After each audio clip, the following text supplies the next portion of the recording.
I used to live alone for almost 20 years in an old farmhouse that was built in the 1900s. I was the third person to own the house. I knew it was haunted. I would see dark things move in the house. I could tell it was a male. I figured it was the original owner who built the house, as the second owner was still alive. The ghost wasn't scary or anything, but you knew he was always there. I kinda made a deal with him, told him he could stay in the den and the rest of the house was mine. This arrangement worked for almost 20 years, until I got remarried. My new husband never believed that it was haunted, always made up an excuse for all the strange occurrences. One day, my husband was in the bathroom, getting dressed. He was mad at me, yelling about something. When he started to leave the bathroom, still yelling, the door slammed hard in his face, and the house kinda shook. He came into the living room with absolutely no color in his face and was really kind of shook up. We've since sold the house, but my husband still talks about what happened. Now, he believes in ghosts.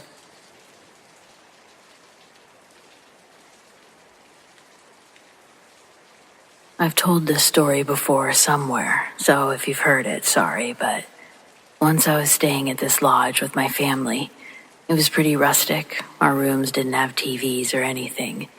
There were all types of activities that you could do on the grounds of the lodge. Its main attraction was this giant lake where they had part of it sectioned off to swim in, and then another part that you could kayak in. Or if you wanted, you could take a canoe out into the main lake. You could rent bikes, hike the trails. They had kids' activities going throughout the days. Hopefully, you get the idea. Well, one of the activities was this rope obstacle course contraption, a huge vertical climbing gym with ropes and logs and platforms. So my stepmom, my dad, and my 2 younger brothers and myself all climbed up this thing and then went back down.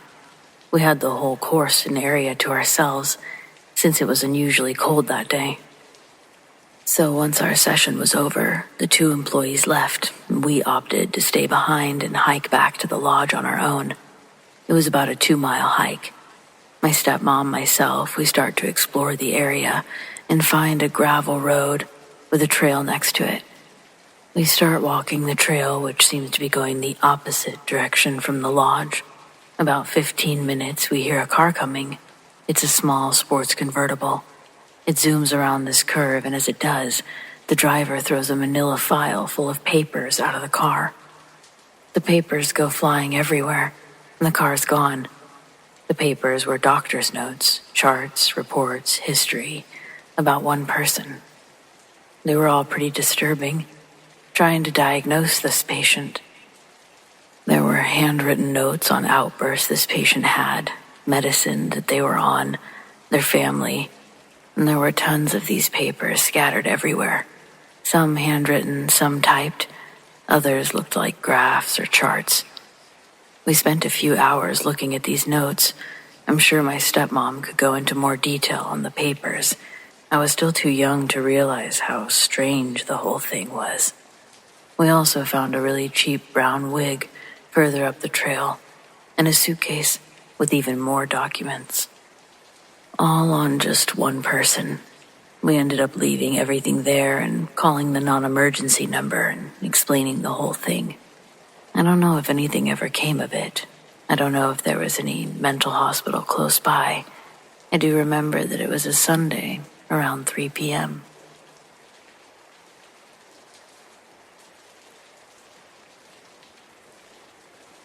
The upper half of our restaurant is an absolute pain in the ass for seeing people out of the corner of your eye.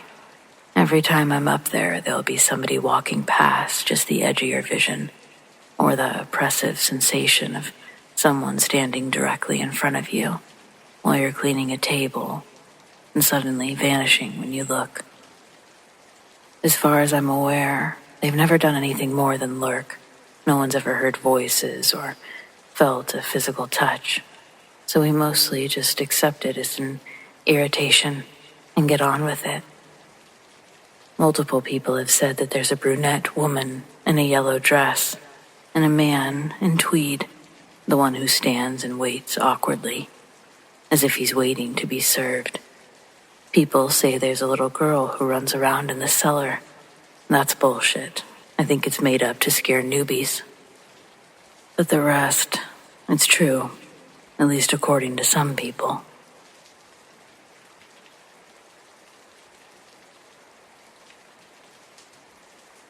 I was born and raised in New Mexico, and I've always liked taking solo camping trips out in the desert, mostly in the spring or fall when the weather's more forgiving.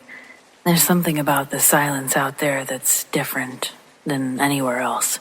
It's not just peaceful, it's just total. Last October, I drove out to the edge of a BLM area, not too far from Socorro. I'd found it a couple of years ago while scouting for night photography spots. It's remote, hard to get to, but not impossible with the right tires and a full tank. There's no cell reception, but I had a satellite beacon and plenty of supplies.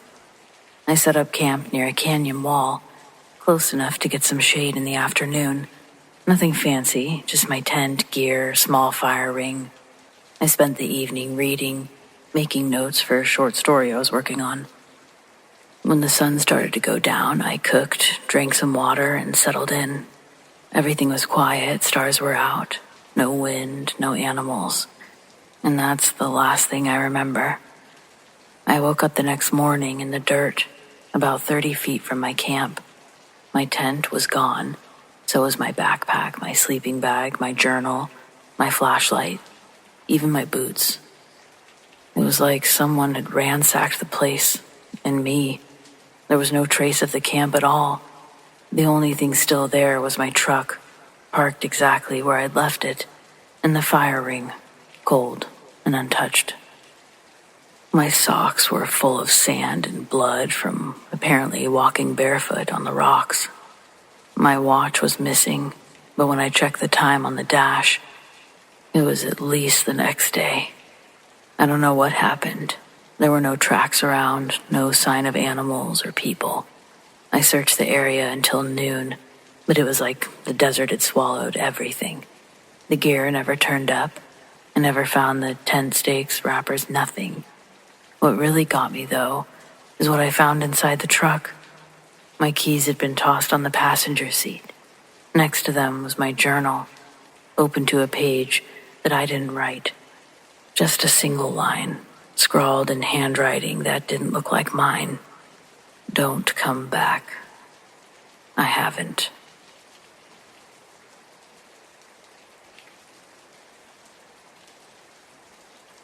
When I was a little kid, my dad and I would often sit on the front steps just before my bedtime. He'd just let me rattle on about whatever was on my mind, and I always looked forward to it. So one night we're sitting there in a big ball of light, sort of pale yellowish color. It flies over the house. It was moving fast, and it made no sound that we could hear. It was headed straight north and quickly vanished over the trees across the street. I was predictably excited, jumping up and pointing at it.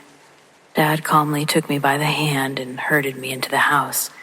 He had a brief, hushed conversation with Mom, and I got put to bed. The next morning when I brought it up, they say that I must have dreamed it. Years later, Dad admitted that yeah, he saw it too, but he still wouldn't talk about it.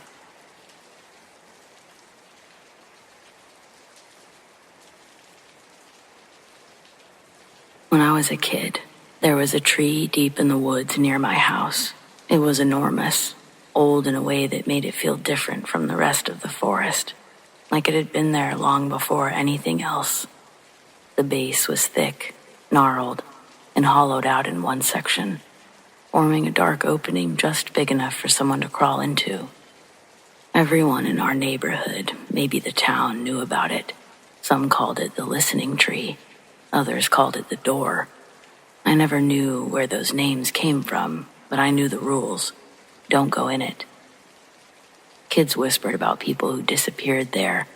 No one had proof, of course, but there were stories. A boy in the 60s. He'd ran away from home and was never seen again. Or a hunter whose tracks led to the tree and simply stopped. A pair of brothers who claimed that they crawled inside just for a second, only to stumble out in the middle of the night, hours after the search party had started looking for them. I never put much stock into the stories until the summer I was 12. That was the year my best friend Danny and I decided that we were going to see what was inside the tree for ourselves. It was the kind of stupid idea that only kids can come up with, equal parts curiosity and arrogance, assuming the rules don't apply to you. We made a whole plan, snuck out just before sunset, took our bikes as far as the trail would allow, and then hiked the rest of the way. That forest is dense. The air was thick with the smell of pine and damp earth.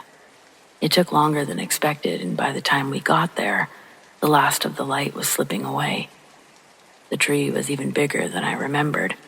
The hollowed-out section was a perfect yawning blackness against the rough bark. As we got closer, everything felt off. The woods were silent, like everything was waiting for something. Danny was braver than me, or maybe just dumber. He crouched at the entrance, shining his flashlight inside. "It's bigger in there than it looks," he muttered. Then, before I could stop him, he shoved the flashlight between his teeth and started crawling inside. I panicked, but I don't really know why. Maybe it was how quiet everything was. Maybe it was the way that the darkness inside the tree seemed to swallow the light of his flashlight. "Danny, don't," I said, a little delayed. He ignored me, already halfway inside. And then he was gone.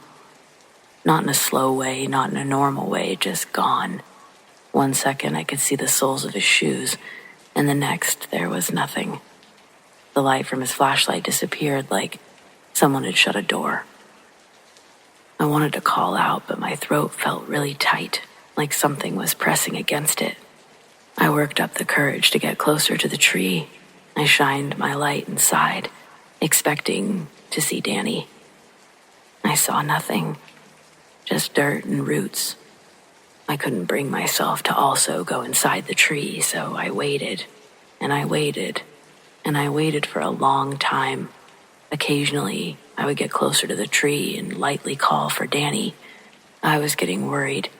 I was going to have to tell my parents or someone what we did.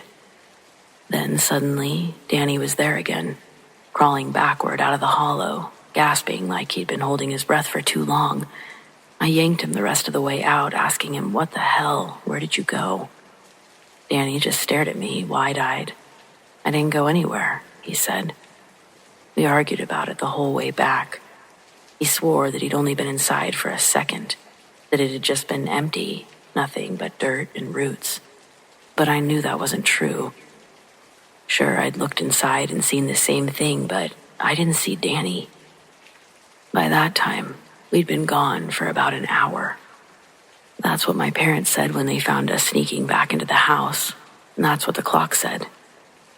But even with all that proof, Danny stood by his story. He'd been in the tree for barely a second. But after that day, Danny refused to talk about it. If I ever brought it up, he would just shake his head and change the subject. Eventually, I stopped asking and arguing. I moved away years ago, but every now and then I still dream about that tree. I dream about that dark hollow in its trunk. Sometimes I dream that Danny never came back out. Sometimes I dream that something else came out instead.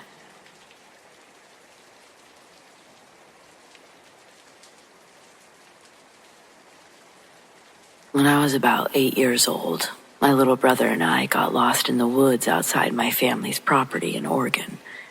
We didn't know we were lost, but everyone else seemed to. So, from the top. My grandparents used to own a cabin somewhere in or around Bend, Oregon. They sold it shortly after this event, so I still have no idea if it was because of this or simply a financial decision they had to make. Either way, I remember the home quite fondly. It had an immaculate garden, thanks to Grandma. Lots of area to run around and be free. There were some woods lining the property, stretching on for who knows how long. We weren't to go that far.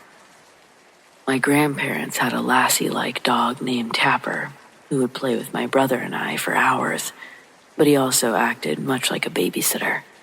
I guess Lassie's character wasn't too far off, because Tapper was known to alert the adults when the children had wandered a bit too far, but he also had saved my grandpa, who'd gotten himself stuck in a mole hole. He'd snapped his ankle and wouldn't have been able to make it out if Tapper hadn't run home to alert Grandma. Anyway, good dog. Well, too often my little brother and I would wander just past the property and into the woods. We never did get that far with Tapper around, but on this particular day, Tapper was the one at the tree line. We thought, oh wow, Tapper boy wants an adventure too. Let's follow him. So we did. As we approached the trees, I remember Tapper disappearing into the woods, and we had to run in just to catch up with him. Once inside, though, we couldn't find Tapper. We called for him with no response. That was incredibly unusual, but like most 8-year-olds, I didn't think too much of it. We just kept on walking to find Tapper. We walked for what couldn't have been more than 30 seconds, when suddenly I got the feeling like I was in a lot of trouble. I couldn't figure out why I felt like this. I looked at my little brother, and he was just wandering off. I ran after him, grabbed his hand, told him, I think we gotta go back now. He looked at me and said, "Nuh-uh, Mama's here. She's calling for us." Then he let go of my hand and kept running off in the opposite direction. I followed after him, not because I could hear what he heard, but because I didn't want to lose my brother. Catching up with him, I grabbed him a little more firmly and said, "We gotta go. Mama's not here." But just as I grabbed him and I looked forward, I saw Tapper. Then I heard a bark, but it didn't come from the Tapper that we were looking at. It came from the Tapper behind us, at the edge of the woods, right where we had entered. Still, my brother insisted Mama was in the woods, that she was looking for us, and even still, I heard nothing outside of Tapper's barking. The other Tapper sat patiently in front of us, nodding his head in a most unusual way. I knew this wasn't Tapper, but I had no idea what it was. I calmly told my brother that we needed to get out of here, and we needed to get away from this dog. "What dog?" he asked me almost in a giggle way. When I pointed at the dog, it started to snarl. It was quick and loud, so I recoiled, but my brother did not. He just stood there, looking at me, confused as to why I was shaken, and still asking me, "What dog?" He clearly didn't see what I saw, and I couldn't hear what he heard, but we needed to move. I was bigger than him, so I just scooped him up, giving him no chance to go in the other direction. I ran us towards the real Tapper, leaving the wannabe behind us. I didn't look back. When we got within a footstep of Tapper, I realized we weren't exiting the same area that we'd entered, but I was relieved to be exiting. Once we did, we heard an uproar of voices coming from our right. It was our entire family. Mom, Dad, Grandma, Grandpa. They were a mix of emotions. After reprimanding us for going into the woods, they asked why we didn't respond to them calling for us. I told them I didn't hear any of that. My brother says he heard Mama calling for him. So then it just looked like I wasn't paying attention or answering, but I swore. And I swear to this day, I absolutely did not hear that. Even with all of that considered, how did we end up on the entire other side of the woods? We didn't walk nearly long enough to cover such distance, but that's where it gets weirder. Everyone is talking about how long we were gone for. Over an hour. There's just no way that could be true. There's no way we were gone for longer than 10 minutes. I double know this because when I was a child, time always crawled. I was constantly being told to be patient or go entertain myself to pass time. I just knew that we weren't gone for that long. Anyway, I never told anyone about the dog because it didn't seem like they believed much I had to say for myself anyway. Even now, I remember how isolating that felt, to not be believed. I wasn't a child known for fibbing, but I guess as I've grown, I get it. The events that unfolded were impossible. I saw and felt something completely different than my brother, but neither of us thought that we were gone longer than a couple minutes. I can't explain it, so how could they? I don't know. I do know. There's something so unsettling about those woods.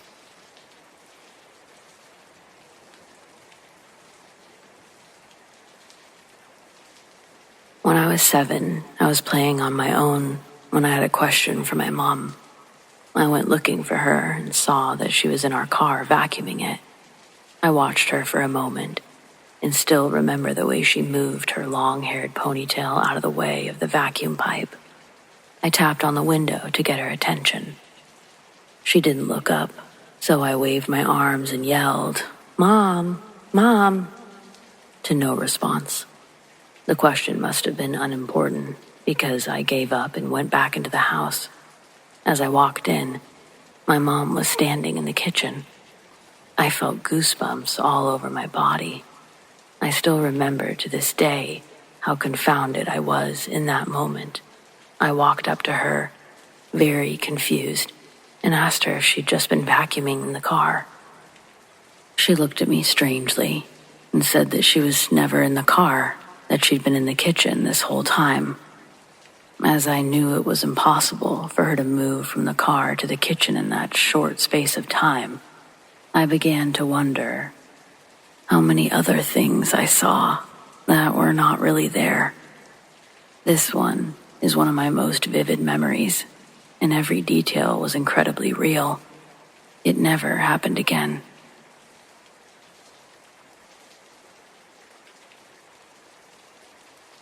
This happened when I was 8 years old.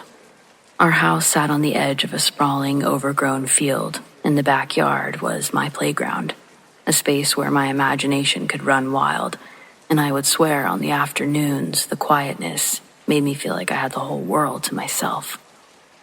I remember that day the air was thick and still. It was the kind of warm, lazy afternoon where even the birds seemed too tired to sing. I was sitting in the grass, running a stick through the dirt as I sketched out a game for myself.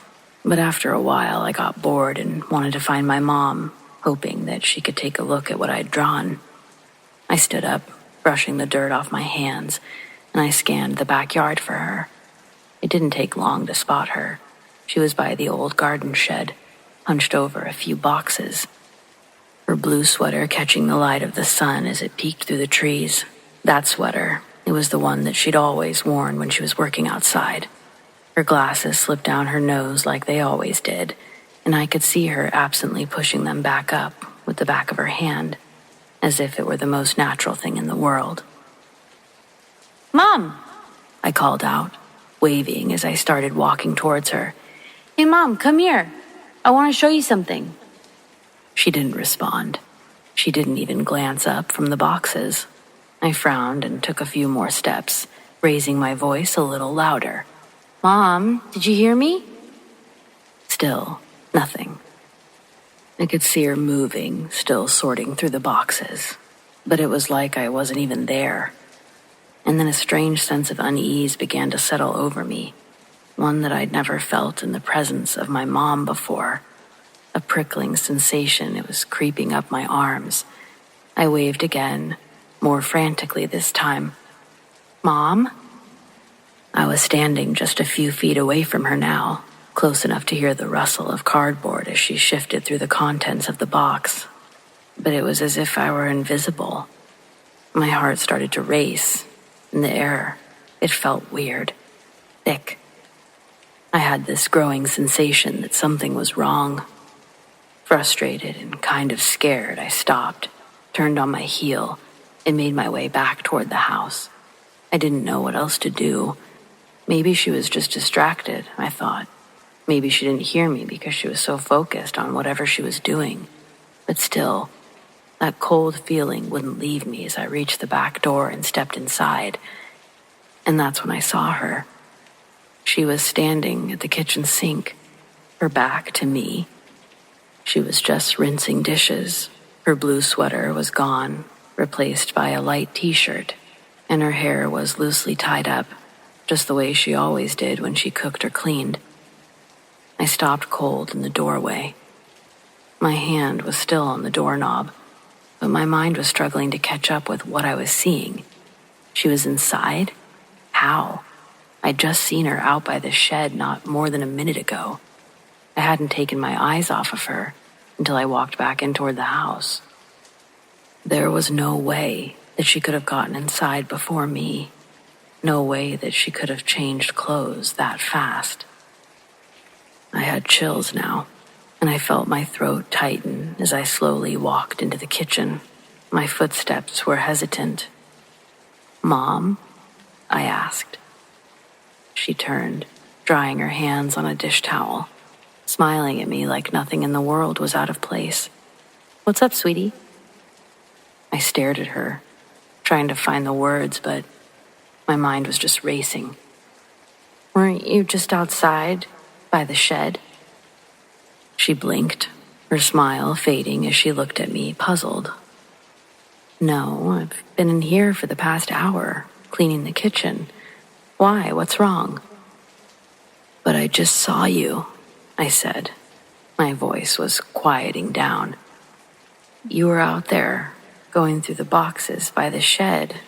I waved at you. I called out." She looked at me carefully.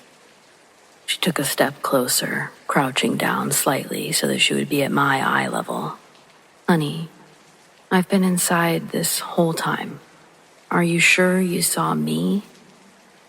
I was really trying to make sense of it, trying to replay the scene in my head. I could still see her standing there in the yard, pushing her glasses up, her blue sweater clear in my mind. I knew what I'd seen. I wasn't making it up, but now, standing here, looking at her in the kitchen, it felt impossible. I looked toward the back door, half expecting to see someone else standing by the shed, but when I peered out the window, the yard was empty. The shed was just as it always was, worn down, quiet, the boxes still stacked neatly beside it. The image of her outside, it was so vivid, so undeniably real, that for a long moment, I couldn't shake the feeling that something was terribly wrong. It was like I had seen something that I wasn't supposed to see. And I answered her, "I'm sure." I guess I whispered it more to myself than to her, but she reached out and gently touched my arm. "Maybe you were daydreaming, sweetheart. It happens. You know, sometimes our imaginations just run wild." I nodded slowly, but I wasn't convinced. I knew what I had seen, and it was nothing like my imagination. It was too clear to have been a daydream. The memory of her outside was still sharp in my mind, even the way the light had hit her hair, the sound of the boxes rustling. I didn't argue, though. What was there to say? As the days passed, I tried to forget about it, tried to convince myself that maybe it was my imagination. Maybe my imagination was getting stronger. But every once in a while, I'd catch a glimpse of the shed from the corner of my eye, and that same unease would creep back in. I never saw her in two places at once again, but to this day I still wonder, what did I see that afternoon? And how many times had I trusted my eyes, not realizing that maybe, just maybe, they were showing me something that wasn't really there.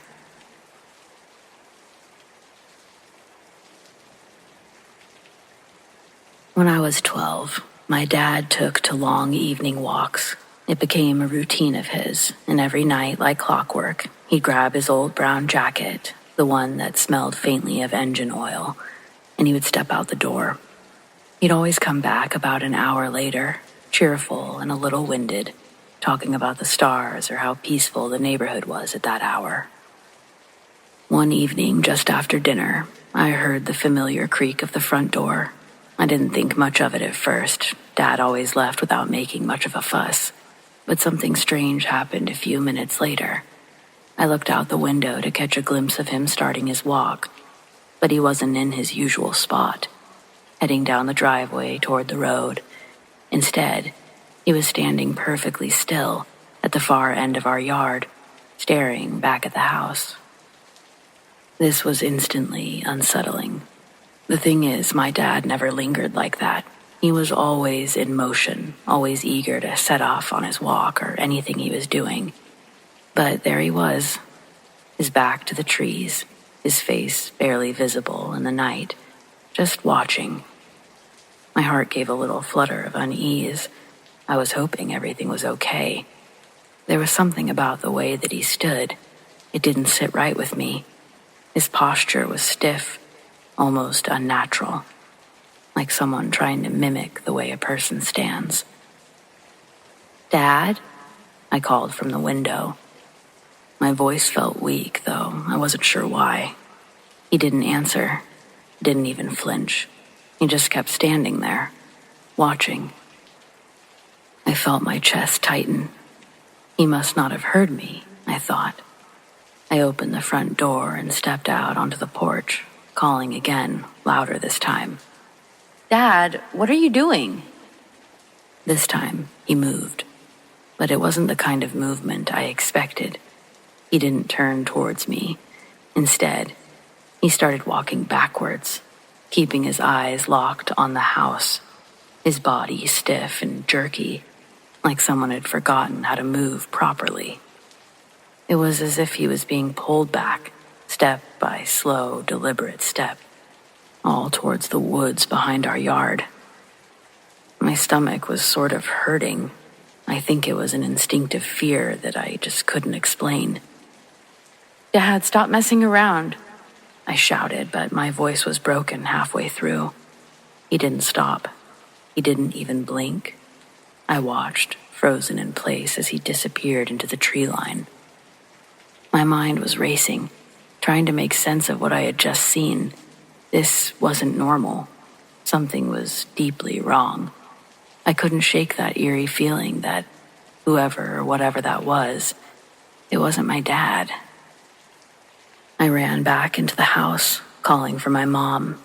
She was in the living room, flipping through the TV channels, completely oblivious to whatever I was freaking out about. "Mom," I shouted, louder than I intended. "Something's wrong with Dad." She looked up at me, startled. "What are you talking about? He's upstairs in the shower." I stopped in my tracks. "What?" She gave me a confused look. "He got back from his walk early today. Said he felt tired, so he's been upstairs for the last 15 minutes. I didn't wait for her to finish. My legs felt like jelly as I rushed up the stairs, 2 at a time, and I skidded to a halt at the bathroom door. I knocked frantically. "Dad, are you in there?" There was a pause before I heard his voice, muffled through the door. "Yeah, bud, just finishing up. What's wrong?" My heart sank into my stomach, or something was going on inside of me. I could hear the water running, the sound of him humming some old tune that he liked. It was him. It had to be him. But then, what did I just see in the yard? I backed away from the door, and I felt a wave of nausea wash over me as the realization hit. I had seen something outside, something that looked exactly like my dad, something that had tried to mimic him in every way, except it just couldn't quite do it. As I thought back, I realized I'd never really seen its eyes. It'd been too far away, the light too dim, but the way it moved, the way it stood, it was all wrong. I slowly made my way back downstairs, trying to keep my breathing steady, trying to make sense of what had just happened. My mom looked up from the TV again. Concern was on her face. "Did you talk to him? What's going on?" I swallowed hard. "I must have been mistaken," I lied. but I couldn't shake the image from my mind. The thing standing by the tree, the way it backed away, never looking away from the house. And now, the woods seemed darker than they ever had before. For days after, I couldn't stop watching the yard from the windows, half expecting to see that figure again. Dad kept going on his evening walks, oblivious to what I had seen, but I couldn't bring myself to ask him about it. I couldn't even mention it to my mom. Something about that night felt too unreal, too unsettling to even talk about. Weeks went by, and I almost managed to convince myself that maybe it had just been in my head, just a trick of the fading light. But then, one evening, as the sun set behind the trees, I heard it again, the front door creaking open. I rushed to the window. There, at the edge of the yard, stood my dad. Only this time he wasn't moving at all.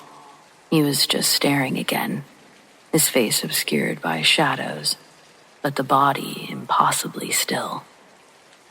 I felt the same chill creep up my spine, my skin crawling with dread.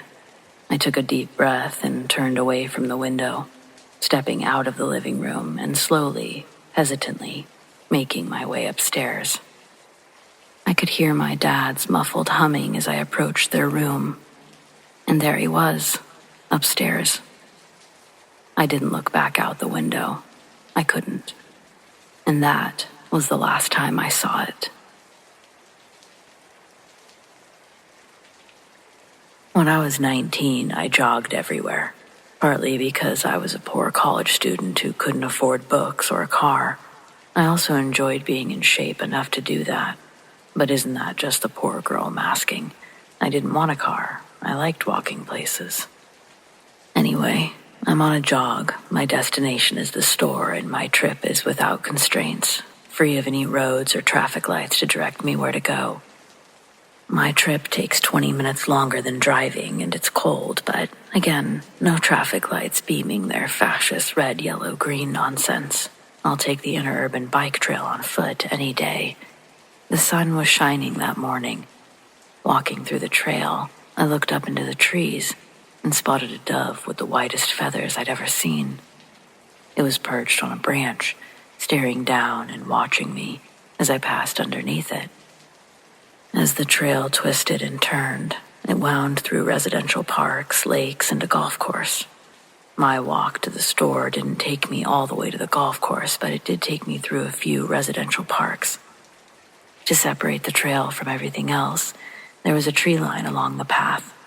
On the other side of a few of these large pine trees, there was a grassy clearing that looked like it could have been out of a movie. The sun reflected off the morning dew on the grass.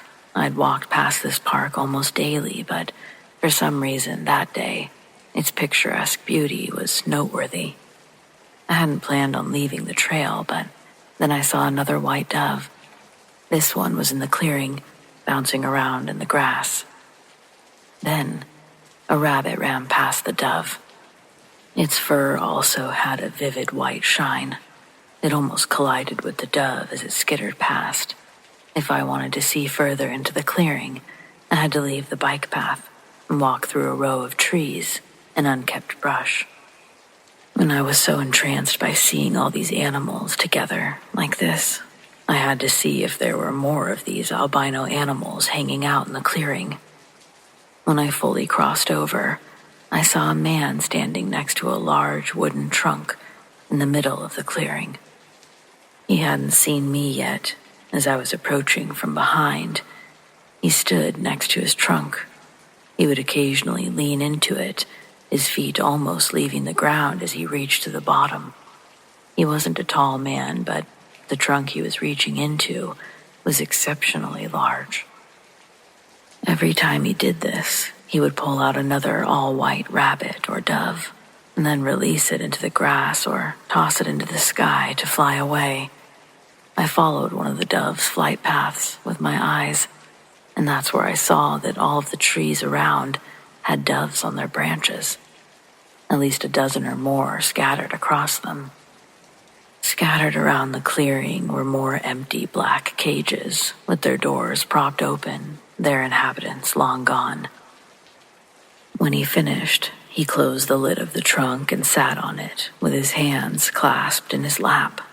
The animals he'd let go of were beautiful, but what concerned me was the idea of these foreign species messing up the ecosystem of the park. The rabbits in particular. They would multiply, and less than a year later their offspring had indeed become a fixture in this park. I walked right up to him.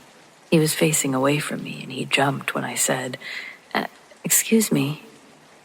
Before the man turned around, he snapped back in a gruff tone, saying he'd already apologized to my dad for the incident, and he couldn't give refunds. The comment made no sense to me, and I lost my train of thought regarding the animals. "What?" I asked.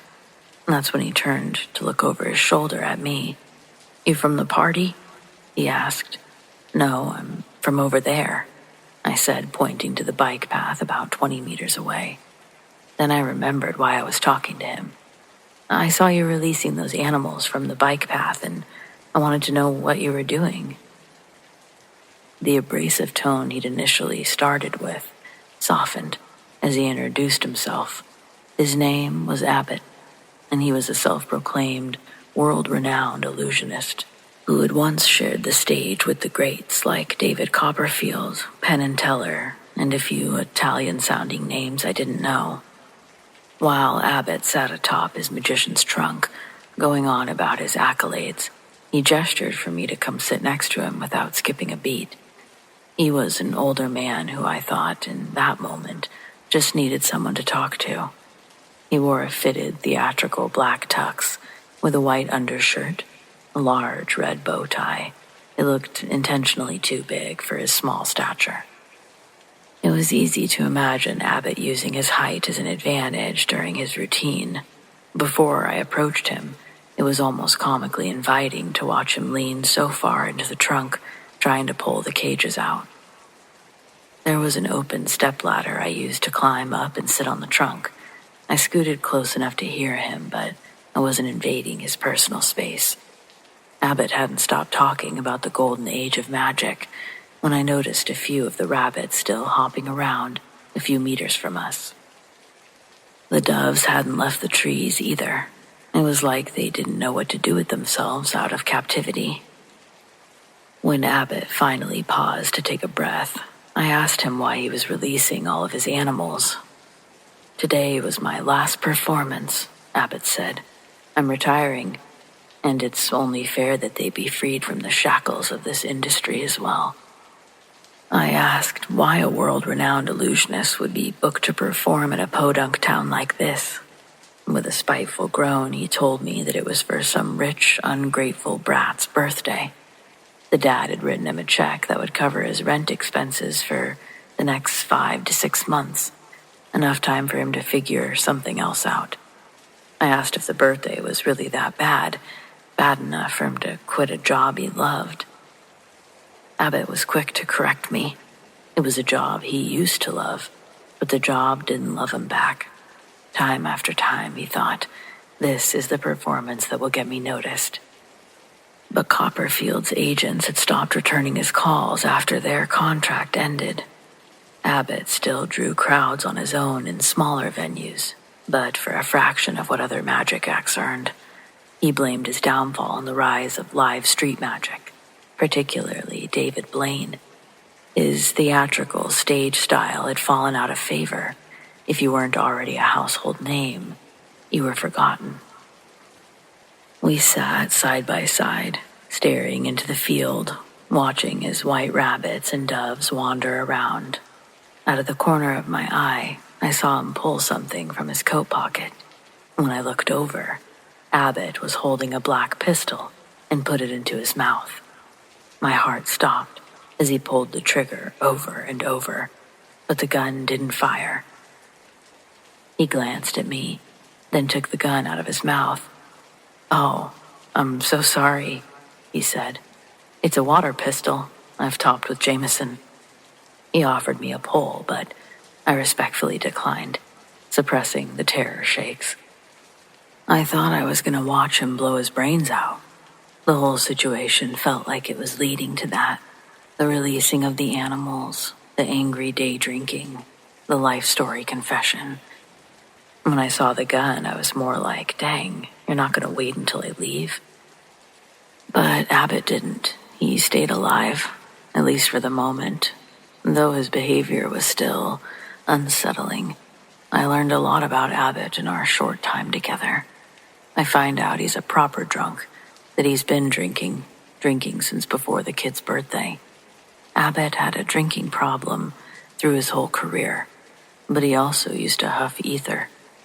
Out of respect, I'll also mention that he got clean from the ether, but stayed strong with his alcohol consumption. But while he was on all of it, he showed up all messed up to one of his performances at an exhibition hall overseas. It was some big event put on by a royal family. As the competition for magician gigs narrowed, Abbott had begun incorporating more and more dangerous stunts into his routine. The beginning of the act goes as planned, and he's got the crowd in his hands. He'd become so accustomed to performing in his inebriated state that he could have done the first 20 minutes of his set completely faded, which he was. It was only the second part of the performance, the less rehearsed one, that Abbott had problems with. Mainly the trick where he's supposed to cut one of his lovely assistants in half with a long, wobbly handsaw. Spoiler alert, Abbott revealed the basic idea of how the trick works.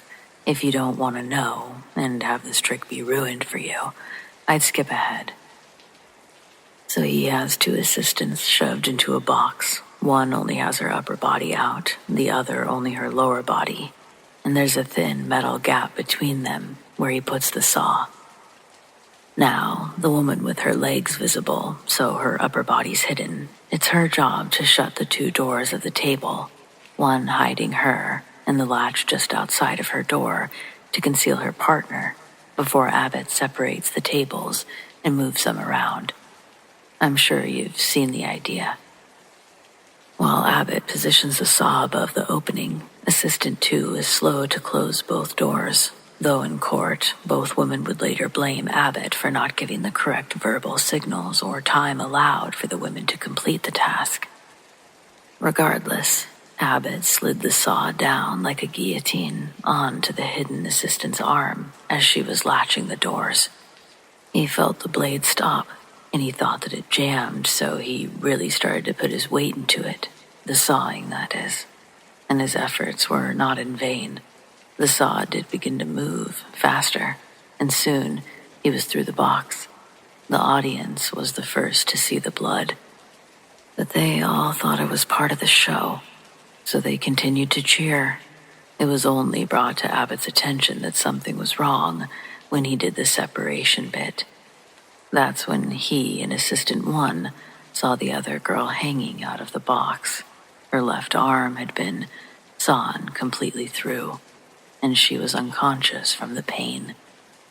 The padding inside the boxes Abbott built with their comfort in mind only muffled the woman's screams and would have alerted them to an emergency.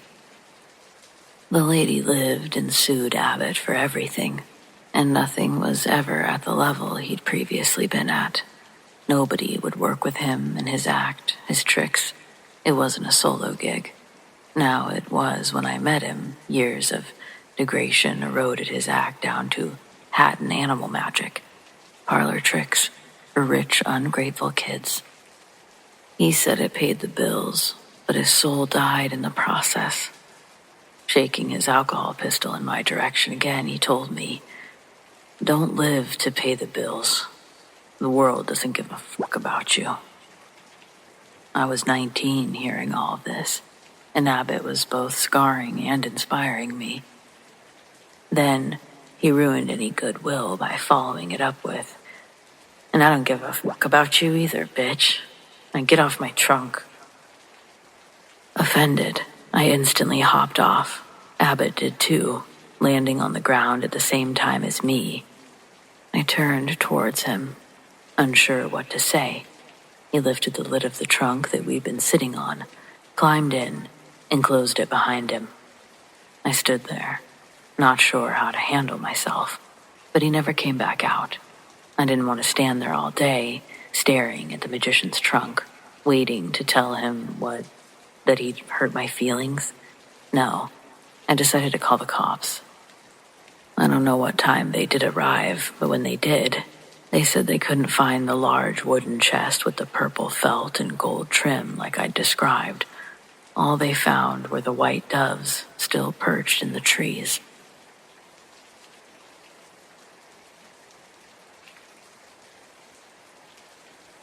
This happened today, and I need to get it out while it's fresh because I can't shake the feeling that something's wrong. I was home with my daughter, just a normal afternoon. She was in her room and I was folding laundry, not thinking about much. Then, out of nowhere, I heard my husband yell my name, angry, like I'd done something to piss him off. It stopped me cold. He wasn't supposed to be home yet, and he would never speak like that in front of our daughter. Before I could even move, my daughter came out of her room. She didn't say anything, just stood there, fidgeting, eyes darting between me and the direction of the voice, and I could tell that she was nervous, waiting for me to explain it.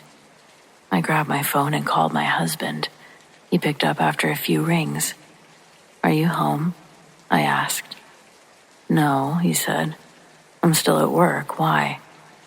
I didn't know what to say. I just stood there, listening to how wrong the silence felt. The thing is, this isn't the first time. For months now, I've been hearing my husband's voice when he's not home. Sometimes it's distant, like he's talking in another room.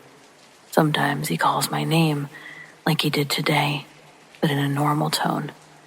The first few times, I brushed it off. Maybe I was imagining it. Maybe I was just used to the sound of his voice and my brain was filling in the silence. But this time was different. This time, my daughter heard it too. Now I don't really know what's worse. The fact that there's something in this house that's mimicking my husband's voice, or the fact that it's getting bolder, angrier.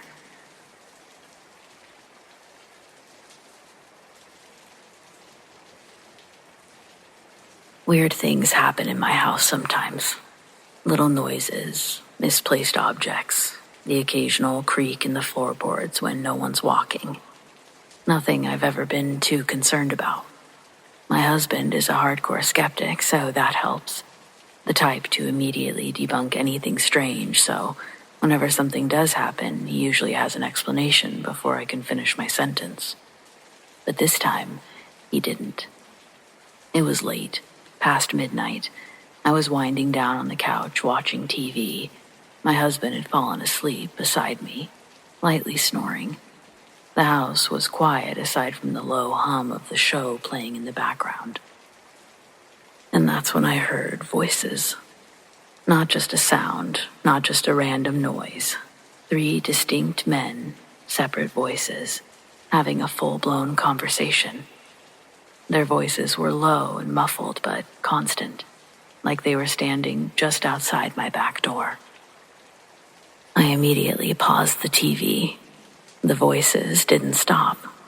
My first thought was that someone was outside, maybe on the patio or near the driveway. My husband and I live in a quiet area, so hearing people talking outside this late was unusual. I got up, crept to the back door, and peered outside. No one, no movement, no wind, just the dark outline of our yard stretching into the night. I hesitated for a second. I shook it off and went back to the couch. Maybe I was just tired. Maybe I misheard. I turned the TV back on and I tried to relax. But then, the voices started again. I paused the TV immediately. This time, I really listened. The voices weren't coming from outside. They were coming from inside the house. More specifically, from the oil tank room. Now, our oil tank room is an unfurnished concrete space in the basement. There's no reason anyone would be in there. No vents or pipes that carry outside noise inside. Just solid walls, cold floors, and an empty space where the tank sits. But I was clearly hearing someone there. Someone's. I shook my husband awake, whispering, "Do you hear that?" He groggily sat up, frowning at me, and then he stopped. His expression changed. "Yeah," he muttered. "What the hell is that?" For once, he didn't have an explanation. No, it's just the house settling, or probably a radio from next door. He just sat there, listening with me, both of us frozen. The voices continued, low and constant. We couldn't make out the words, but we knew they were talking. I wasn't about to go look, neither was he. So we just sat there, listening, until finally, about 15 minutes later, the voices faded, just gone, as if they'd never been there. After that, we just went to bed, pretending nothing had happened. We haven't talked about it since because it's never happened again, but I haven't sat in the living room alone at night since.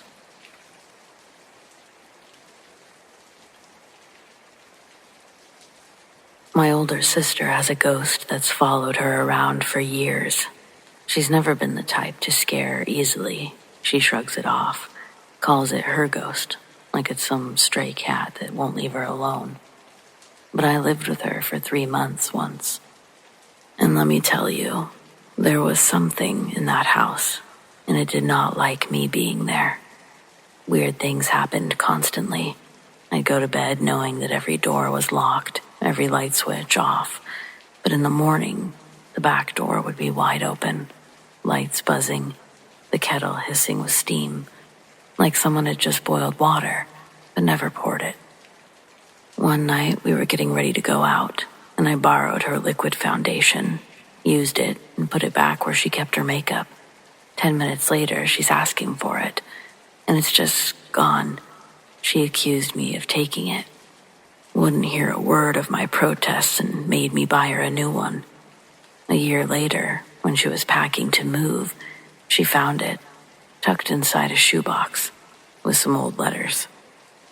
The shoebox was zipped up in a suitcase, shoved deep under her bed. And that freaked me out. But the worst, the moment that really got me, it was the only time that I was completely alone in the house. That almost never happened. There was always at least 4 people around. I'd just gotten home from work, headed straight to the bathroom, locked the door. The house was silent, every window shut, every door latched. I was standing there, leaning into the mirror, fingers pressing into my chin to pop a pimple when, "Stop picking your zits." A woman's voice, clear, amused, right outside the bathroom door. I froze, and my heart stuttered in my chest, but my brain did the dumb thing and assumed it was my sister. I laughed, told her to fuck off, asked what she wanted for dinner. Silence. I stepped into the hall. No one there. The air felt thick, charged, kind of like the moment before a thunderstorm. I checked every room. I checked under the beds, in closets, even behind the goddamn shower curtain. I was alone. I grabbed my keys and sat on the front porch until someone else came home. Threads like this make me wish my sister was on Reddit, because God, she has some seriously fucked up stories.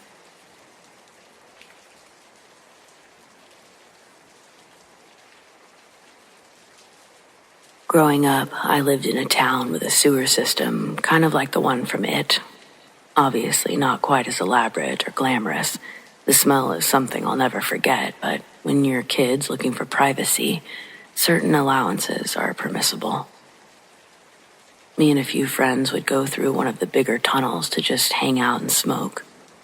It led to a large open area, one that was big enough for some folding chairs and a broken table. There were other tunnels leading to other rooms, but we never thought about where they led. It was filthy enough where we were, and trudging through sewer water isn't something on our bucket list. Then my friend Holly brought her boyfriend Steve to our spot. We were 13 or 14 at that point. The next day, he brought a couple of friends and the boys took over. They wanted to see where the other tunnels went. Smell be damned. One Saturday morning, 5 of us met up with a single flashlight, bags full of snacks like we were going on an extended hike. In reality, several tunnels were too small or flooded to go through, but we found another service tunnel with a little walkway path. We followed that for a bit. Once we got further in, there were tons of directions that we could go and tucked off areas with some kind of service equipment. We were taking a break and eating some snack bars when the flashlight died. We'd been wandering around for close to an hour, and now it was pitch black.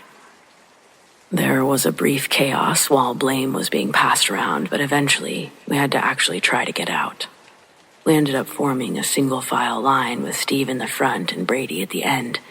Everyone held onto the shirt of the person in front of them, while Steve waved his arms and tried not to walk us into a wall. The way we had to move, there was no telling how far we'd gone, or if we were even going in the right direction. Sometimes we'd hit a dead end and have to turn around, so we could have been going in circles and never known it. It felt like we were just going deeper and deeper into the tunnels. We walked through gravel for a while, and most of us were positive we hadn't passed any of that on the way in. But Steve and Holly thought we had. I had no idea how long we'd been walking when Brady yelled. It felt like an hour, but probably less. Brady said a hand had touched his shoulder, and he started pushing past the rest of us. Most of us fell while he ran straight into a wall and busted his nose. There was total chaos for several minutes while we all panicked. We knew it wasn't a joke, but we hoped that he'd imagined it. More than once I thought I'd heard whispering, but that could have been running water or anything. At least that's what I tell myself. When nothing else happened for several minutes, we calmed down enough to find each other and reform our line. We were covered in grime now, so our moods had significantly worsened, and we began to argue. Once again, we were turned around. No clue which way we were going before the chaos. We walked in a random direction for another chunk of time. Now Brady was in front and Steve was in the back, but Holly was the one to scream. She was holding onto the back of my shirt and pulled me down with her as she fell. She thought Steve shoved her, but he swore he hadn't, and we believed him. Even Holly admitted that he hadn't let go of her shirt beforehand, and he was in enough trouble with her as it was. None of us were trying to drag out this experience. Before we could calm down and regroup again, a distant cackling laughter echoed around us. It couldn't have been anyone in our group. It was too far away. That's when the real panic hit. We screamed and ran. I heard the others grunt and groan as they slammed into walls. I somehow avoided smashing my face, but I fell several times, and I could feel open wounds on my knees and palms. I was crying so loud I didn't even notice when I stopped hearing the others. One minute we were all screaming, and the next, I was alone in silence. That was it for me. I sat against a wall and waited to die. I just couldn't move anymore. A long time had passed. I heard more of that cackling laughter, followed by footsteps coming closer and closer, but I was frozen in place. When the footsteps were within a few feet from me, they stopped. I thought someone was standing right in front of me, but everything was just black. I never heard the footsteps leave, but I did hear more whispers. I couldn't make out the words, but there were at least 2 voices. I think they were female, but I can't be sure. To this day, I've never felt terror like that again. I kept hearing things that way for several hours, until there were suddenly louder voices, and these were calling my name, and Brady and Holly's. I was so paranoid by then, I thought it was a trap. What kind of trap, I don't even know. I imagined crazed homeless people, ghosts, demons, every horror movie I'd ever seen, including it. And then I saw a light. It was getting closer, and there were 3 actual live people with real lights. It hurt my eyes a lot, but I didn't care. It was light, and they were regular people. It was a search team. Somehow, Steve and our other friend Jamie had stayed together and made it out. They sent help back for the rest of us. They found Holly first. She was closest to the entrance. They didn't find Brady for another half an hour after I was rescued.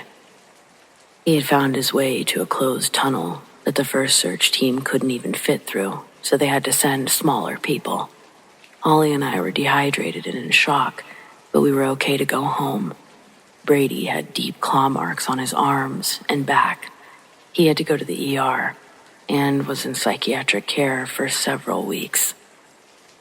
Holly didn't experience anything weird, but Brady said something attacked him.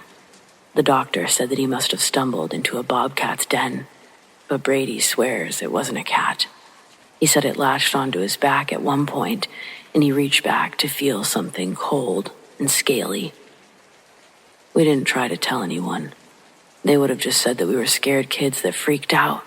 You'll probably think that too. But we didn't even believe in that kind of stuff. We were terrified of starving to death in the dark. Absolutely. But none of us even considered that there was something else down there too.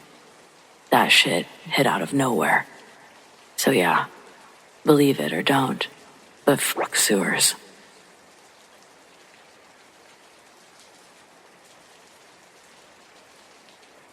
Camping by myself in British Columbia during the fall.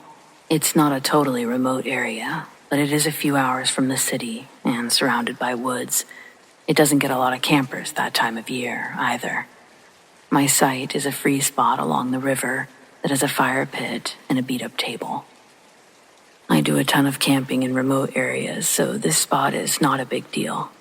But that night, I had a very uneasy feeling. I was creeped out the whole night. For no reason. I decided to go to bed early. I listened to a podcast on a speaker in my tent while I fell asleep because I was genuinely creeped out.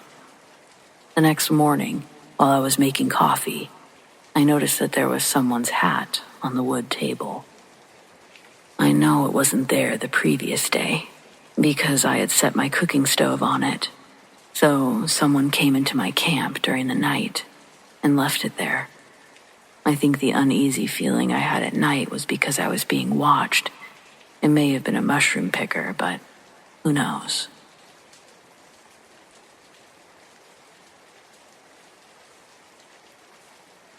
The whole panic in the woods phenomenon is pretty scary in itself. I don't work in forests, but there's some land that's been in my family for generations. It's in the middle of nowhere, super rocky, pretty much just solid woods. Not useful for stuff like building a house out there or starting a farm or anything. One family member lives in a trailer out there, but we mostly just use it for hunting purposes. But since it's been in my family forever, everyone is super familiar with it and is pretty comfortable out there. My dad hunts out there all the time without anything creepy happening. But one time, he said he was in his tree stand out there, and suddenly, he felt like something was watching him. He didn't know what it was, but he didn't like it. He didn't even bother to gather his things before he fled the deer stand, because he was so freaked out. He just grabbed his rifle and ran back to his truck. He moved his deer stand and no longer hunts in that portion of the woods. It was just so weird because those woods are like a second home to my dad, and he's never scared out there.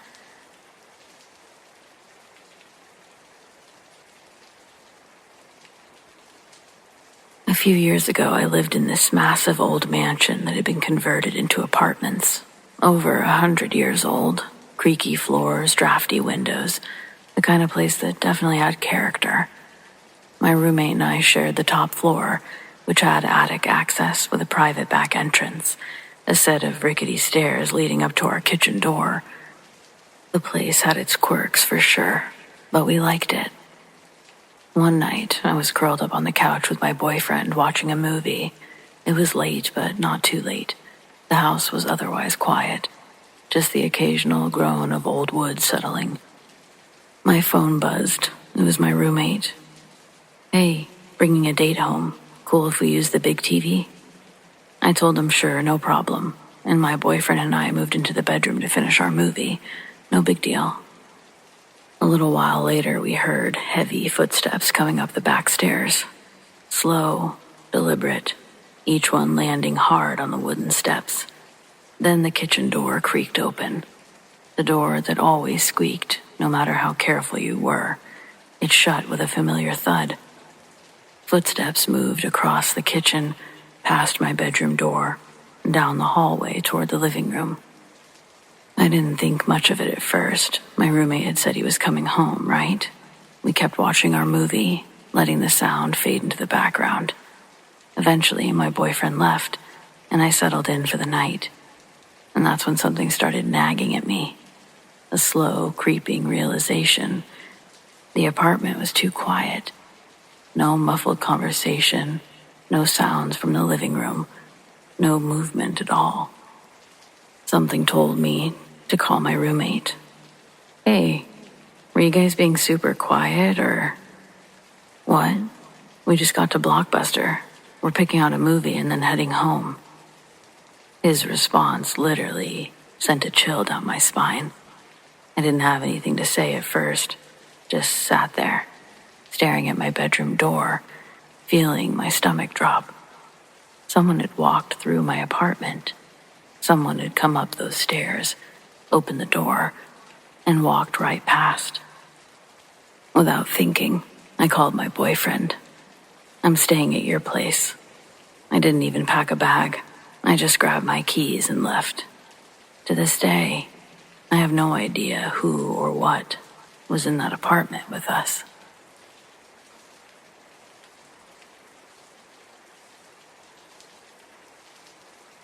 So this is sort of a strange story, but since I can't stop thinking about it, I thought I'd share it with you. I've heard of doppelgangers, mainly the forms of fiction or an innocent joke. Though in my 43 years on this earth, I've never had someone tell me that I so much as look like someone or resemble someone. I've been living in this neighborhood for almost 15 years, and as a result, I know just about everyone in town, and likewise, they know me. However, the last 2 weeks have been strange, in that several people, whom I don't know, have mentioned knowing my doppelganger. The first instance, I was standing on a busy downtown street corner, waiting for the light to change as I headed to a doctor's appointment. A woman approached me and asked if I had decided where we were going to have lunch. I looked at her and said, "I don't know who you are. Why would I be going to lunch with you?" She told me to stop joking around, that we would have to find somewhere to have lunch quickly, as she had to get back to work. She would not believe me when I said I didn't know her. So, I pulled out a couple pieces of identification, and I showed her I was not who she thought I was. She was shocked. Apparently, I was her brother. Exact same looks, clothes, and mannerisms. She also said her brother was a joker, and that this was the type of stunt that he would pull on her for a laugh. She looked at me suspiciously, even though I had proven my case. She asked if I could stay with her until her brother arrived. I really wanted to, but I had to go to a doctor's appointment, and if I hadn't gotten moving then, I'd be late. In retrospect, I wish I would have stayed to meet the guy. Maybe less than a week after that appointment, I was approached by yet another woman I didn't know. This time, I was standing at the bar of a place that I'd only been to a couple of times. I had my beer, and the plan was to watch the rest of the T-Birds game before heading home. And that's when this woman approaches the bar. She didn't ask me anything at first, but I could tell she was looking at me. And then she just casually said, "Hey." I greeted her, but I could tell she thought she knew me. After standing for a moment, she says, "I can't believe you're not going to say anything about last night." She was angry or frustrated. I looked at her confused and asked her, "Is it possible you're mistaking me for someone else?" She scoffed, told me to stop fucking around. I went to grab my ID from my wallet, fully prepared to prove my case yet again, but before I could, She grabbed my beer and splashed it in my face. What the hell? By the time I could see again, she was gone. The bartender was looking at me like, damn, what did you do, dude? I asked the guy, who was that woman? He laughs. Apparently, he thought I was kidding. So, another case of severely mistaken identity. Leaving the bar that night, I was honestly a little on edge. It was fine when I was innocently mistaken as someone's brother, but now this doppelganger is really pissing people off, and I'm somehow getting the brunt of it all. That was the last experience I had that jolted me, but evidently, this man, my look-alike, lives in the town I work in. I noticed as many people have started to greet me as him, so I know that his name is Dean. Hey, Dean. What the hell does one say to that? I've gotten to the point where I just ignore them, which maybe that's not a good look for Dean, but as far as I'm concerned, this was my face first, my town. Like, where did this guy come from? Why do I feel like somehow I'm being erased? To this day, I've never met him, and honestly, I don't really know if I want to.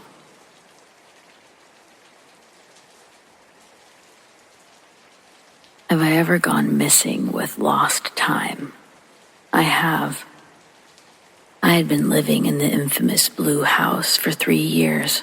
Prior to moving, our family had just experienced a new brush with death from CO2 poisoning in the home.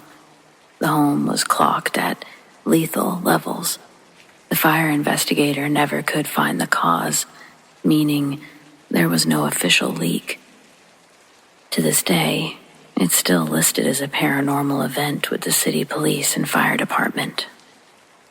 So we decided it was time to move out after that event. We'd moved everything over to a new home, and I was at the Blue House cleaning it for the new owner. There was a knock at the door. I went to look, but no one was there. As I was walking away from the door, I suddenly felt like the wind was knocked out of me. I rushed towards my bedroom where my purse was to get my rescue inhaler, but I never made it. That's the last thing I remember. When I woke up, I was falling from a standing position, slamming into the wall of the living room at the Blue House. I was colder than I'd ever been in my entire life. I was very disoriented with the furnishings all gone. I didn't know where I was. I went into the bathroom and looked into the mirror. I was so cold my teeth were chattering and my lips were blue. I ran a hot bath, climbed in as quickly as I could. My cell phone had been in my bra and had fallen to the ground when I'd gotten undressed. I retrieved it, called my boyfriend while still in the tub. He answered, and I started crying. I'm confused. I just woke up and I'm so cold. He said, where the hell have you been? You've been missing for over 5 hours. Everyone's so worried. While I was missing for those 5 hours, my boyfriend had checked the Blue House several times, and I was not there. It's unknown to this day where I went or what I did in those 5 hours. I'm unsure if I ever really want to know.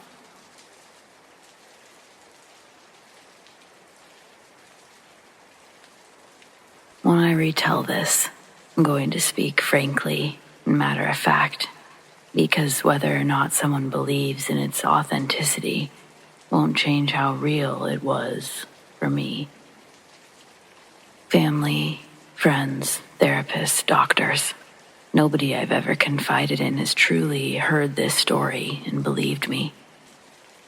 My sincerity only made the people I told more uncomfortable. I couldn't blame them. It's hard for me to say if I would have believed myself. I recognized how outlandish I was sounding. I stopped telling people. I stopped asking questions. I accepted this new life as real. The answer to my questions was that there was no question. When I was 11 years old, my brother Aiden and I were kicking the football around in our family's driveway. After a missed shot, the ball took a bounce off the corner of the garage and into the road. I wouldn't say we lived on a busy street by any means, but cars did fly up and down our road frequently. I see one of these cars cruising up 90 meters ahead. Initially, my concerns are on the ball getting popped. It wasn't the first time we'd watched one of our footballs get run over after rolling into the street. We did our best to chase it down before it bounced off the curb. The boundaries of our pursuits were outlined by our property and fiercely enforced by our parents. Both of us had received reprimands about leaving the driveway earlier that week chasing after a ball, and we would have been grounded if we did it again. When Aiden leapt off the sidewalk and followed after the ball, I couldn't believe he'd risk both of our summer freedom by disobeying the rules. I knew I'd be equally associated standing on the sidewalk, watching him dash out there like a fool. As he ran past me, my reflexes sprang my arms out for him, but my fingertips just missed his collar. Frantically, I started yelling his name. Aiden's completely unaware of the vehicle speeding his way. It was a red Ford Escort. The driver was looking down, but at the very last moment, before completely smashing into Aiden. The lady glances up and spins the steering wheel. The tires screech and Aiden turns with a jaw-dropped, shocked expression as the car comes within centimeters of hitting him. The back tires fishtail, sending the car up onto the sidewalk and heading straight towards me. It all happened too fast for me to react. When she hits me, the car goes straight over top of me. The woman crashes through our neighbor's fence into their garden. This causes our neighbors to run out and see what had happened. Parts of my body were crushed by the weight, and I can't feel my legs. Fading in and out of consciousness, one of the neighbors began CPR on me, while the other called an ambulance. The man becomes a muddled oval of dark colors as he's performing compressions over me. Then, the dark colors grew into a solid black when I felt my eyes close. When I wake up, I'm no longer in the amount of pain I was previously in. I can feel pressure from the wrap around my head. I try to move my arms and I notice that my left arm is in a cast. And aside from other minor cuts and abrasions, I was doing way better than how I thought I'd be doing after going under a car. I kicked my legs around under the white sheets. I could feel them again, and they had no injuries on them. I'm so happy at that point that I'm about to hyperventilate. I hear movement next to my bed and see a doctor standing beside me. When I opened my eyes, she happily told me, "Welcome back. Your surgery was a success. I'll let your parents know you're awake." Then she walked out of the room. There's another hospital bed across from mine, a field of vision previously blocked by the doctor. I didn't expect to see Aiden there, and I'm thoroughly confused when he's also bloodied and banged up. His face is swollen and red. His limbs are absent of any casts or splints. He's casually playing a Kirby game on his handheld. He pauses the game when he sees my puzzled stare. Aiden mimics my facial expression in a dramatic, contorted way before asking why I'm looking at him like that. Him being there bewildered me. I asked how he got hurt. Aiden rolls his eyes. He thinks I'm milking the head injury. "Stop playing. You're not that drugged up." I feel tears fall down my cheek. Aiden also sees the genuine emotion when I ask again for him to tell me what happened. With a rushed tone, he sounded annoyed having to remind me why we were laying in hospital beds. He says, "You just woke up from surgery. You now have a long piece of metal and a bucket of nails inside your forearm helping the bones fuse together. Your little narcotic nap just wore off." He again accuses me of faking my amnesia, reminding me that he had the same surgery a few years ago on his leg. He tells me that morphine doesn't wipe the brain. It was my first time waking up from an unconscious state like that, but I could still differentiate the tired fog of my pain medication from the feeling that I was missing a piece of the story, one that would let my last memory and the current setting that I was in line up in an understandable way. I was run over by a car today. Saying it out loud made me recoil, thinking about how terrifying it had all been. Aiden corrects me, saying, "You weren't run over. We were hit by that car and sent flying into the neighbor's yard." In his version of the story, Aiden didn't leave the sidewalk to retrieve the ball. Both of us stood on the sidewalk and watched the driver of the red car turn their head up and swerve. Aiden managed to push both of us backwards, and instead of the car hitting us head on, we were both hit by the left headlight and spun like rag dolls. I was out for a couple of minutes, but by the time medics arrived on scene, I was already apparently up and walking around. I was put under once more so that they could do my surgery. I couldn't believe it, even though the evidence was right in front of me. Aiden was wearing different clothing from what he had originally gone out with. Leaving the house that day, he was wearing his red Manchester United t-shirt. Now he was wearing a white YMCA shirt, one that I'd never seen before. I asked him where he got that shirt. He gives me a weird look and says, "My Y shirt? Got it from the laundry this morning." He told me he'd been wearing it all day. I look down, and my clothes are different too. They're still torn and bloodied from the accident, but what I'd put on that day was different. There were other little things that I began noticing that started leading me down the rabbit hole. Everything was the same, but there were slight changes I kept seeing. But after my brother's reaction, I didn't keep pointing out the oddities I found. When my mom walked into the hospital room, she didn't have a nose ring. When we got home, my posters were on opposite walls. Some of my clothes were different colors. Small details were different, and every time I'd point them out, I'd look crazy. For someone to believe me, they'd have to abandon their sense of reality. They didn't experience what I had. This is the only reality they knew, that they know. Nothing changed for them.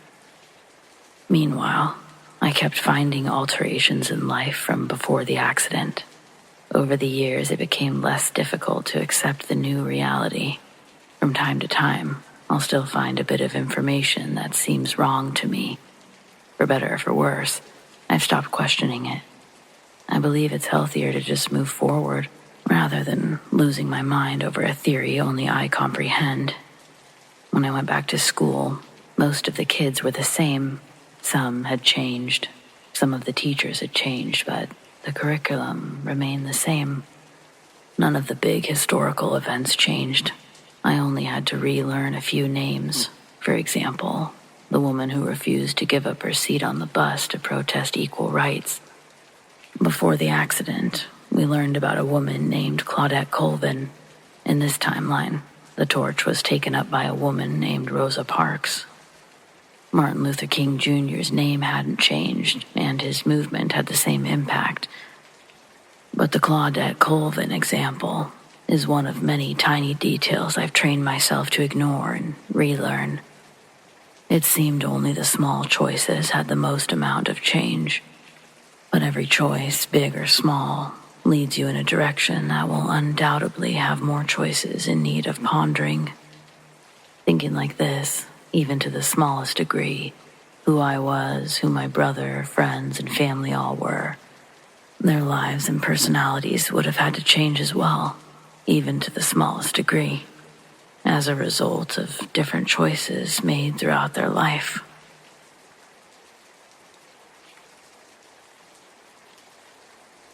Last year, I was forced to camp in the forest of West Newbury, Massachusetts, as I was homeless, technically. I still am. I should add that I co-own the land I've been camping on, but it's no house. It was hard work making several trips carrying my possessions from the main road to my campsite, which was 300 yards away from the road. I also was forced to go through a swamp to get there. It was moments before sunset when I finally finished with all of the loads I needed to carry when I happened to look to my left. About 50 yards away, I saw a male face peeking at me from behind the trees, but only for a second. The face had both a puzzled and a curious expression. I was also struck by its notable look of innocence. Anyway, When it realized I had seen it, it immediately ducked behind the tree. The entity appeared to be about 7 feet tall, impossibly slim, and slightly incandescent. At first, I thought it was a man in his early 20s. I was puzzled by the fact that someone was out in the middle of nowhere at that late of an hour. I almost shouted a greeting, but then I decided to wait for the guy to emerge from behind the tree before I did. I waited and waited, but he never did come out from behind the tree. There was no noise of footsteps in the leaves or branches either. Over the next few minutes, it finally dawned on me that the entity I had witnessed was not human. That was a difficult realization, as I had never experienced such a shocking thing before. In retrospect, the creature had not wanted to be seen. Only through sheer happenstance had I spotted it. Likely, the entity was some sort of member of the supernatural world. But your guess is as good as mine. A few weeks after the sighting, I happened to mention the incident to a woman that I know at the soup kitchen I regularly go to. She, Joyce, is a New Age type, highly tuned in with all things spiritual. She asked if the creature was tall, spindly, and bright. I replied that it was. Next, she got on her smartphone and looked up artist renditions of similar spiritual entities. She pointed to one picture and asked if that was the entity I had spotted. I said it looked very similar. She explained that what I had viewed is called a forest light being. She said that she had seen a few herself. I asked if they were harmful. She claimed they were not. She also informed me that if I tried meditating, then my vibrations might enable me to regularly see spiritual entities, especially in the woods. However, I don't know how to meditate, and honestly, I'm too lazy to learn. In addition, I am perfectly content not seeing any more inexplicable stuff. I mean, I want to sleep peacefully in my tent at night. Indeed, the howls and yapping of the neighborhood coyotes are creepy enough. I've been living in the same forest since late October 2019. In all that time, I've never seen anything unusual since sighting the light being my first evening there. Sometimes, as I sit by my campfire, I catch myself spinning my head around suddenly to see if the same light being is peeking at me again from behind a nearby tree, but it never is. Update: December 14th, 2020 now, and I'm still in that same forest. Last night, by my campfire, I shouted to the trees, "Look, you owe me an explanation. What are you? Who are you? Where did you come from? Why the hell were you peeking at me? I'd like an explanation before I die. I'm right here, okay? Show yourself." Nothing happened. Likely, it never will.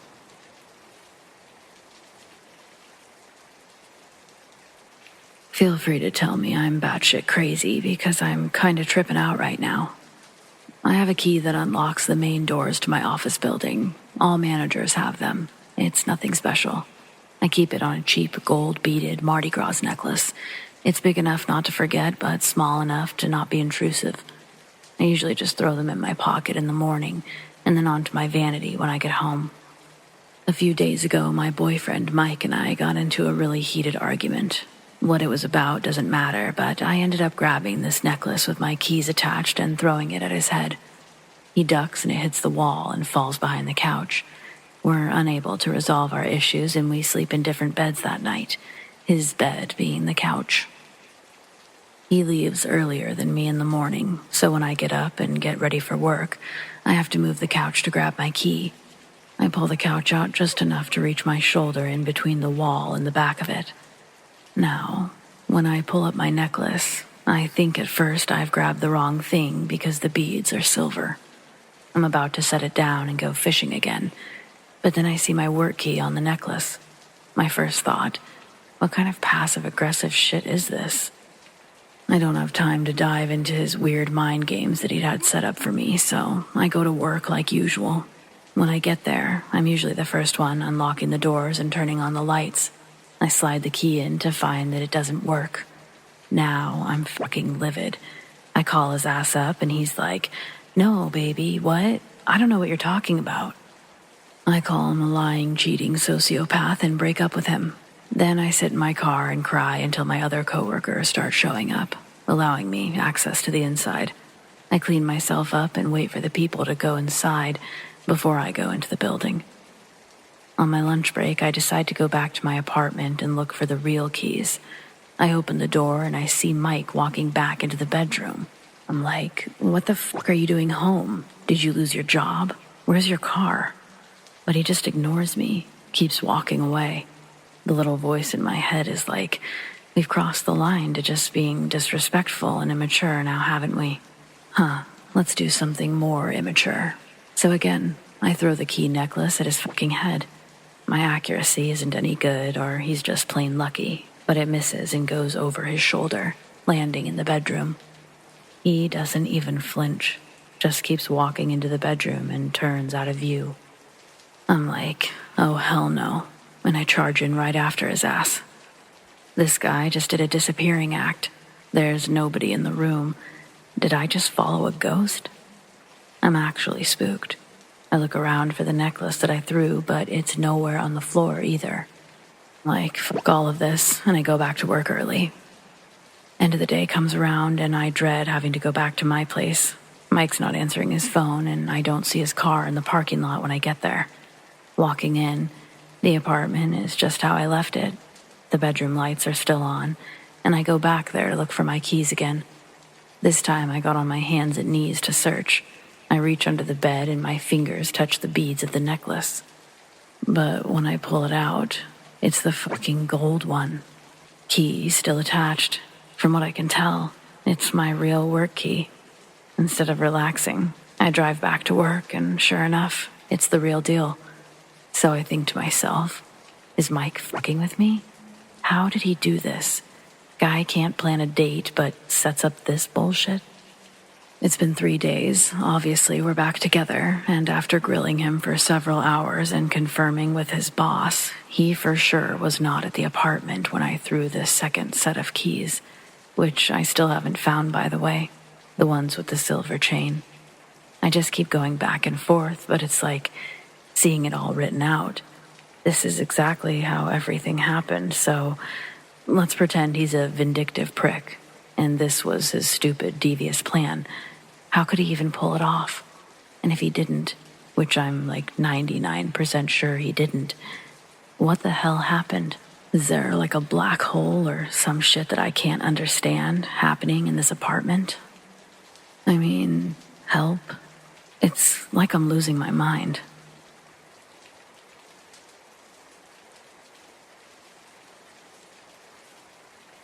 Boring but necessary background first up. This may be a bit confusing, but I'll lay it out as clearly as I can. For some reason, I'm having a lot of life glitches lately, but this is blowing my mind. So, in my job, I have to regularly liaise with different departments outside my job. One of those departments recently had a few staff leave, and 2 new guys eventually came on board. Both guys are in their 40s, white, slender, wear glasses, have salt and pepper hair, and look very similar except for the fact that they actually have quite different faces. I can easily tell them apart because of that, and because of the fact that one must wear a uniform and the other doesn't. Both guys have moderately unusual names. For privacy, I'll call one Stephen Bobcat and the other Gerald West. On Gerald's first day, he walks up, shakes my hand, and introduces himself as Gerald Bobcat. At that stage, I assume that it's his name. I also haven't met Stephen Bobcat yet, so no questions from me. Gerald tells me that he's just moved to town from, let's call it Green Bay. He tells me about the move here, his new role, and what he's doing. We sit and chat for about 20 minutes during a quiet time. I found him quite pleasant. We chatted away and even walked together for a while. Some time goes by, and I see him introduce himself as Gerald West. Odd, I think. I was sure that he said his surname was Bobcat. In fact, I was certain because the name, it's a local family name in the area and quite unusual. So the thought went into my mind that he must have been a local, hence why I asked him if he was a local. But he told me that he wasn't a local. He'd moved here from Green Bay. I even wondered if maybe he changed his name. About 2 weeks pass and I walk into the office where Gerald is. And he looks at me and says, "Oh, are you the worker from XYZ?" As if he had no idea who I was. We'd been chatting and talking together prior, and it was exactly as if he'd never seen me before. I assumed it was because I had makeup on or something, that his memory was awful. It was so strange that he acted like we'd never met. I even mentioned it to a friend. So around that same time, the other new worker, Steven, comes on board. He never introduces himself to me, but I hear him tell someone that his name is Steven Bobcat. I know what you're thinking. I've just mixed up the two guys. But here's why this isn't making sense. The backstory I was given by Gerald, who at first told me his surname was Bobcat. It is Gerald's backstory. Steven is not from Green Bay, and never has been. If Gerald was just having a total brain slip and just gave me the wrong guy's surname, the unusual surname that happened to belong to the other guy, then why did he genuinely fail to recognize me later? And if I had actually just met Steven Bobcat on that day and we talked and chatted, then how did I know the name Gerald? It was definitely Gerald I chatted and walked with. The two are very serious, and there's no way it's a case of joking around. Their jobs are quite serious, and they'd be in trouble for mucking around. If you have genuine theories on what the heck is going on, they're appreciated.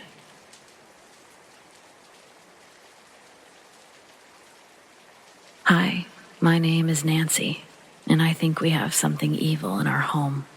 In total, there's 6 of us living here. Myself, my husband, his ailing mother, and our 3 children, ages 15, 10, and 7. The first incident happened almost a month ago when I came home from work. Now that we're caring for my mother-in-law, Linda, I leave my office at noon and work from home for the rest of the day, but a nurse stays with her from 8 to 12 while I'm away. As usual, I came in through the kitchen and headed upstairs to change clothes. Linda's nurse was coming down as I was going up, and she said, "I'm sorry, Nancy, what was it you needed?" I was completely lost. I hadn't spoken a word since arriving home. The confusion must have shown on my face because she proceeded to clarify, "When you called for me just now." But I still didn't know what she was referring to, and that made her confused. So she further clarified. I couldn't step away until I finished Linda's IV, like it was the most obvious thing in the world. Judy is such a nice woman, and we've always gotten along very well, but in that moment, I realized she was a little wary, as if she expected me to bite her head off. I asked if everything was okay, and she said, "Yes, ma'am, you just seemed a little upset when you called. I was worried that something bad had happened." After explaining I never called for her, she became very confused and asked me to follow her back to Linda's room, where my mother-in-law was much less polite about it. She said I should be ashamed of myself for taking that tone with Judy. I had to pull up the security footage to prove I had done no such thing. When I showed them the recording, they both paled and fell silent. I tried to pull up the footage of whatever they heard, but the cameras only pick up Judy and Linda's voices.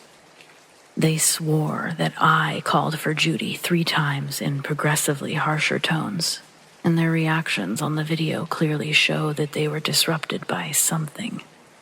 I told my husband, Kevin, we're both believers, but we didn't tell the kids yet. We've never experienced a ghost that could imitate voices, which made us worry that it might be a demon or something malicious, and we didn't want to frighten them. In hindsight, that was a mistake. But this wasn't a topic they covered in our parenting books. That weekend was one of the rare occasions that all 3 kids were staying with friends. Saturday evening, I was cooking dinner while Kevin watched TV. Once finished, I fixed 3 plates and called for Kevin to take one to his mother while I poured the wine. But when he came into the kitchen, he was white as a ghost. He asked how I got back into the kitchen, and I explained that I never left. Then he turned even whiter and said that he had just watched me come downstairs and go into the bathroom. He had asked if dinner was ready, but I ignored him without so much as a glance in his direction. We immediately knew that it was that thing again, only now we were even more frightened. A voice was one thing, but this was a full apparition. Kevin ran to the bathroom. The door was still shut and the light was on inside, but when he pulled the door open, it was empty. Skip to the following Wednesday, and that night, we woke to our youngest crying for her father. This was strange unto itself because she hasn't done that for a couple of years now, and even when she did, it was always me that she called for. When Kevin came back from checking on her, he was clearly shaken. He walked in just as she was almost to the door, and upon asking where she was going, she said, "I have to go with Mommy, but I don't want to. She's being mean." Then our daughter further explained that she had woken up to me standing in her doorway, but my smile was too wide, and it scared her. She asked what I was doing, and I told her to come with me. But when she didn't want to get out of bed, my scary smile became a terrifying scowl. That's when she called for Kevin. What would have happened if she'd gone with this thing? What is it? We told all of the kids everything that had happened the next morning. My oldest thinks that we've lost our minds, but that's fine with us. I trust him to recognize a dangerous situation if he experiences it. The other two, not so much. We made sure that they knew not to go near me if I seemed off in any way. It breaks my heart to see them so frightened, but what else could we do? This next incident happened yesterday, and it's what prompted me to make this post. Linda and I were home alone, just after her nurse had left, and I was making our lunch. On my way upstairs, she began frantically screaming my name, and I ran the rest of the way. When I made it to her room, she was pointing at the bathroom door with a shaking hand. Her medication makes her very sleepy, and she had started to doze off, but then she felt someone sit on the bed and thought I had returned with lunch. She opened her eyes to see me at the foot of her bed, but this time, my eyes were wrong. They were too big, and the irises were too small. She told the apparition to get out, but it only smiled at her, and Linda saw its teeth were also wrong, long and pointed. That's when she heard me on the stairs and began shouting my name. The apparition then stood up, still smiling, and calmly entered the connected bathroom. My heart was hammering as I approached the door, but no one was inside. I really don't know what to do. We don't feel safe in our own home. If this was a normal haunting, we would already be looking for a new house, but I feel like that wouldn't help in this case. We tried burning sage the next time the kids were out, but it didn't make a bit of a difference. We're officially willing to try anything. Please help.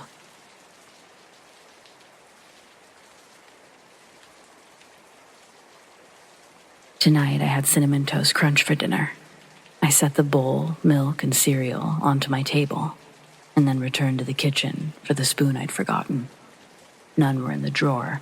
The next place I looked was the dishwasher and noticed it hadn't been started yet.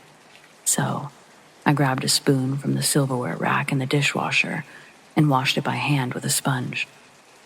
When I was satisfied it had been thoroughly cleaned, I returned to the table. But when I'd gotten there and sat down, there was now a knife in my hand instead of a spoon, even though the spoon had never left my grasp from the sink to the table.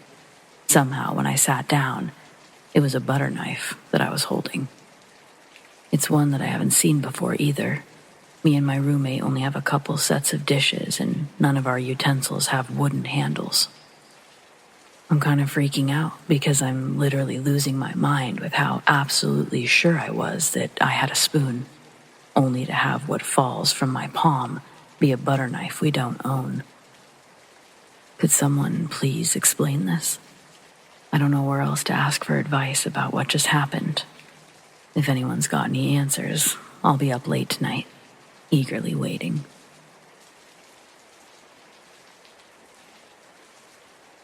On a beautiful August afternoon in 2006, I decided to take a drive or cruise around town.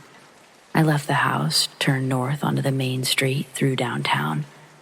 I had to stop at one of several lights on that street. I was living in a small town in southeast New Mexico at that moment. It was around 12:47 in the afternoon. I sat and I waited for the stoplight to change to green. I caught sight of a plane out of the right side of my peripheral. I was seeing it through the front windshield of the truck and saw that it was a white plane. It looked like a huge commercial jet.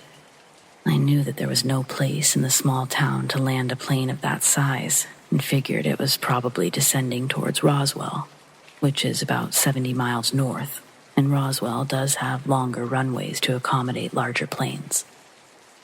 As the plane flew north, it appeared to be descending more, and I did get to see the underside of the plane, and it looked like it was black, like a space shuttle.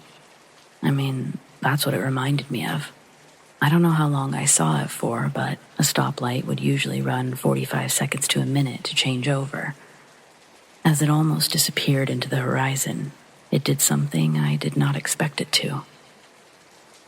As if seeing a large plane descending over the east side of that town was not weird enough, I saw the plane explode into a huge fireball with black smoke that quickly turned gray. I quickly turned right and headed back home. I turned on the television to see if anything was said about it. I also got right on the internet. The rest of that Saturday afternoon and night I spent with my eyes and ears glued to the news. I didn't hear a thing about it. Next day, I purchased every newspaper and continued watching the news. Nothing.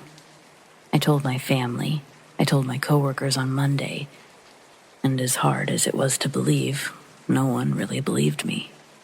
I spent months afterwards looking at the news, newspapers, doing web searches for anything related on that sighting, and nothing. It drove me mad because I know that I could not have been the only person to have seen it. It was a beautiful, mostly sunny sky that day. First weekend after the first week of school starting. Many people were out that day. I felt like a fool for telling so many people what I saw that afternoon, but I thought I was losing my sanity. I questioned it, but I know what I saw, and I don't know what to make of it.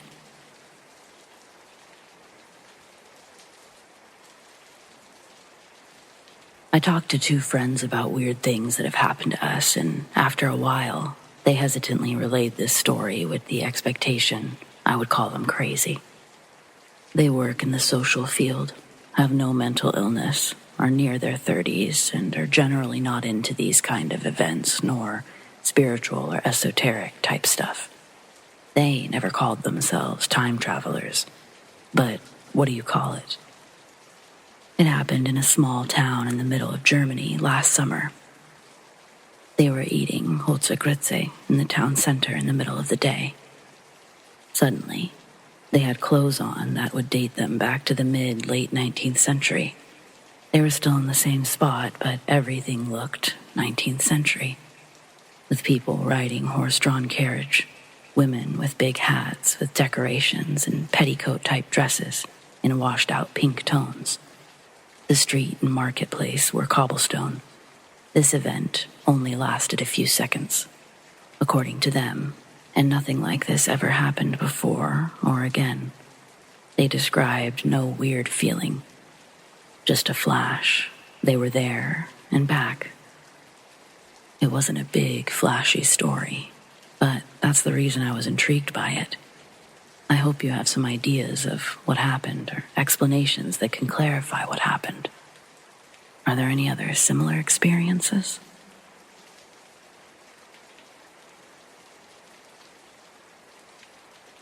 I went to a week-long snowboarding camp during winter break in middle school. Living near a mountain, I'd never really had an interest in the sport. But a few of my friends were going, and I didn't want to spend the whole vacation sitting at home by myself while they got to go make memories that would solidify them as better friends than me, of course. So, a week earlier, my dad takes me to a little winter sports shop to get my board, required gear. The camp had sent out a letter explaining everything I'd need to be prepared for the week. At camp, the cabins were separated by boys on the left and girls on the right side of the hill. Then, we were grouped off by skill levels.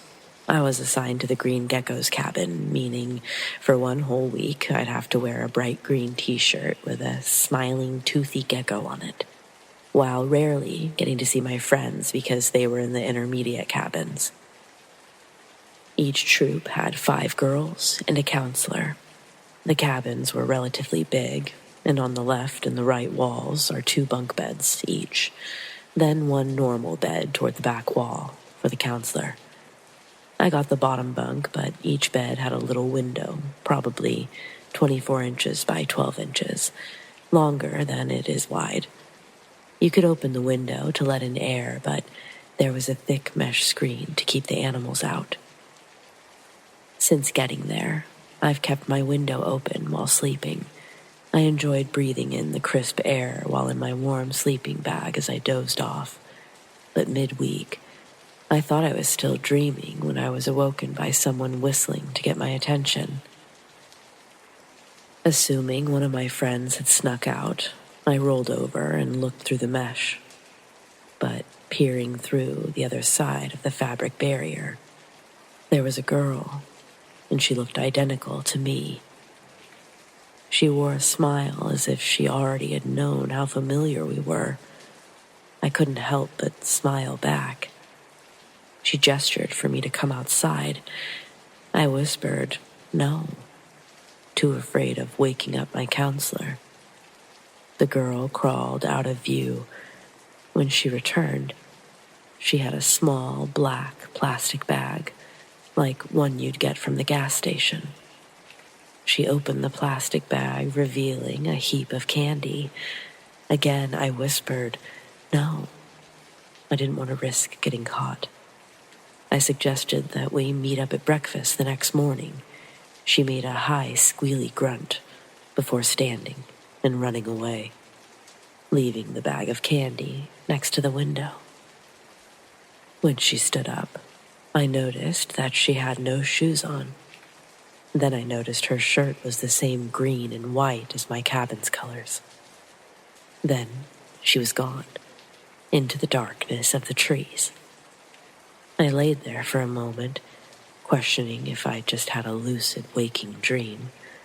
I laid back down, and maybe a half hour later, I heard camp security quietly open our cabin door. They shine the flashlight from bed to bed. I pretend I'm asleep, facing the wall as the light scans the bunks. The security guard then quietly steps out, beeps his walkie-talkie saying, "No, they're all accounted for," before walking away. The next morning, I wake up and I almost forgot about the night's happenings, chalking them up as a really strange dream. It's only when I go outside and I see the small black plastic bag that it all becomes vivid again, half covered in a dusting of snow. The black plastic reflected off the morning sun. I walked over and picked up the bag, remembering all of the candy that was previously shown to me. When I untied the bag and I opened it, what laid inside were 3 dead frogs, their innards cut out in a frozen pool that conjoined the 3 frogs like an atrocity of God. I dropped the bag, immediately telling my counselor what had happened and showing them the bag. At breakfast, I never did see the girl that looked like me. For the rest of the week, camp security heightened their patrols on their snowmobiles around the cabins.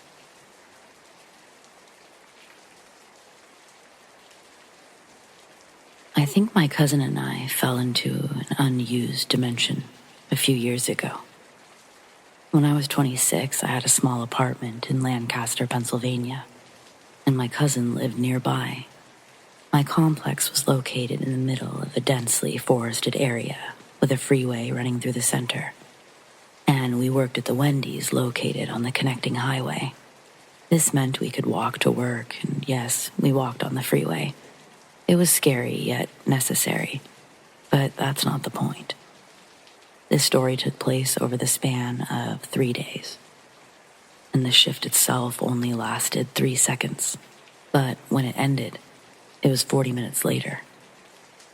My cousin and I usually worked the night shift together. That would put us heading home around 3:30 a.m. One night, we were talking to pass the time as we walked down the freeway, and we noticed a single bright headlight coming towards us. But there was something strange about it. It was too bright. Still, I chalked it up to a motorcycle with some kind of new LED light and thought no more of it. And yet, looking back, I now realize we didn't hear any of the sounds you expect to hear from a motorcycle. Anyway, we continued walking and talking as we moved to the opposite side of the road. It was completely dark out there, so we wanted to leave plenty of space for the passing motorist. There was nothing around except for the road and the forest on either side of us. You couldn't see anything beyond the first row of trees. No streetlights, nothing. Even with our phone flashlights, we couldn't see more than 5 feet ahead. But we didn't really need the lights anymore. It was a road we'd walked almost every night. We knew it well enough. We continued on our way, but after a few moments, I realized the motorcycle still hadn't passed us. We were still facing the light. It didn't disappear, it just hadn't passed us. The freeway was a concrete road, with one small bridge essentially acting as a border to our apartment complex, with us on one side and the forest on the other. Under the bridge was a creek. It ran around the complex and through the forested areas. The mystery light disappeared the moment it reached that bridge. I asked my cousin if he saw it too. Then I made him describe it to me, just as extra reassurance I wasn't losing my mind. Unfortunately, there was nothing to do but shrug it off and move on. The next night, again around 3:30, we were walking home. We saw a single bright light speeding down the road, even faster than before. We stopped and watched it to see what would happen, and this time, it didn't disappear. It kept going. But once it reached the other side of the bridge, it made an impossibly sharp left turn without slowing and seemingly drove into the forest. My cousin and I looked at each other in total confusion, unable to explain what we had just witnessed. It's impossible for anything to safely maneuver through the trees at that speed, even a motorcycle. We continued watching the light travel through the forest until it suddenly disappeared, about 200 feet in. We resumed our walk with a weird energy. I think what we saw made us both feel a little uncomfortable. We exchanged small talk as always, but we were paranoid and constantly checking our surroundings. Now, the next night's walk home is when things got crazy. We were about a quarter of the way down the road and discussing our experiences over the previous nights. Only this time, we didn't see a weird light. I was standing about 1.5 feet behind my cousin as we talked, and I pulled out my phone to see that it was 3:37. Then, suddenly, in mid-conversation, the whole world seemed to disappear. There was no warning. There was no shift effect or dragging sensation. The world was simply there 1 second, and the next, it wasn't. It reminded me of when a game clip fails to load properly. I stopped moving, walking, and talking. Instead, I just looked around, trying to figure out what the hell was happening. Somehow, I was standing in what looked to be some kind of unused dimension. There were no road, trees, sky, or floor. There wasn't even darkness. Everything was just white. There were no shadows or shade. It felt like I was standing on a piece of printing paper. Or if you're familiar with Dragon Ball Z, it looked like the first time Goku entered the hyperbolic time chamber. I couldn't even see my cousin anymore. I was scared and didn't know what to do. So I stopped mid-stride, and my foot suspended in the air. I looked around for about 3 seconds, and just as unexpectedly as everything had disappeared, it returned in the same way. My cousin was suddenly 5 feet ahead of me now, but I assumed that happened because I had stopped walking and he didn't. I've read a few paranormal books that discuss wormholes, and small movements could sometimes land people miles away from where they started. Clearly, this wasn't the case for us, but I'm glad I didn't take any chances. Again, I made him tell me his story first in order to confirm we really had the same experience. And when I checked my phone, it was somehow 4:20. It felt like 3:37 had been only seconds before, yet somehow almost 45 minutes had passed. I tried to tell my cousin, but he hadn't seen the time before and didn't believe me. After arguing about the time change for a while, we realized we were no longer where we were when the dimension slip started. Instead of being 25 minutes away from my house, we had actually passed it. We only missed it by 200 feet or so, but it was still crazy. We know that's not where we were. My cousin and I still hang out occasionally, and to this day, we still talk about that night every time we see each other. Has anyone else ever experienced anything like this?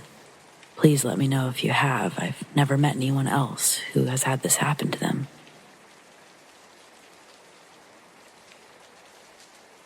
When I was younger, I spent half of the week living with my ex, Christopher, in central Paris, near Rue Carducci Park. It was easier to stay in the city since I studied at university from Monday to Friday. Christopher and I maintained a mutual friendship with his ex-girlfriend, Alice. I know, please don't judge me. Back in the day, the three of us slept in the same room and shared a powerful relationship together. It was almost like a love triangle, but anyway, my experience isn't about our personal story. Alice and Christopher are sensitive people who feel energies and spirits. I never judged them since I also experienced baffling situations, but hey, I wanted to stay pragmatic. I can't explain what happened on those nights when Christopher and I talked in our sleep. Alice listened and told us everything in the morning. It happened a few times, but I have no memory of the events. She was absolutely sure we were speaking in tongues. There's no doubt about that. The disturbing part is that we don't understand or read Latin. She even took notes when we realized some of the sentences were from the Bible, some of them related to Lazarus. While Christopher is a devout Catholic, I'm not a religious person at all. Of course, I've read and studied the Bible and other religious books, but I cannot tell you entire parts from my memory. Since Alice is sensitive to this invisible world, she felt it was something disturbing and unusual. I often laugh and talk while I'm fully asleep, but this Latin episode never happened again. There's always this stereotype about creepy legends in Latin, especially because religion is often used by the media to play with our deepest fears. Do you think it's possible for our minds to use forgotten data to do this seemingly impossible? Do you have any alternative theories? Could it be related to ghosts or other entities? Sometimes I think about this whole experience and I still can't figure out what happened. Thanks for your theories and possible explanations.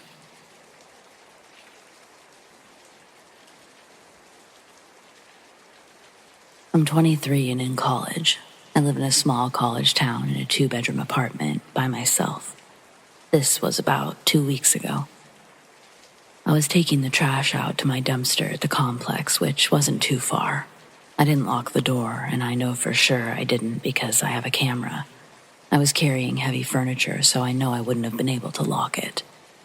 When I returned from the trash, I heard myself complaining on the other side of the door. When I realized it was my voice, I froze in fear for about 10 seconds, then tried to open my door. The door was locked, and the voice was gone as soon as I put my hand to the door. I say I was complaining because that's the best way I can refer to the way I was speaking. Whatever that was upset and loud. I've thought about what this could have been over and over again. I checked my camera, which picks up my every movement and usually picks up sound, but nothing was there. My friend said that maybe it could have been some sort of skinwalker, or some sort of glitch in the matrix of myself where she wasn't supposed to be.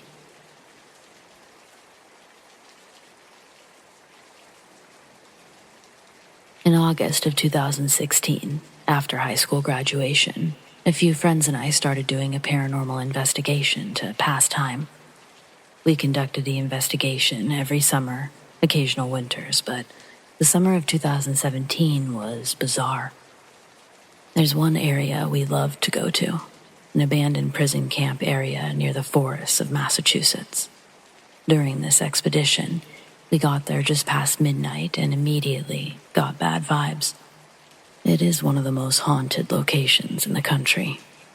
We ventured down a small dirt road to a graffiti-ridden cement building, which consisted of roughly 6 solitary confinement cells. The building was roughly 15 feet by 9 feet, so it was rather small. While 2 of our team members went to one side, my friend and I, we were crammed in one cell. We asked questions to see if any ghosties would reply to our audio recording device. We had a lengthy session. We heard footsteps in a nearby tree line. There was no one there. They got closer, closer, and closer, until I thought they were right next to me. They were so loud. Apparently, our other team members heard footsteps too, but instead, over by our car. We decided to hightail it out of there. After reviewing the audio, there was one moment that we caught a disembodied voice. My friend asked, "Is there anyone who belonged to this cell?" And a muffled, whispered replied, but we couldn't make out what it said. We put logic above the paranormal, approach every scenario as skeptics, but I firmly believe that we caught something paranormal.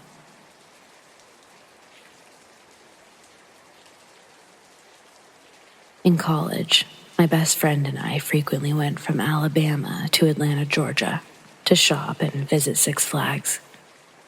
One time, we were driving back after midnight, and we'd just left Noonan, Georgia on I-85 when we got hungry. It's a long stretch of nothing out there. So we just turned off at the next exit when we saw a Wendy's sign. We went across the bridge, but we didn't see a Wendy's. So we kept driving. We lost track of time while talking for 20 minutes, and that's when we realized there was no restaurant out there. The road suddenly bent to the right, came to a stop at a T intersection. The sign said I-85 was to the right, so that's the direction we went. We were planning to go get food at the next exit, but 5 minutes down the road, we saw an empty gas station and Wendy's. We also needed gas, so we went there first. And another vehicle pulled up at the gas pump across from ours. An old man got out, froze, and stared at me in silent horror as I pumped gas.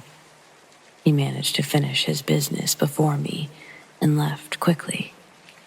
My soul shivered, but I filled the tank. I pulled into the Wendy's drive-thru. The server sounded like a tired robot, and also stared at us like an unblinking zombie.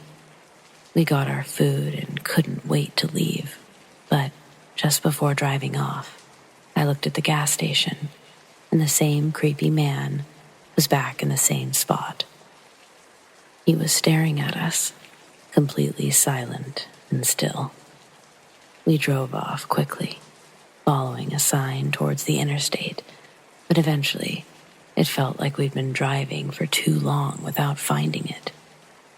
We decided to turn back and retrace our route to Wendy's.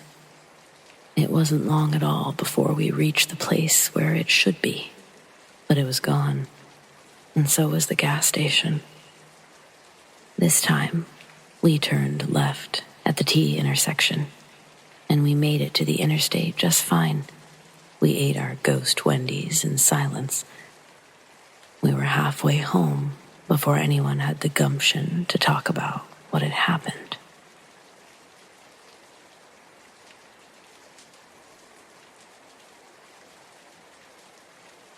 I never thought that my supernatural experience would be an apple. It sounds mundane, but it's actually rather interesting. When I lived on the edge of my old city, there was a huge park that took up several square miles. During my childhood, I spent a lot of time there. I knew it pretty well. After becoming an adult, I still went there often for night walks. It's usually a safe place, but there are very few people around at night. One night, I was walking down an alleyway with a bright moon guiding my way. If there had been anyone else nearby, I would have heard their footsteps, but all was quiet until something small suddenly ran by through the grass.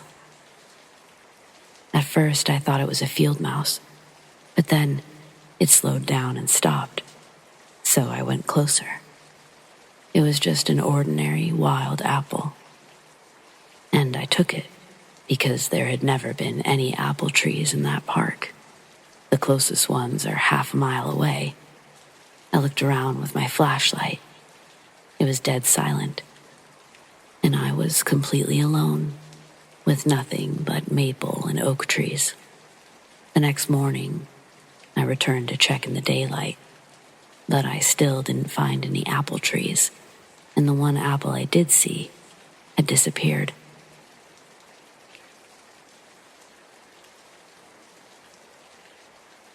On December 29th, 2022, I was traveling from Santa Barbara to a small town in the middle of Nevada.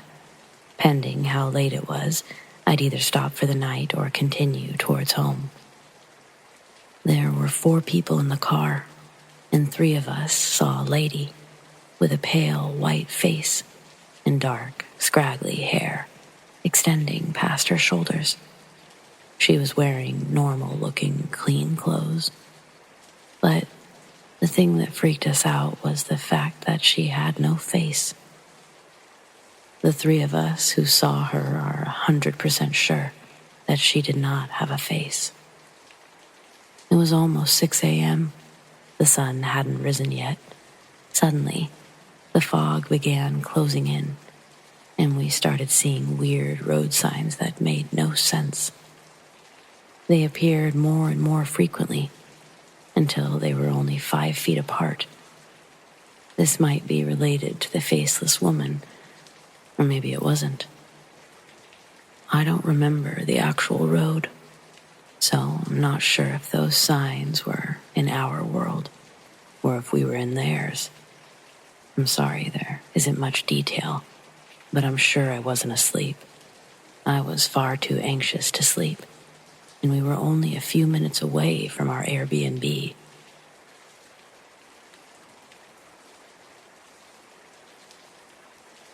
This is my very first time posting anything, so forgive me if it sounds a tad awkward. The story I want to share occurred during the last half of 2021, when my partner and I lived in Australia. We rented my partner's grandparents' house after they were put into a nursing home.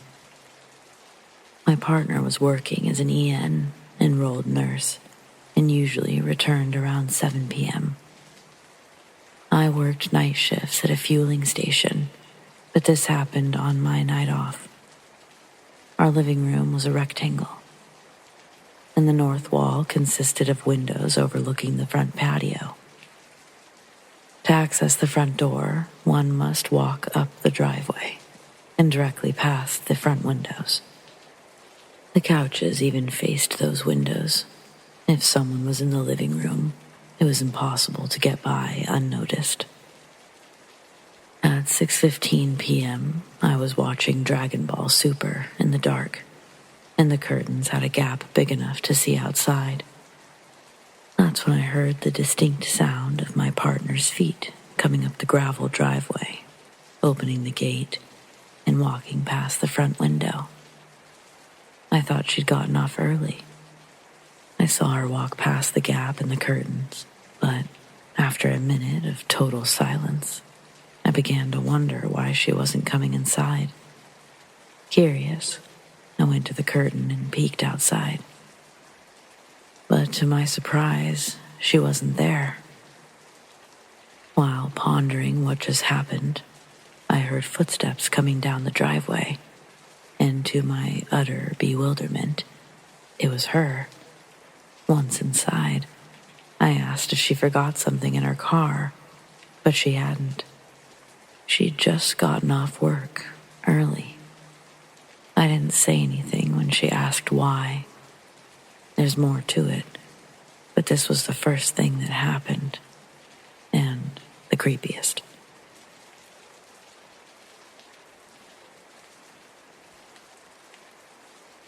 I knew that 2022 was going to be a weird year, simply by how it started. Last year, I was finishing college. My roommate, who we'll call Sarah, worked as a full-time manager at some group home. Her hours were kind of all over the place. It wasn't unusual for her to sometimes be gone before I even woke up.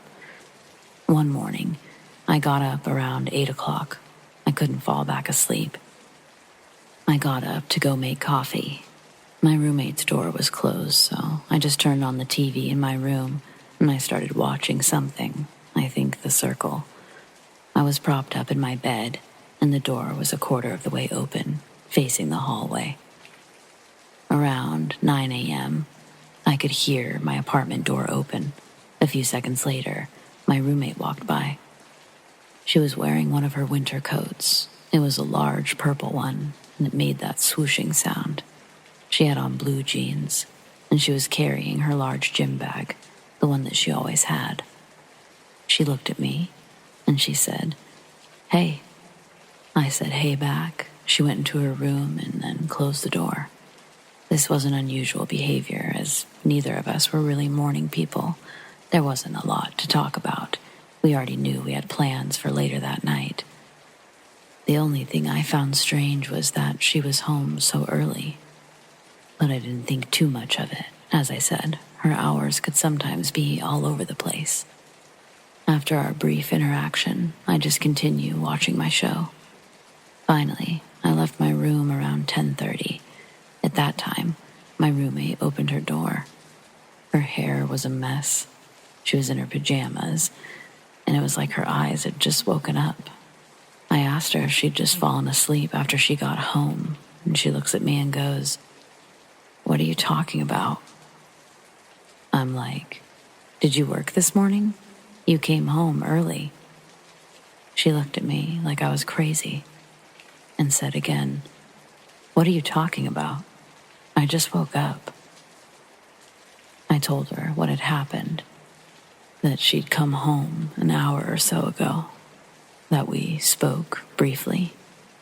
She insists that she didn't go out the night before and that she'd fallen asleep around midnight.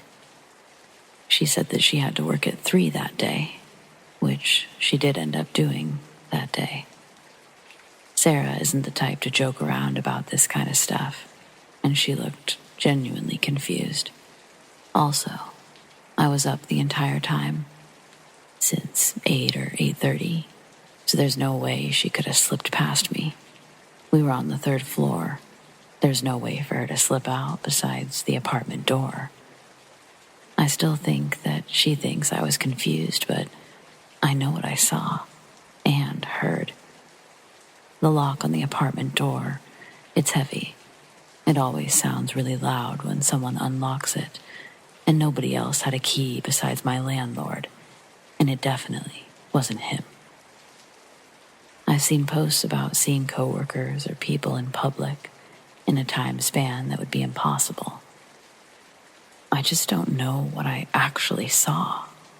I wasn't stoned, drunk, or anything. The only thing in my body at that time was caffeine.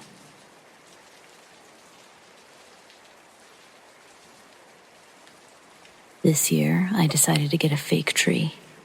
Normally, I get no tree, but I just bought a condo and it felt like it was right this year. I got a great deal on a 6-foot-tall one at Home Depot. It's lovely, looks great with the vaulted ceilings.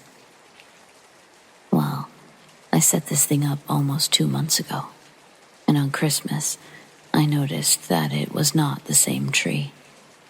I can't really wrap my head around what's happened, but the result is that the lights on the tree were different, and somehow the tree was taller. So this tree, it's one of those pre-decorated ones. Lights, ornaments, the whole thing. This particular one had white lights, blue, silver, and gold ornaments. Lovely.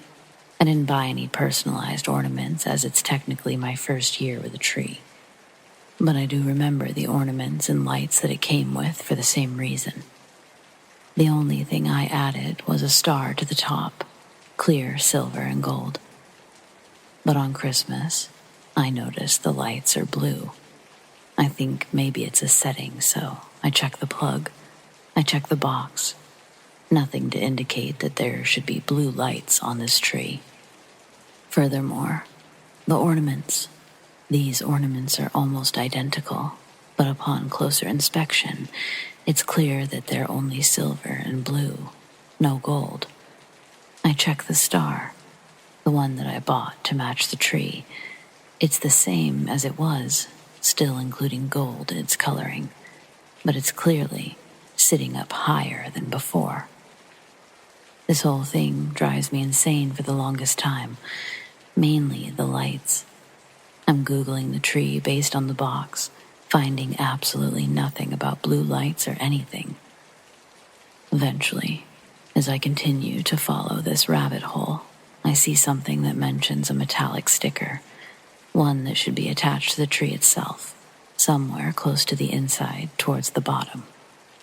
This sticker has a serial number. I climb under the tree, and I'm already feeling so strange about even touching this tree, but I find the sticker and I search the number. The tree exists, but it's not the tree I bought. From what I can tell online, it wasn't even sold this year. Fast forward to last night. On my way home from work, I decided to take the tree down. I don't want to look at it anymore. I'm going to see about getting my money back. When I get home, the lights are back to white. The ornaments back to blue, silver, and gold. Serial number. The sticker, it's in the same spot, but now it matches that on the box. I almost felt like I had to have dreamt it, but my Google history matches, and there's still a photo on my phone of the other sticker with the other serial number. So, I have no idea what the fuck happened, but I'm going back to no Christmas trees.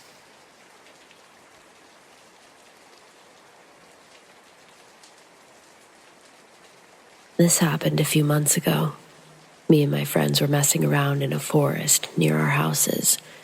We were walking through it, and my friend shouted out that he saw a figure in there, pointing to a drainage tunnel. We messed around by throwing rocks at the tunnel, and then we went on. We saw there was a pathway with a dead end to the left, but there was a small space to jump to. You just had to take a right. My friend and I were talking, and we saw our other friend jump to the left, where the dead end was. But when we looked, he wasn't there. We walked the entire forest 4 times. We were talking to each other, calling out for our friend. We'd made our way back to the entrance, and we saw our friend walking toward the exit. When we caught up to him, he said that he had heard us talking and bickering, following our voices, but we were at the other end. There was another weird part. When we were walking the third time, one of the bushes started shaking profusely for about 4 seconds. I don't know. Some sort of mimic or other dimensions.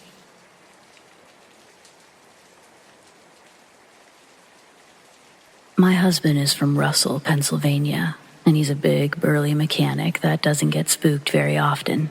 But he told me a story from his childhood that he apparently never got over. Has anyone else heard of this?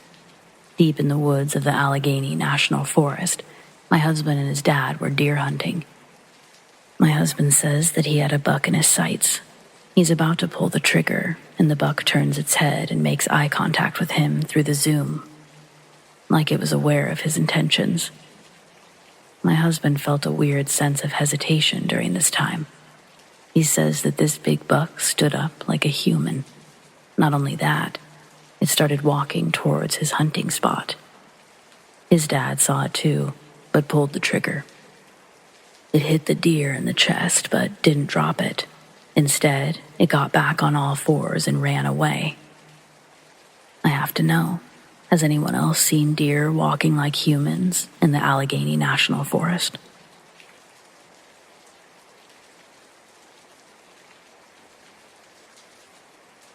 "30 years ago, just after my 21st birthday, I purchased a set of wine glasses. I bought them because they weren't like standard wine glasses. They were a smoky gray color and had a very short stem on them. The gray color got darker as it went down the glass, and it was almost black at the base. They were a nice, thick glass with a bit of weight to them. Since my 21st birthday, I've lived in many places, and as so often happens in a move, things get lost or broken. By the time I moved to where I currently live, about 15 years ago, I was down to just one of those wine glasses. I was always very careful with it because I hadn't seen any others like it in all these years.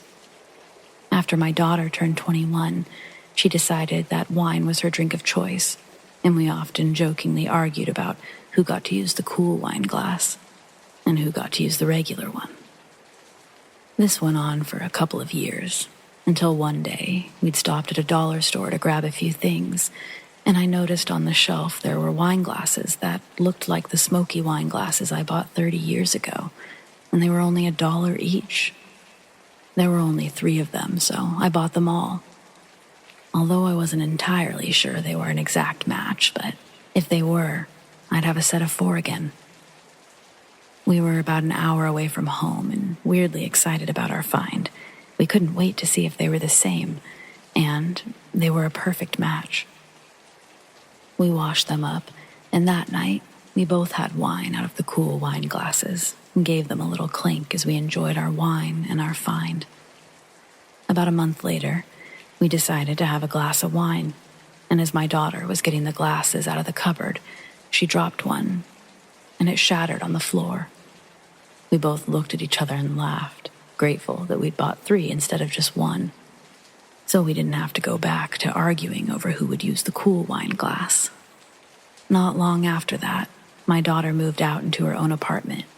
Busy with life, we didn't see each other much, so I decided that when she came home to visit, I would surprise her with a cool wine cabinet, and I'd have it stocked with loads of different wine that we could try together. After it was finished, I was putting the wine in there, and there was enough space to put the wine glasses in the front. I was thinking they would look nice in the lighting that I had installed. I went to get the glasses out of the cupboard, and there were 4 of them. I couldn't believe it. I began wondering if maybe I had dreamed that she broke the glass, and I decided I must have. Nothing else would make sense. I didn't call and ask her because I wanted the cabinet to be a surprise. She knows I don't drink alone and would be wondering what I was doing, digging out the wine glasses as they're in the back of the cupboard. Not long after that, she came over and was impressed with my little project. and we decided that we needed to get busy trying out all of the new wines I'd put in the cabinet. She opened the cabinet, and seeing the 4 smoky gray glasses, she turned and looked at me with a weird look on her face and said, "How are there 4 of them? I broke one." I told her I thought she had, but I'd convinced myself I dreamt it because there was no other explanation. She said, "Nope, I definitely broke one. It shattered everywhere." We were both confused and a little creeped out, but it didn't stop us from enjoying our wine. There are still 4 glasses.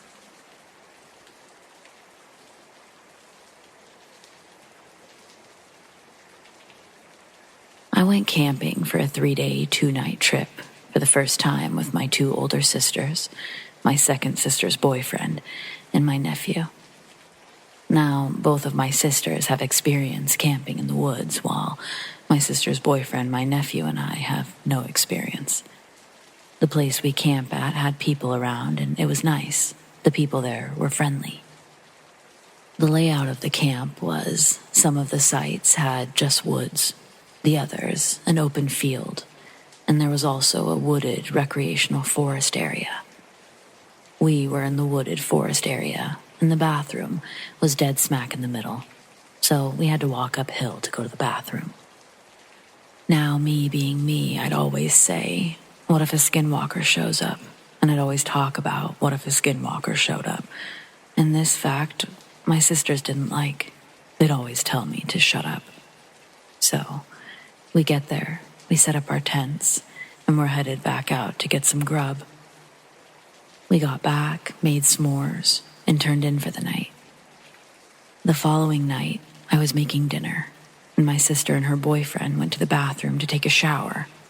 As soon as I was finished making dinner, my sister's boyfriend came back to our campsite. He was wearing his headlamp, and it was bright as the sun, and he asked, "Do you know where your sister's at?" And my other sister and I said, "We thought she was with you." My sister's boyfriend said, "Oh, she must still be in the shower," and proceeded to walk back to the bathroom. At this point, my sister was back 5 minutes after her boyfriend walked back, and as soon as my sister was back at the campsite, my other sister told her, "Your boyfriend was looking for you." Now, my sister thought our oldest sister was messing with her, so she shrugged it off. Minutes after my sister got back, her boyfriend returned, and they both went into their tent to talk about what had happened. After our trip was over, we got home. My sister brought up what had happened while we were camping. This is what I got from my sister's point of view. So, her and her boyfriend left to take a shower. As soon as she was done, she was walking down the hill to go back to the campsite, and she saw someone with their headlamp on, but turned it off as soon as my sister walked down. The weird thing was she was waiting for something to pass her or a footstep to walk past, but nothing happened. She definitely didn't think this was her boyfriend, but my older sister, myself, my nephew, we all saw her boyfriend walking up the hill, and the creepy part of it is her boyfriend said that he was still in the shower.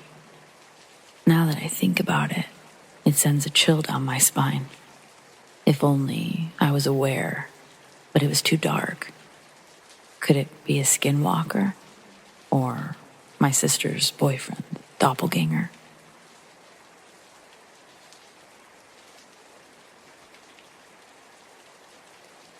Alright, so this must have been early 2000s during the summer, after I was in 3rd or 4th grade.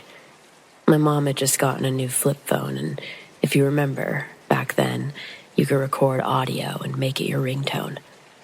I was in the back seat of her van as my mom was driving me home from her parents. We'd just pulled out of the driveway when I took her phone to record the guitar solo that was playing on the radio. I honestly wish I could remember what song it was, but unfortunately, I do not. It was most likely a classic rock song, though, as that's mainly what she used to listen to. Anyway, I recorded like a 15-second clip of the song to make a ringtone. But when I played it back, there were words, It was very clear, and I showed it to multiple people that all heard the same thing. It kind of sounded like Stitch from Lilo and Stitch, saying it while gargling water. And what was really weird was that the last me that they said, it turned back into a guitar strum. It could be a glitch, could be a ghost. I don't know. But I definitely had physical proof of something. The next one, it could have been me hallucinating, but it also could be that it's easier for paranormal things to happen to us when we're sleeping or tired, as I'm starting to think anyway. I was again probably 3rd or 4th grade, and it was during the winter. I fell asleep watching TV in my parents' room. We only had 2 TVs in the house at the time, and I was awoken by my mom, who got me up and started walking me to my bedroom. We were in the hallway, walking to my room, when I saw what I thought was my older brother, laid back on my bed, reading a book that was resting on one leg that was bent up. I yelled, "Hey, get out of my room!" His head turned to look at me, and his eyes were wide open like he was shocked I could see him. He quickly jumped over the side of the bed out of view, and when I jumped on the bed to chase him, he was gone. It happened pretty fast and freaked my mom out. A few things thinking back after it happened. The lights were off, but he was kind of bluish in color. He was also wearing oldish-looking glasses, which my brother did not wear at all. Needless to say, I didn't sleep alone for a long time after that.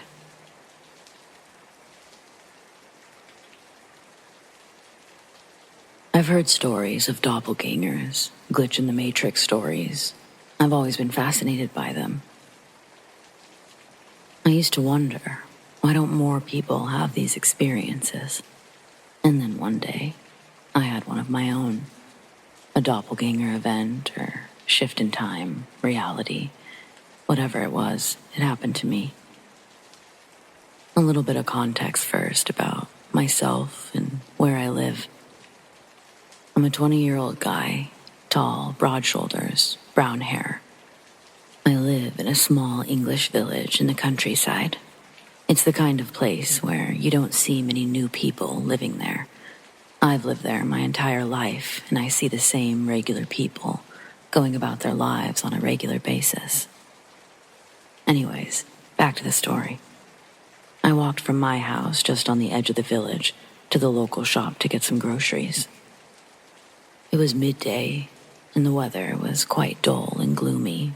Everything was going normal until I walked back from the shop. I'm walking on the path outside of an old church.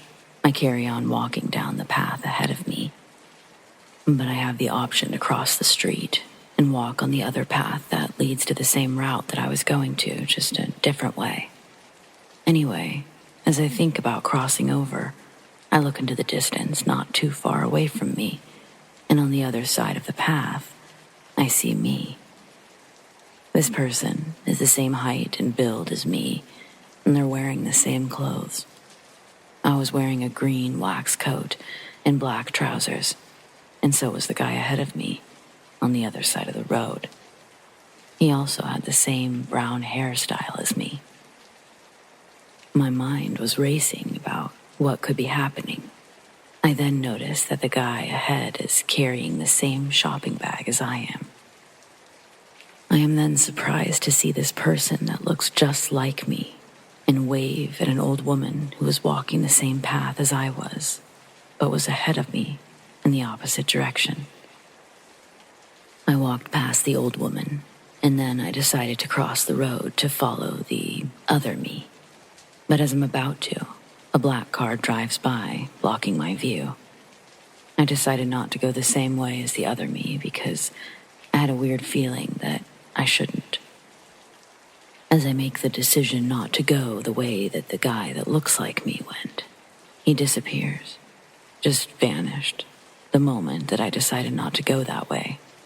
I didn't see him disappear. It was like he was never there. but I still had the vivid memory of the event. It was like by suddenly deciding not to go that way, I changed time. I moved quickly ahead to see where he was, but this other me is nowhere to be found. I look in the driveways of people's houses, and he wasn't in any of them. There's nowhere for him to go. My mind was blown. As I walked back, I had the most eerie feeling and got quite creeped out. I think I had a time slip, that I was seeing into a possible future, but by changing my mind and not going that way, that never happened, so the other me disappeared. But one thing that I could not figure out was who was the old woman that he was waving at. I don't know her, and I walked past her, but when I walked past her, she didn't seem surprised or shocked that she saw two of me. Who she was is also a mystery.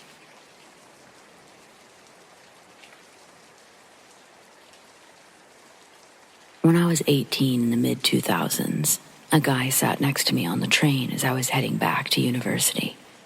And for the whole journey, he kept talking about things that didn't quite make sense. I felt like I knew him, and he was talking as if I was a long-lost friend. He didn't seem to have any mental health issues. He was intelligent. He seemed to speak about things that connected with me on a deep level. He kept drinking small bottles of whiskey, the kind that you can get on the train. And he seemed to be enjoying everything that was happening, like it was all new to him. His confidence was off the charts, not in a player type of way, but as if he was from a slightly more free and socially advanced culture. There was a definite vibe of, he's not from here. The tone of the conversation for the hour-long trip, it was him both teaching me about life and building my confidence up, which I felt was strange given that I had no idea who he was. The whole time I felt a strange sensation that there was some sort of different vibration about him, like he didn't quite fit into his surroundings and all the other people, almost on a molecular level, like there was a bubble around him. It was very odd. For reference, he appeared to be in his late 20s, wore black, had black facial hair and black, not long but not short hair, and he had a very healthy vibe about him. Eventually, we arrived at the station, and as I was getting off the train, he put his hand on my shoulder, looked into my eyes with reverie, like I was some kind of holy figure, and he said, "You're a great person." And I felt genuine emotion from him that was far too strong for the circumstances. Then he walked away, the wrong way, and disappeared into the crowd. I looked for him through the people, but I couldn't see him at all. He just disappeared. For years, I've wondered if he was some sort of time traveler that came back to give me a message. Who knows? Maybe he was. Has anyone else experienced anything similar? Or can you shed any light on what this could have been?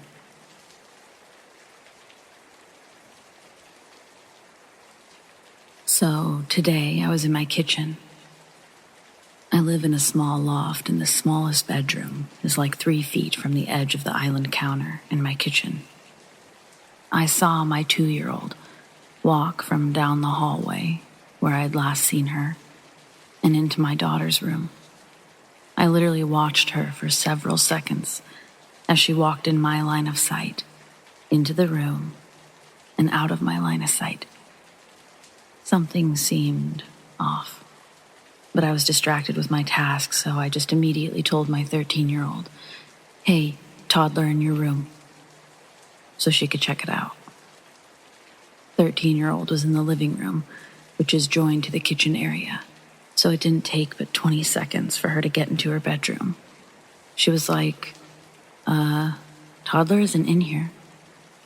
So we checked together, and she, the toddler, was still in her little bed in my room at the end of the hall, just vibing. Then it hit me. What was wrong? Toddler was wearing a pink footless zip-up sleeper today. When I saw her, she was wearing a teal blue sleeper with popsicle prints that she wears often. Being distracted, it didn't really click. Also, weirdly enough, she's a heavy walker, and when I saw her a minute before, she made no sound, which is probably why I noticed something was off. It also seemed like her being was slightly muted, color-wise. It seemed like a soft image, almost normal but slightly faded, like a camera filter. Enough for me to notice something was weird, but not instantly notice what, whilst I was distracted. This was broad daylight, by the way. I wasn't seeing things wrong. I even saw her smile a little. I saw her clearly, but it wasn't her. I've got no idea what to do with this. I have no history of hallucinations, etc. I'm not having a mental break, nor am I sleep deprived. Everything else is mostly normal. However, this event did remind me that 3 or so weeks ago, my 13-year-old was home alone. She heard my toddler giggling in our living room, even though we weren't home.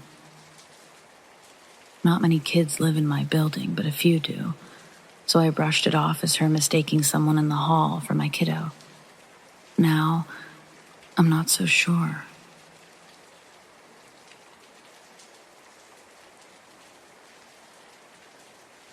The security company I worked for had a contract with a construction company as they renovated the cafeteria of a high school. We set up a little shack on the property, then connected a bunch of cameras in strategic positions all around the building that would feed back to the shack. Then, every hour, I'd walk the premises with my flashlight. It was a pretty good gig. The high school was out in the suburbs and in a nice neighborhood. I think it was a private school. There was a lot of money sunk into the architecture of this building, and there was a family of deer that would eat bread if I threw it to them. I bought 1 million loaves at the gas station and probably overfed those deer while I was there, but you gotta entertain yourself somehow. Because it was such a nice neighborhood, my boss only assigned 1 guard per shift, and usually this was great. I'd use the time to read or play my Game Boy, but the last week I was there, an incident happened that really freaked me out. I'd been out walking, making my rounds. It's a hot summer night, and I'm waiting for my dear friends to arrive. I stood there with my loaf of bread in hand, tossing slices like a frisbee into the field, when one of the alarms starts ringing. I didn't have to check the security cameras to see where the disturbance had come from, because when I turned to start going towards the shack, I saw that one of the library windows had been opened all the way. The windows on this library are big, and they move like a garage door. I shine my flashlight towards the window and catch someone halfway hiding behind the curtains. Their legs up to their shins were completely visible. They were wearing black pants and were barefoot. When the light hits the long white curtains that partially concealed him, he took off running into the dark library. My adrenaline spikes and my hands start shaking. This is my first real pursuit. I trained in kickboxing and could run marathons back in those days. I wasn't afraid that I couldn't catch him. I was afraid that he'd have a weapon on him when I did.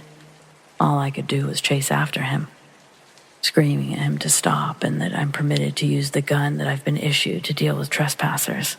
I was bluffing on the gun part, where permitted pepper spray, handcuffs, and a baton.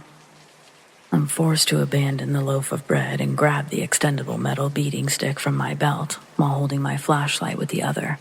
Then I run through the curtains into the library. Exit signs are the only source of light besides what I have. There's too many places to hide in a library. I listened for running feet, but the library was silent. He couldn't have run so far out of ear's range that fast.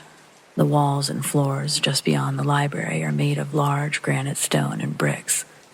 I should have been able to hear what direction he was running with how he bolted.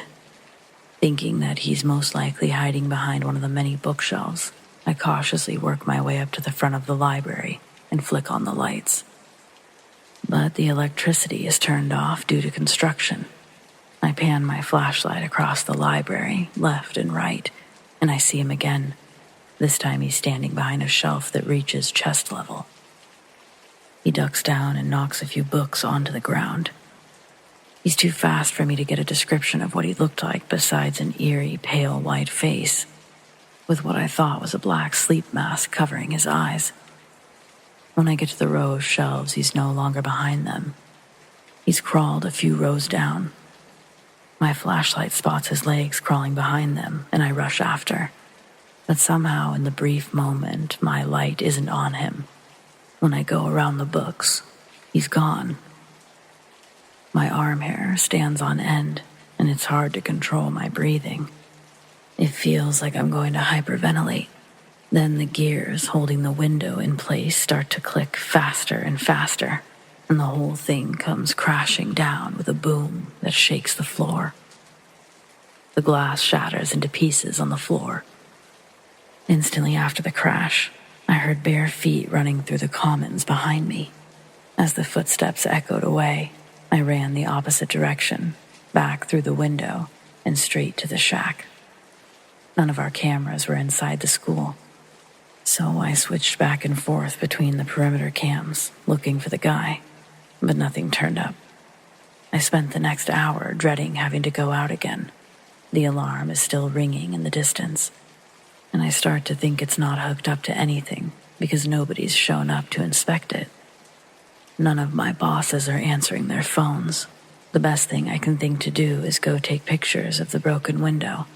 When I return to the library, the bent metal window frame is once again in a locked position, wide open. Seeing this breaks my last nerve of courage, and I run back to the shack and lock myself in until I'm relieved of my position.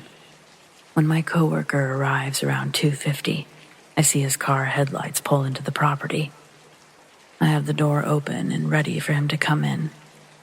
The company belt's sitting on the desk, waiting to be strapped on by the next protector of this construction site. When I walk outside, the alarm is no longer ringing, and I leave without telling him about the library.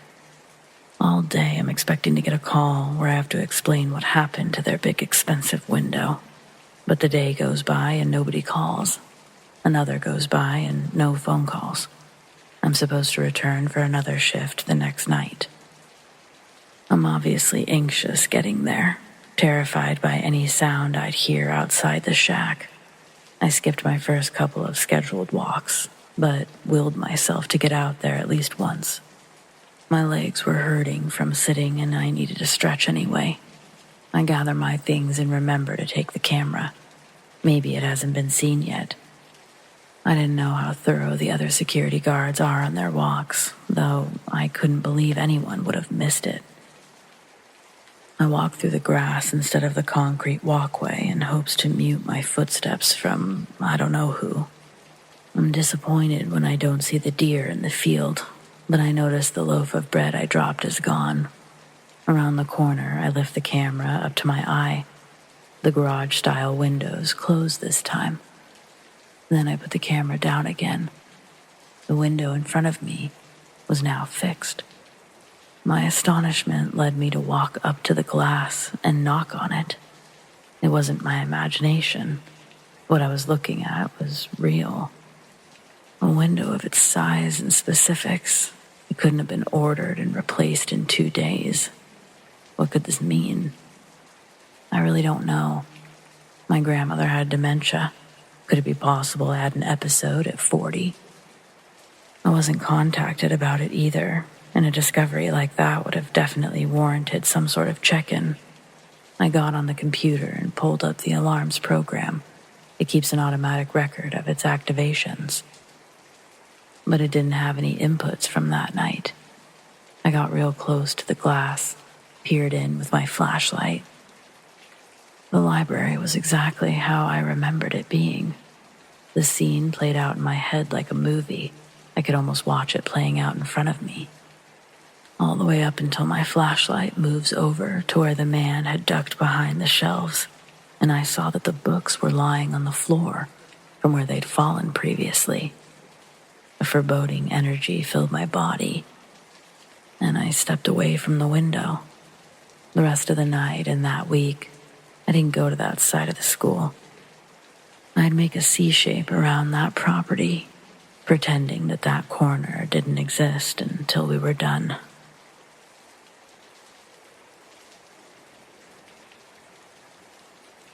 I was taking a shower and just staring aimlessly at the shower head, dreaming and pondering of the things that one ponders of during a shower. The shower head had a mirrored surface, and I slowly realized that though I was staring directly at it, my reflection's eyes were looking off to the left. For a moment or two, I wondered how that was possible, and what trick of the beveling was causing my reflection to be looking away, when suddenly my reflection's eyes shifted and looked directly at me, and they continued to return my gaze for the rest of the shower, as if nothing awry had been happening. It's never happened before or since.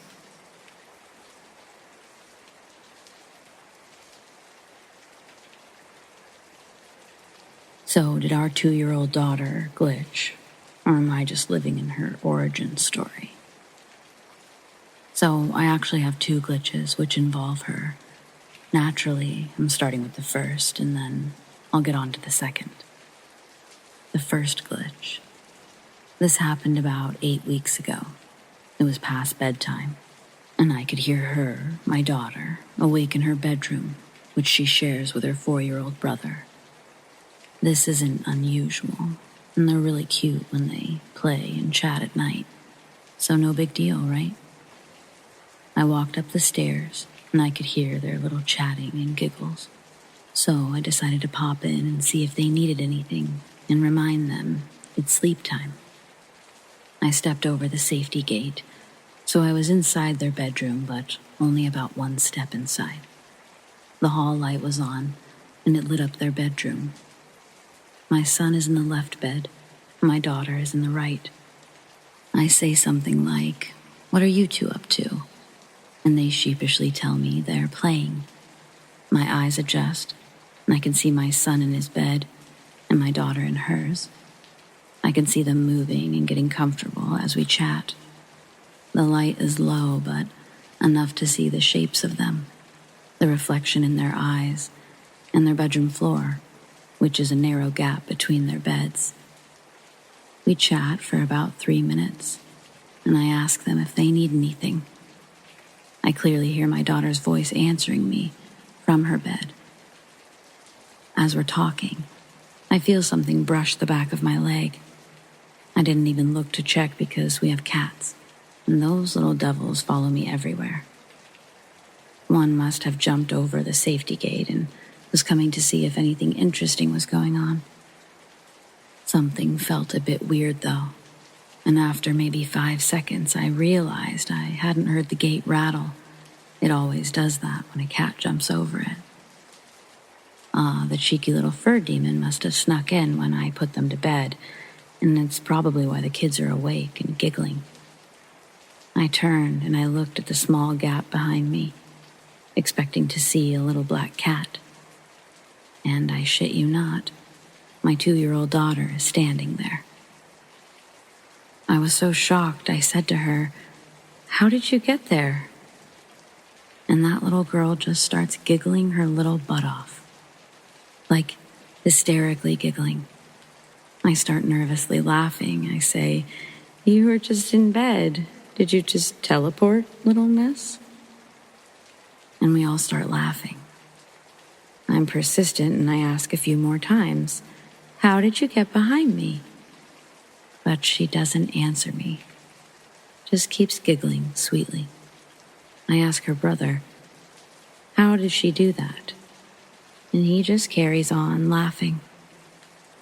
I even say, "What's going on here? What are we all laughing about?" But neither can answer, and I'm baffled. After a minute or two, I say something like, "All right, super baby, let's get you back to bed." I tuck them back in, I close the door behind me. totally freaked out, but not scared or anything. Just confusion. I feel like I just looked up and the sky was green. Now, I'd been looking at her, in bed. I was talking to her. I could hear her voice coming from her bed. I didn't see her get out of bed. I didn't see her walk towards me down the thin strip of floor space. I didn't hear her footsteps on the floor. She didn't make a peep of noise. It was like she just appeared. I told my partner, and together we tried to figure it out, but it felt like something impossible had happened. Eventually, he just said, "Glitch?" And here I am. The second one, this happened not long after the first event, maybe 10 or 20 days later. It was close enough that the moment it happened, I instantly thought, not again, in a kind of acceptance way. It was long past bedtime for them, probably just after midnight. They'd gone to bed on time, and I hadn't heard a peep from them. I let my dog into the back garden to do her thing, and I started walking down my garden to a chair that we have on the far end. It was dark by this time, but the moon was out, so I could see well enough. I got halfway down the garden and turned to look at my house, instinctively looked up at their window. The light of the moon was hitting the window in a way which made the glass look kind of white, even though their blinds were closed. But I didn't just see the blinds in the window. I saw my daughter's silhouette, standing on the windowsill. I can remember it as clearly as anything, like a flashbulb memory. It was a completely black silhouette, her size and shape, hands up to the glass. I couldn't make out any details or features. I recognized it was my daughter because of the size, but at this point I just knew there was a kid up in the window, and I ran like shit upstairs. I rushed into their room and flicked the main light on straight away. I'd already started talking and blurted out a word like, "Hey," about to ask her what on earth she was doing. But I stopped in my tracks. Both the kids are in their beds. I figured she jumped down quickly and was pretending to be asleep. I actually walk up to her and try talking again, but this kid is fast asleep. If you've ever seen a young child in a deep sleep, it isn't something they can fake. Slightly sweating, pink cheeks, sprawled out like a dead weight. I'm so shocked now, because I'm so certain of what I saw. I checked my son, even though I knew it couldn't logically be him, but he was sleeping deeply too. I just back out of their room feeling pretty flabbergasted. This time, I definitely got creeped out a bit, along with the familiar confusion and disbelief. I went back outside and checked. The window was lit up the exact same way, only no weird toddler figure looking at me.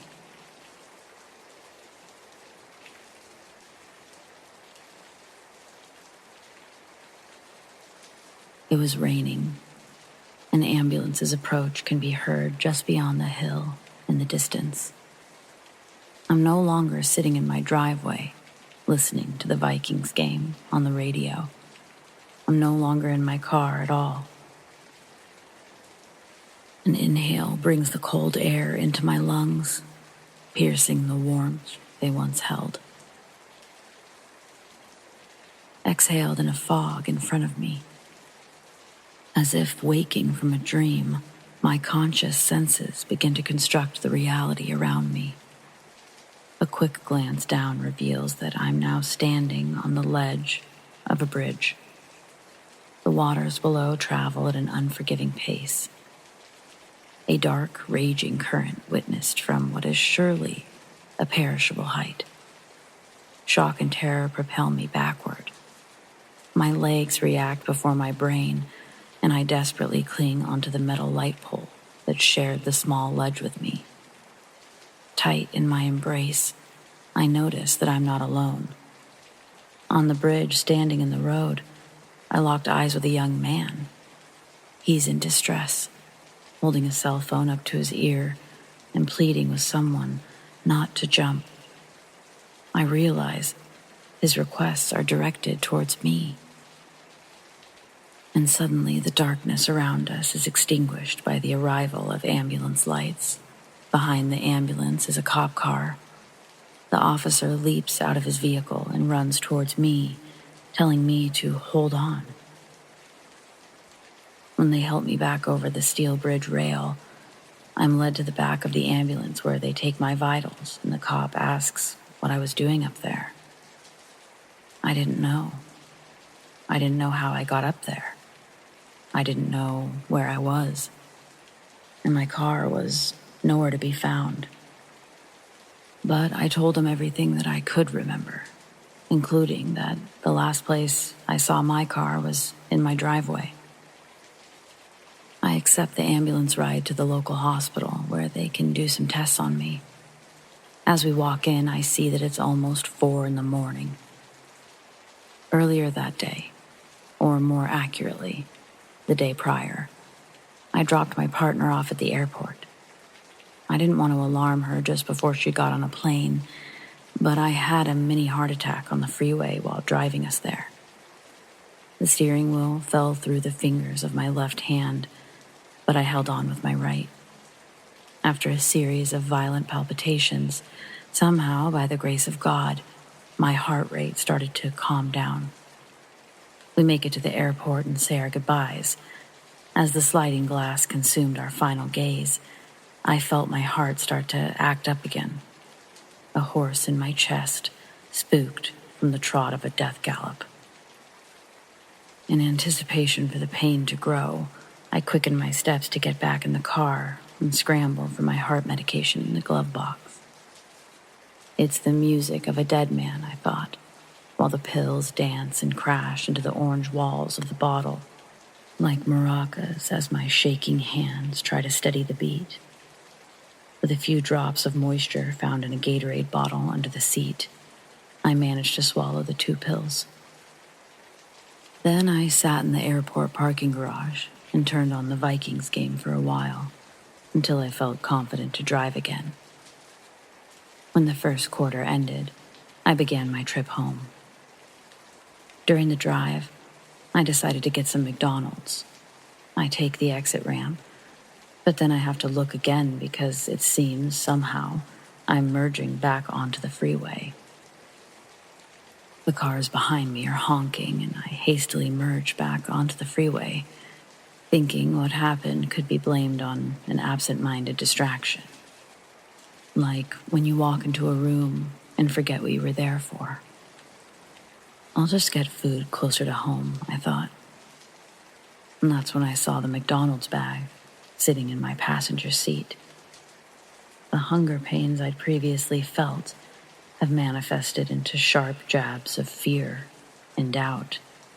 The sensation is breathtaking. I hit the hazards and pull off to the shoulder, and I dig inside the bag for a receipt. If the time on my dashboard was correct, it had been a half-hour difference from when I got my McDonald's to tapping my hazards. But what truly scared me was that there was another bag under the McDonald's. A paper bag with a pack of Marbreds in it. I don't smoke. That receipt unsettlingly reads just shy of 10 minutes to the dash. The truest confusion draws tears to my eyes, and I sob, parked on the shoulder, as the Vikings game goes into halftime.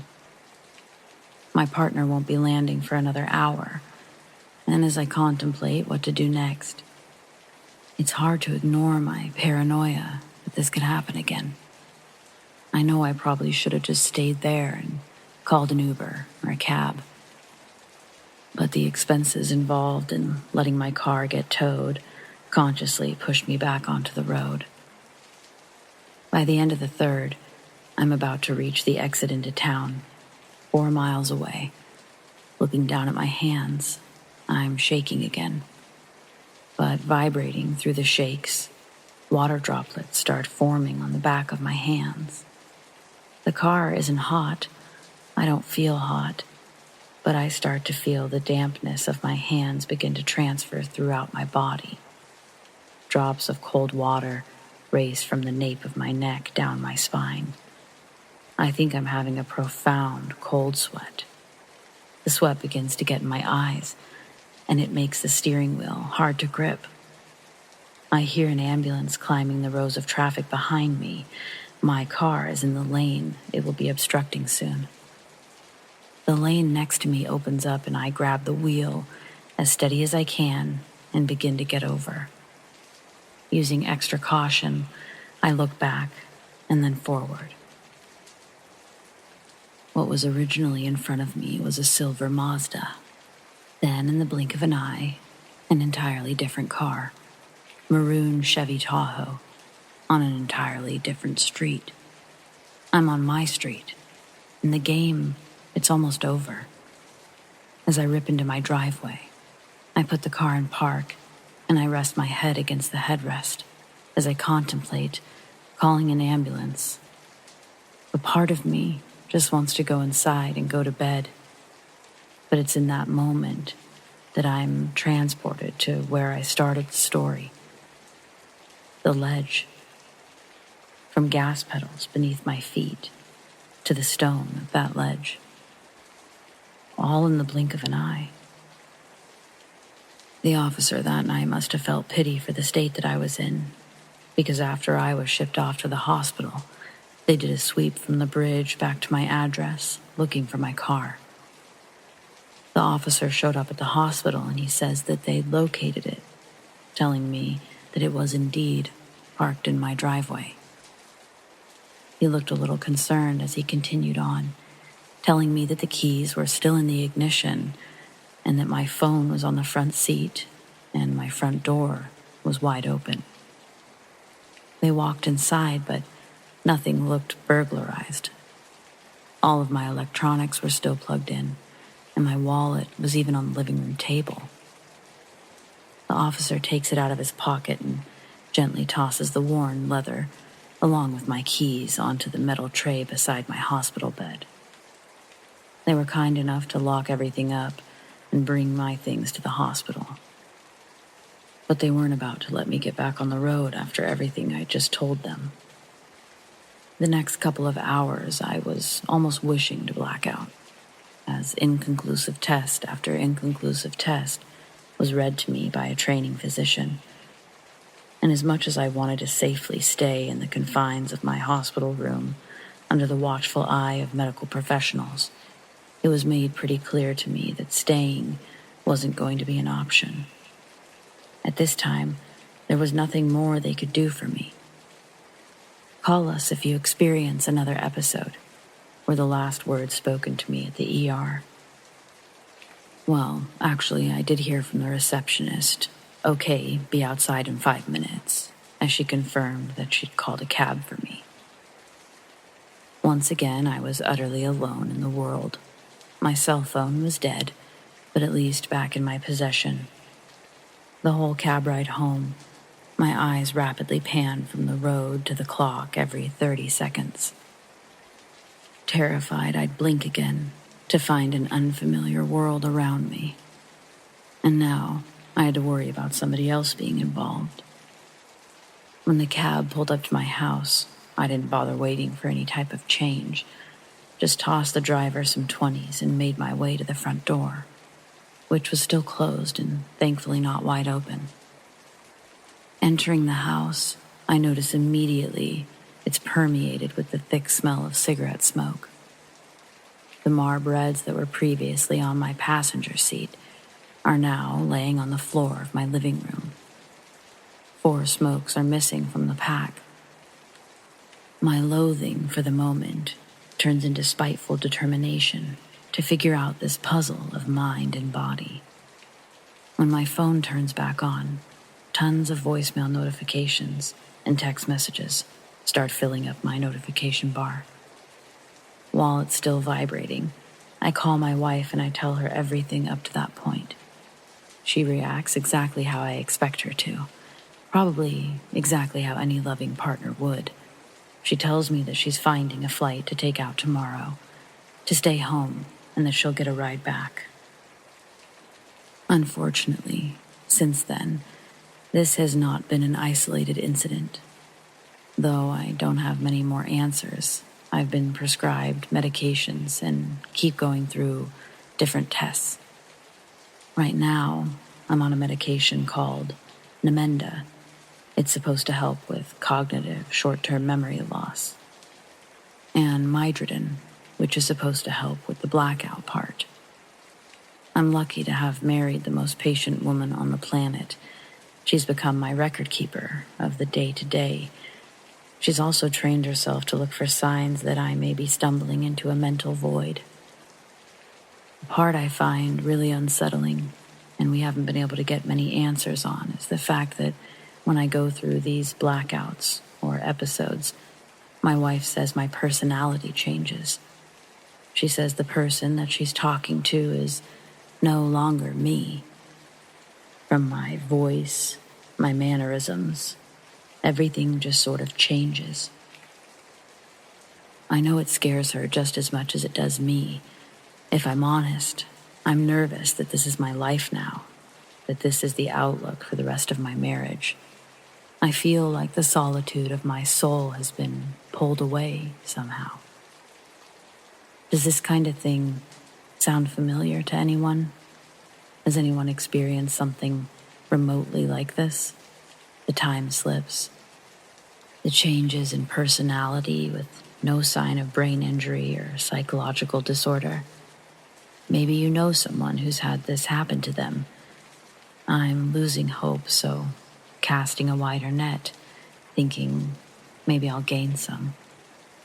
I wouldn't have bothered writing this story if I hadn't already exhausted every other outlet in existence.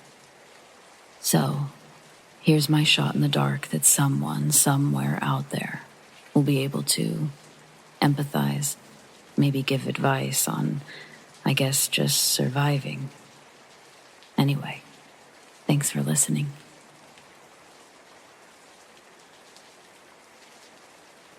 This just happened to me today. I needed a watch for work, and I looked at the usual spot where I keep it. Nothing. Then I went searching the area, and I couldn't find it.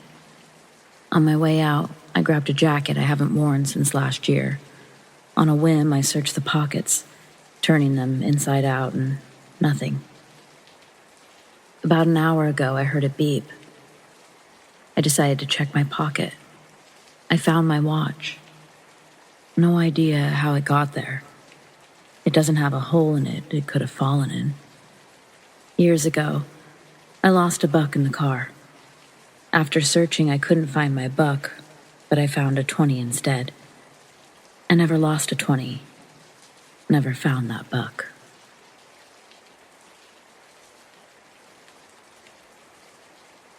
So I go to the grocery store around 6-ish to pick up food for the week. I use the self-checkout and I'm walking straight towards the automatic doors to leave, and a couple walks in. The girl catches my eye because she has a very detailed tattoo of a dragon on her thigh. I admire the tattoo for a second just as she slightly stumbles onto the floor mat, which causes her glasses to fall off her face and onto the floor. She bends down to pick them up and proceeds past me. I get home, cook my meals, which takes an hour or so. I go into my bathroom and my cat has knocked over my toothbrush, which is now being chewed by my dog. I have no extras, so I hop back in the car and go back to the grocery store for a toothbrush. It's around 8-ish. I grab the toothbrush, but this time I have to go to the regular register because self-checkout is closed. My route to the doors is different this time. I have to walk down an aisle in front of the registers, and the doors are to my right. Just as I'm getting to the door, the same exact couple walks in. The dragon tattoo is a dead giveaway. The girl then stumbles on the floor mat, drops her glasses, and then kneels down to pick them up. No expression, nothing. I literally made a what the fuck face and felt so confused. I got back in the car and just thought of the sheer amount of coincidences that just happened. I see this couple once. The girl drop her glasses and pick them up. My dog just so happens to chew my toothbrush, causing me to come back to the grocery store hours later. Somehow this couple not only needed to come back to the store, but do so at the exact same time as where we meet in the exact same place and manner. I just now have a different point of view. Then the cherry on top, the girl stumbles and drops her glasses again. Shit was weird.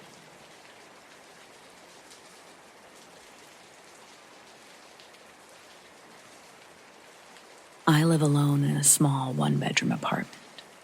Earlier this week, I was called into work to help fix some coding problems, and I ended up getting home around 1 a.m. Opening my door, I walked in to see a bowl of popcorn sitting on my couch. My next steps are for the umbrella leaned against the wall to my left.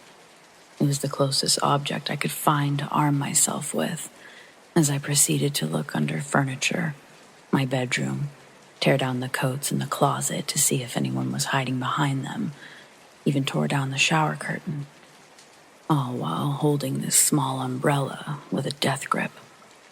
Again, I live alone and was gone all evening. Seeing a bowl of freshly popped popcorn left me more than a little shaken. The apartment didn't smell of any unfamiliar odors. It didn't even smell like popcorn had been popped. Walking back to the couch, I slowly picked up the bowl and inspected it. It was my bowl, and the discarded wrapper led me to believe that it was my Orville popcorn, which I'd just recently purchased. The popcorn was still warm, but had absolutely no scent. I was at a complete loss for words. My Ring doorbell had never sent me a notification during the day, nor was there anything out of the ordinary on the recordings I viewed. I dumped the popcorn into my garbage can, and then I sat back on the couch, trying to figure out how this could have happened. My next sinking thought was that maybe I had done it and forgotten about it. Like really forgotten about it.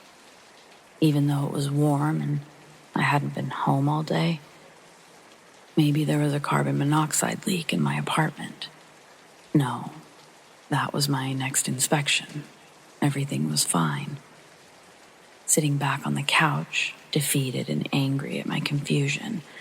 It's almost 3 a.m, and I'm gonna play some Xbox and go to sleep.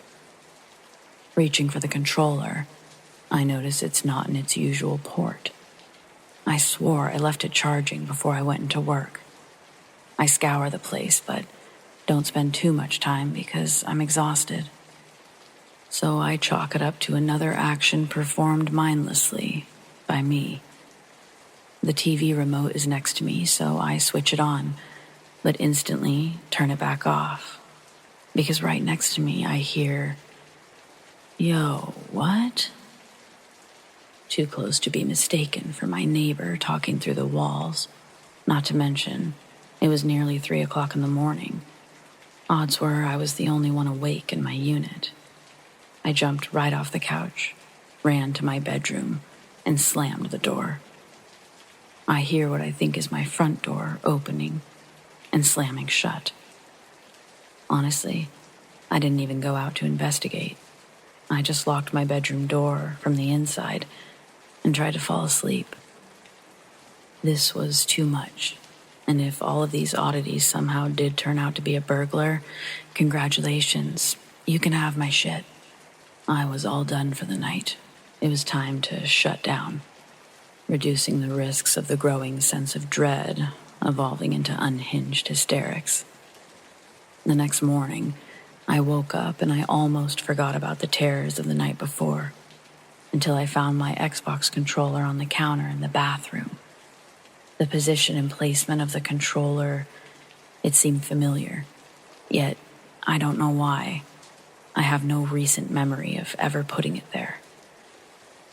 This made the hairs on the back of my neck instantly rise again, and still in my pajamas, I decided to just leave for a while. I sit in a 7-Eleven parking lot for what seems like hours, long enough for the sun to fully rise from dawn. Seeing no other options, I drove back home. This time, entering through my door, nothing immediately had me on high alert. It was just the energy was different. After a couple of days, I was able to relax again. No harm, no foul. Just a weird anomaly I shouldn't waste any more time thinking about.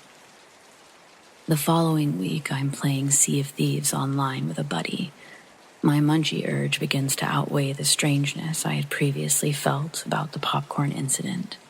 So, I hop up and I pop myself a bag. It still makes my stomach turn a little to see that there's a bag missing, reminding me just how real the strangeness indeed was. But I put it out of my mind, distracted by my game and hunger. I pop the bowl of popcorn and take it to the couch. Unlike the previous bowl of popcorn, this one fills my apartment with the thick, mouth-watering smell of buttered goodness.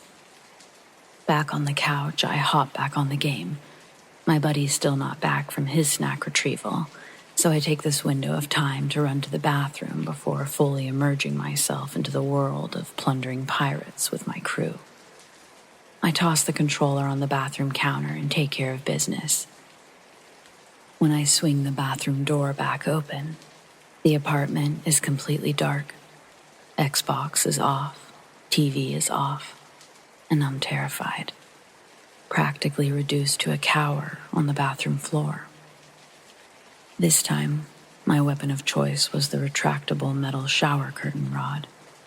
Held in front of me like a cheap lightsaber, I shuffled into the living room and flipped the lights back on. My front door was still locked and deadbolted. Nothing else seemed to be disturbed. That is until I made my way back over to the couch, and I noticed my bowl of popcorn was completely gone. Words of confusion audibly escaped my mouth. Yo, what?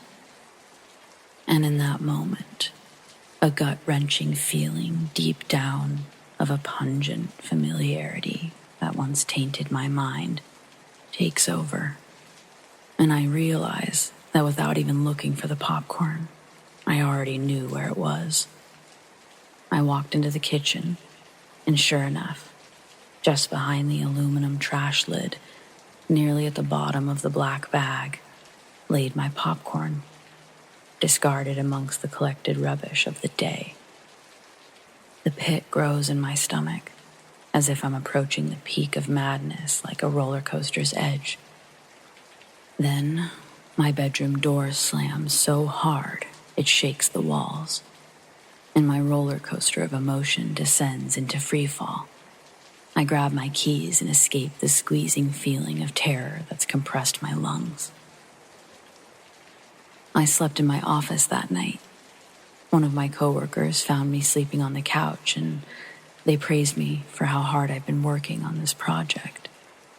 I didn't bother correcting their assumptions.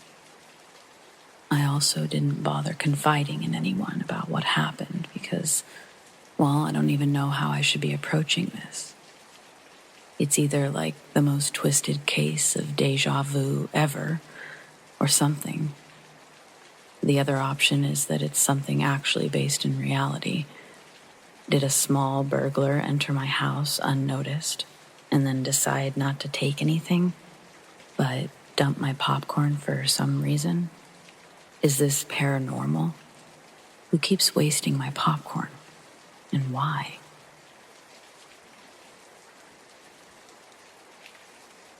Okay, so about 11 or 12 years ago, when I was 15 or 16 years old, still living with my parents, I would stay up after they went to sleep and sneak out to my dad's truck to listen to my CDs. My religious parents weren't very accepting of my taste in bands like Paramore and Flyleaf. So edgy, I know. Anyway, on a particularly bad night of fighting with my parents, I waited for the clear, took my favorite CD, Flyleaf, and snuck outside. Before trying to somehow crank the truck without waking anyone, I realized I forgot my soda. I went to go back and I leaned on my CD and snapped it into 3 pieces. I remember it looked odd to me, how the pieces looked so even. So now, more upset than before, I went inside for my drink and to grab a different CD. Can't remember what I picked. And when I returned to the truck, there was my Flyleaf CD, not in pieces, or even a scratch. Looked brand new, actually. Freaked out and confused because it had been broken 5 minutes before. I just decided to call it a night. Also, something I left out about earlier on the same day. I noticed that the rearview mirror on my dad's truck was cracked up really badly. My mom said that she'd swiped a light bulb. But when I snuck out to listen to music, I realized it was no longer cracked.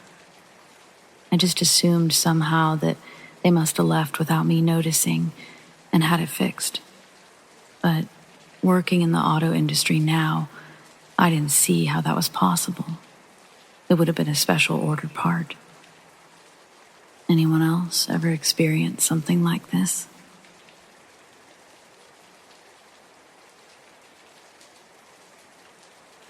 I recently decided to make a new start, changed professions, and became a teacher.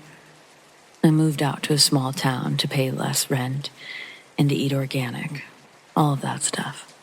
I'm in my mid-30s and realized living in a capital city is financial madness. Been here for about a month and a half.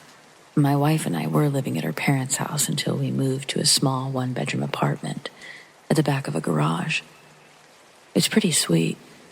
I know that the walk to the school I work at is about 15 minutes tops.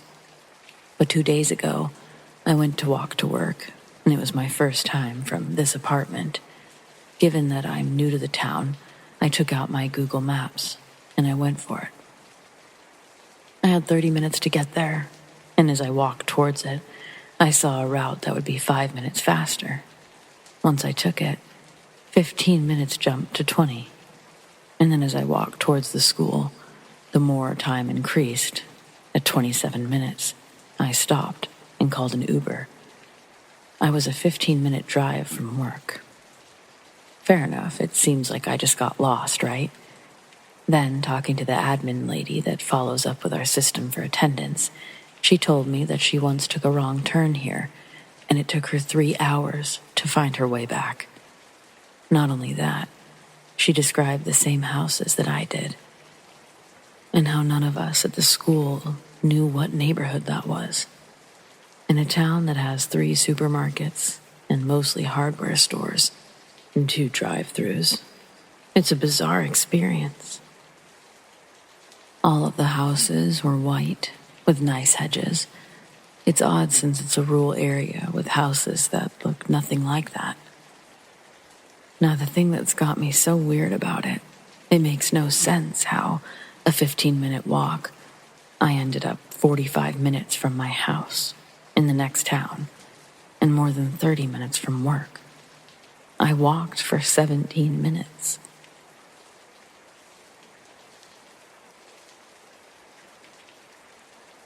I'm staying in a hotel with a small 4-cup coffee pot. Last night, I put my coffee in the filter and loaded that into the machine. And then I filled the back up with water. I intentionally did this so that I could just hit the button before I got in the shower and the coffee would be done by the time I got out.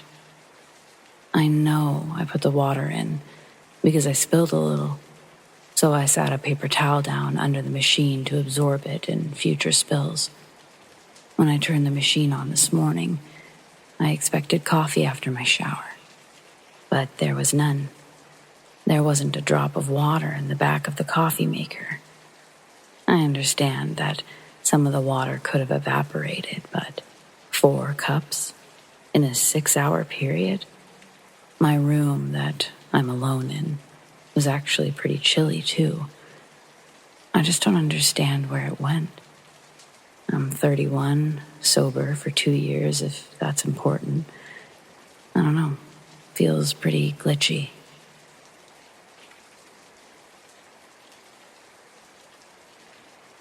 I never knew what a doppelganger was until someone that I was friends with tried to tell me that Lindsay Lohan was her official doppelganger. Even then, I thought it was like a trend, just a weird name that people were giving lookalikes. Didn't think it was scary. Didn't think much of it, honestly. Until I was about 22, so just under 10 years ago. I just moved out of my parents' house the year before and had been living with 2 friends in the downtown Seattle area, close to where we were all raised. This area was busy during the summertime.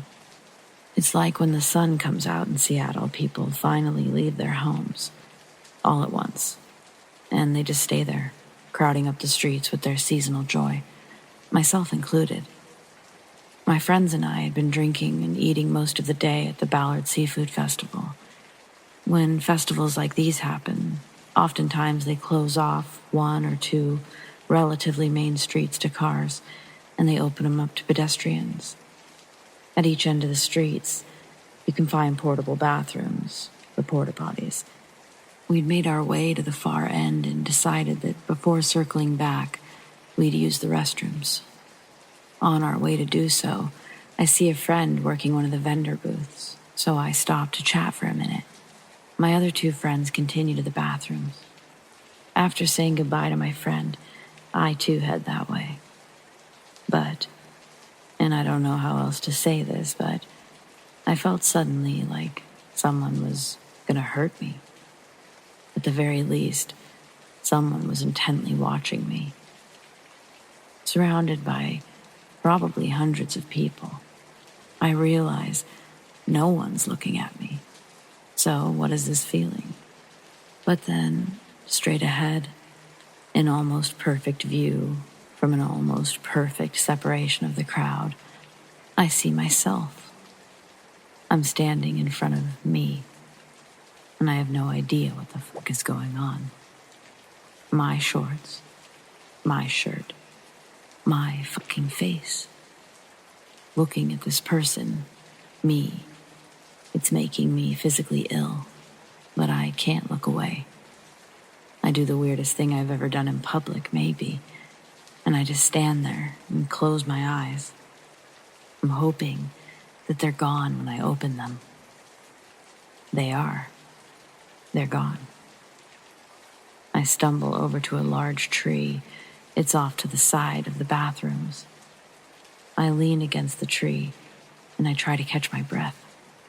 Because for some reason, I'm out of breath, but I'm filled with that feeling again. It's like dread or something.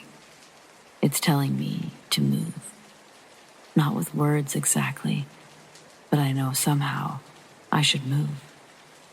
And the moment that I do, a motorcycle comes flying through the pedestrian barricade and slams into the exact tree I was just leaning against. Plastic shards rip off the bike and onto the street, into the air. I feel bits bounce off of my arms as I shield my face. Standing there in shock, I realize this guy needs help, but I can't bring myself to move. I watch as several people grab the man and his bike. People are grabbing me, asking if I'm okay, but I can't speak. I hear 2 familiar voices, and it's my friends. They are freaking out, asking me what the hell happened. They get the story from the people around me. I'm just watching these people help this guy on the ground, and all I can think is, he's alive. That's good. I slowly start to walk away, and my friends follow, asking me things I can't answer or even comprehend. I make my way to the bathroom. I still have to pee.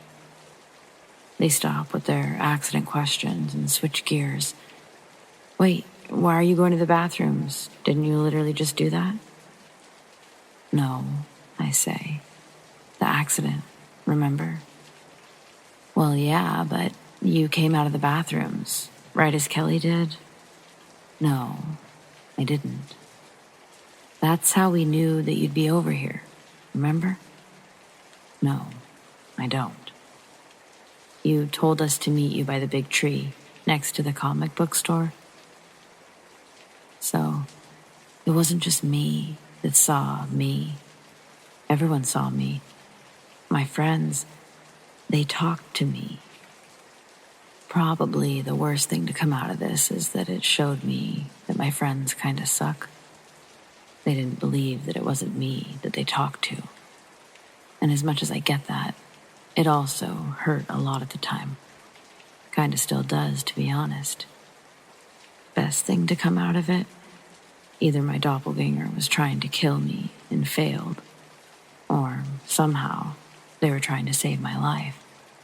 And I'm okay not knowing which one it truly was.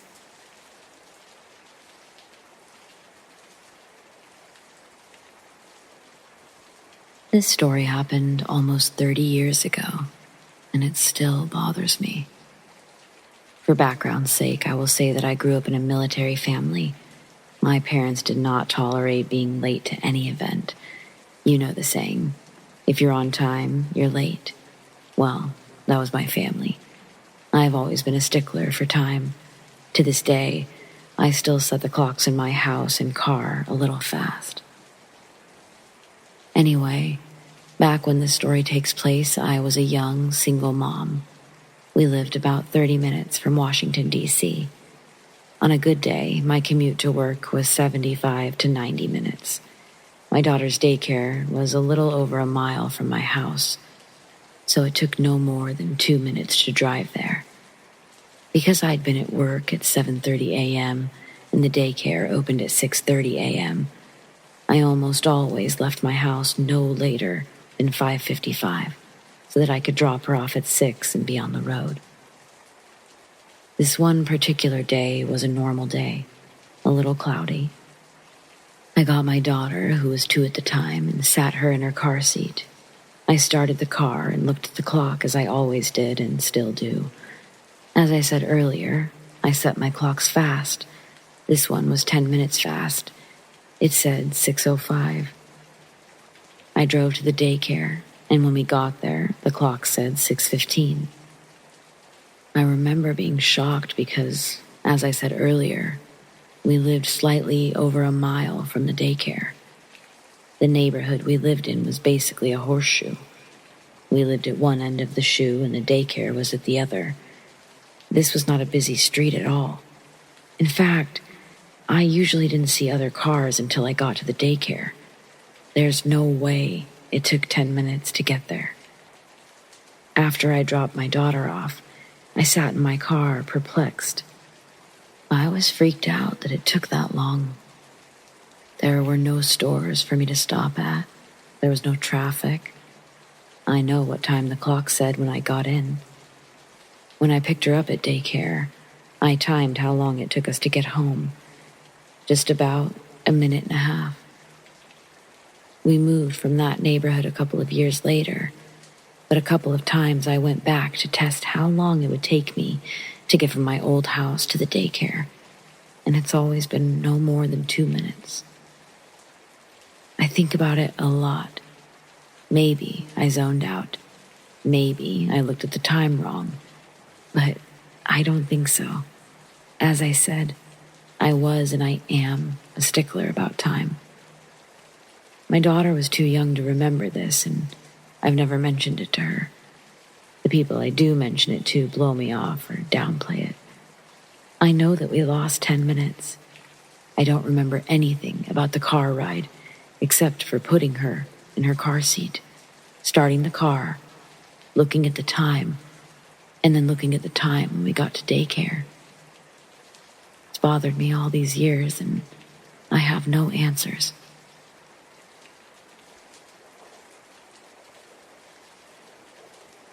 I sometimes repeat a day. I always tell myself it's just a dream or déjà vu. I first experienced it when I was 18. It was 2016 and I was in college. I woke up that day expecting it to be Wednesday. I went to my small pantry to look for breakfast. and I saw the cup of noodle I ate the day before, and I thought that I'd just forgot buying another one. I drank coffee, and I saw my wallet and thought I had extra cash. I might go buy a muffin at the bakery. Then I went and rode the bus. And weirdly, it was the same bus I rode yesterday. I knew the driver, and he greeted me. I nodded at him and said, "Good morning." That was around the time it felt weird. I entered our classroom and got confused when our professor on modern physics was sitting in the front, waiting for us. It was 5 or 10 minutes before her class, and she's always early. She was my favorite professor. I asked my classmate, "What's Mrs. M doing here? Shouldn't Mr. T be our first period?" And my classmate told me that Mr. T's period is Monday, Wednesday, Friday, and it was Tuesday today. Chills ran through my spine, but I laughed and told him, "Stop kidding around." Then he showed me his phone, and the date was the date of yesterday. I was speechless as he laughed at me. I guess I told myself this day was a déjà vu. I went on with my day, saw the people I saw yesterday, talked to the same people, did the activities we did. I got higher scores since I knew most of the answers. I went to my girlfriend's school. We went and ate dinner. I walked her home, kissed her goodbye, and went back to my boarding house. All of the things I did yesterday. I even searched through my study table to look for my notes in calculus that I wrote after I went home, but it wasn't there. It's happened to me 3 or 4 times now, and I'm a physics major grad. I'm reading a lot about altering time and space patterns, but the nearest thing I can conclude is that it was just a dream that I happened to live again in real life.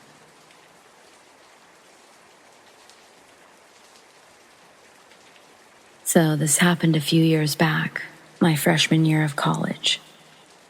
Let me preface, I've always been a sleep talker since I was a kid, and I was a sleepwalker, but I grew out of that. My mom and sister have plenty of stories of me doing weird shit while I sleep, from walking around the house doing weird things to having absurd conversations with them. Now, this isn't terribly unusual, and they obviously got to a point where they would just assume, but they insist they could never tell that I was asleep because my eyes were open and I looked awake. But I would never have any recollection of anything, just that I went to bed and woke up the next morning. Now for the wild story. I was decently close to my freshman year roommate, and he never minded my sleep talking because he always had a good laugh listening to whatever crazy stuff I was dreaming about. He had had conversations with me in my sleep, so he knew this was a thing that could happen.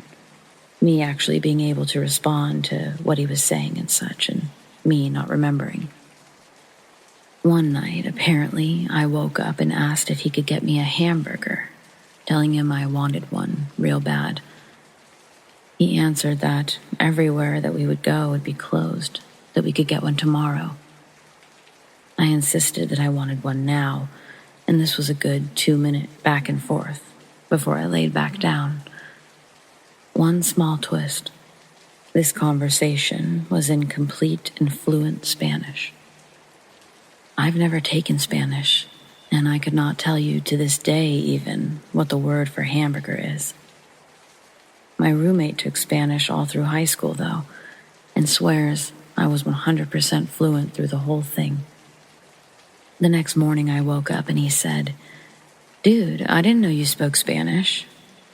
I, obviously very confused, insisted I didn't know what he was talking about. He then asked if I knew the word for hamburger in Spanish, and I had absolutely no idea. We were both pretty rattled and still to this day have no idea how to explain this. His girlfriend at the time was on FaceTime with him and heard the conversation, so I know he was awake and didn't just dream it.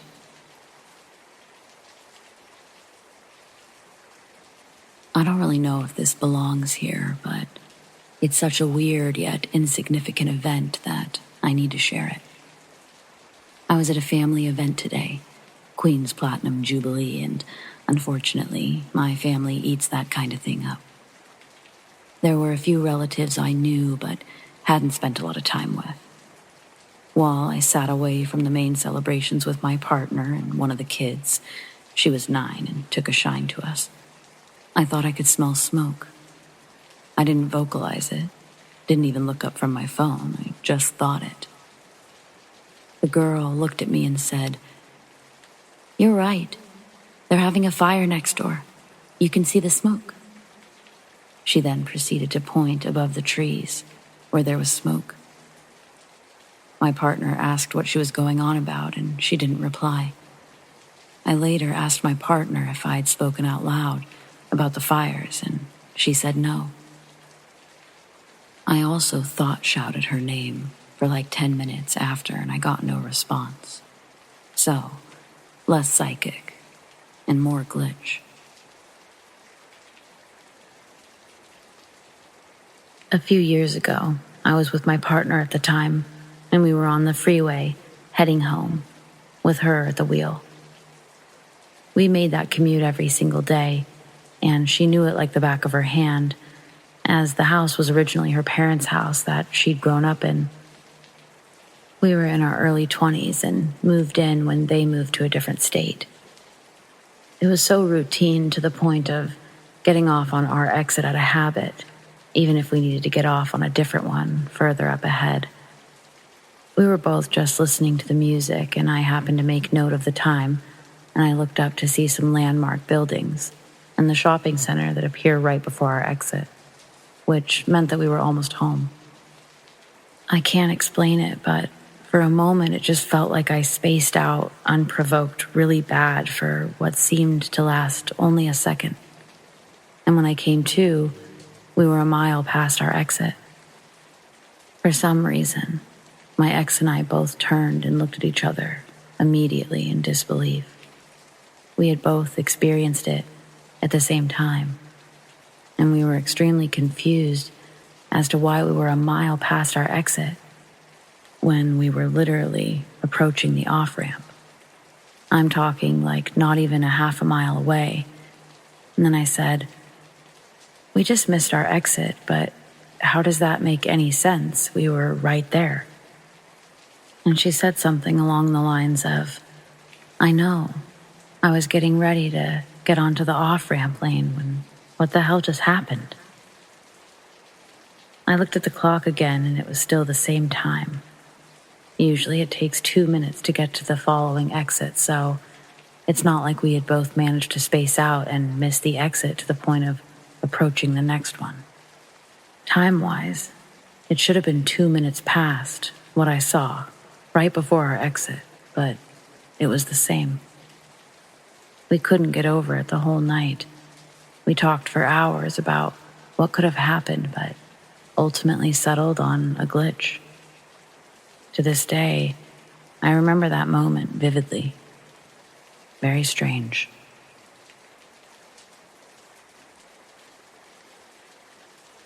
The craziest thing that's personally been experienced or witnessed by me was New Year's Eve 2004. I was 15, and it was just me and my grandma Lo, who's no longer with us. We were at the house. She's bedridden at this time, but still lucid. Around 10 p.m., I turn all of our TVs to the Dick Clark's New Year's Rockin' Eve special. After turning my grandma's TV to the station, she wished me a happy new year, saying she wasn't sure she'd be able to keep her eyes open much longer. I knew she was a bit disappointed that year because Regis Fieldman was going to be stepping in for Dick Clark due to his stroke. I wished her a happy new year, and then I retreated to the living room where Dick Clark was also playing. Both of my parents were at a friend's New Year's Eve party, so I was at home mainly by choice, but also just in case of an emergency. I could dial 911 for my grandma, or she could dial it for me using her 911 emergency button, which was attached to her bed. Another button on her bed the left-hand side, activated what I called her little call bell. This button was attached to wires, which connected at the ceiling of the home, and bells were attached to the wires, so that if she pressed the button, it would alert someone, regardless what room of the home they were in. Also, this button, it wasn't one that she could accidentally bump due to its positioning off to the side. Later that night, I was still in the living room reading with the New Year's Eve special playing in the background when my grandma rang her little call bell. I looked at the TV and I noticed it was already 11:56, so almost a couple of hours since I was last in her room. I could see that the countdown on the TV was in full effect, and we were only 4 minutes away from the big finale. As I walked down the small hallway from the living room to her room, I had the weirdest sensation, almost like the strongest sense of déjà vu you could have, but nothing actually seemed familiar yet. I heard my grandma say, "I made it. Get in here." It sounded like her, absolutely, but she sounded almost too far away. Slightly confused why she sounded like that, I picked up the pace. But as I rounded the corner, my grandma was laying in bed, and she didn't look like she was awake. Her TV was on, but it seemed like the time was off, since the countdown still showed over an hour. Maybe she changed the channel, and it's replaying on some other station. At least that's what I thought as I walked over to her saying, "Grandma?" But it was clear she had somehow already dozed off. I leaned over. She was definitely breathing. I thought to myself, wow, she fell back asleep super quick. Even though it all felt a bit strange, I wasn't sure what to make of it, so I then retreated back to the living room. I sat down on the couch and started to feel strange, sort of like I had in the hallway just moments before I was back on the couch. I thought, why does it feel like I've been here before? I looked for the remote, expecting it to be where I had last placed it, on the arm of the couch. But instead, it was in this weird position on the coffee table, where I had balanced it on a coaster to spin it around, almost an hour ago. Weird. But I just told myself I need to go to bed or something. I looked at the TV. The time was wrong on this one, too. It showed that there was over an hour before midnight, and that it was 10:56. Regis Philbin was on the screen again, rambling about the noisy, rowdy crowds, which he'd also done an hour ago. I grabbed the remote from the coaster, and I went through the channels in the TV guide. It was still showing 10:56. I went to the kitchen, and the clocks showed 10:56, and then 10:57, but nothing was showing me 11:56, as it just had. All of the clocks were showing the same time, and I had no idea what the heck was going on. The next hour, I spent intently watching the special, not like I had before, but really watching it, not reading my book. Philbin was either repeating himself, or I was hearing the same things I had been hearing for an hour. Ashley Simpson. Maybe she'd performed twice since she was all over the show anyways, but the same song, the same performance? No. I try to prove myself wrong, but then, eventually, the real 11:56 hits. And I just know that my grandma's little call bell is going to go off. So I stand up and I start walking towards my grandma's room. I freeze in the hallway, and I have the same feeling, but this time, I know what's familiar. I know what she's going to say. And then she does. "I made it. Get in here." Only when she says it now, it sounds right. It sounds like she's just inside the room, not far away as it did earlier. I round the corner, but this time she's sitting up in bed, excited to see me and waving me over. I look at her TV, and it's got the right time on it now, 11:56, just 4 minutes till midnight. I calmly ask my grandma, "Do you remember calling me in here earlier, saying the same thing?" She told me no. She thought she'd fallen asleep almost the moment I left her room earlier, which was when I put the special on her TV hours ago. I didn't bother elaborating on what had happened as to not confuse her, but I was definitely internally freaking out. We watched the ball drop, and shortly after, my grandma fell asleep. I wasn't feeling so tired. Instead, I waited for my parents to get home, and once they were in bed, I felt like I could finally fall asleep.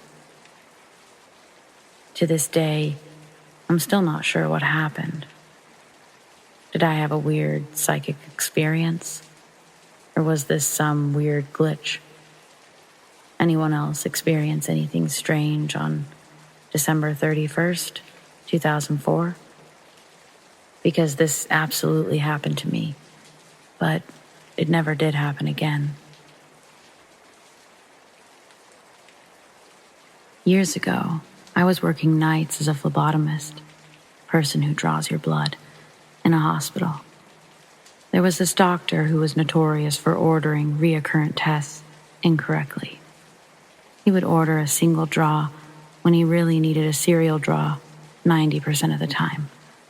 But because 1 in 10 times he really wanted a single draw, you always had to check with him. This night happened to be the end of daylight savings, so at 1:59 a.m., the clocks would turn to 3 a.m. instead of 2. At about 1:30, I get an order on my screen from this doctor. I was the only phleb on nights, and I worked with 2 techs. I signed and showed them, "Look, Dr. X ordered this test again.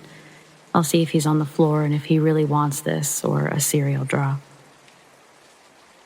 I went up to that floor and he was at the nurse's station. I remember it so clearly because he was wearing plaid black and yellow skinny pants under his white coat. I couldn't stand the guy, and I thought his loud, ugly pants just drew attention to his loud, ugly personality. I walked up to him and said, "Hey, I just got this order for XYZ patient. Did you mean to order the 3 serial draws?" He was dismissive and said something like, "Of course I did. Can you just draw 3?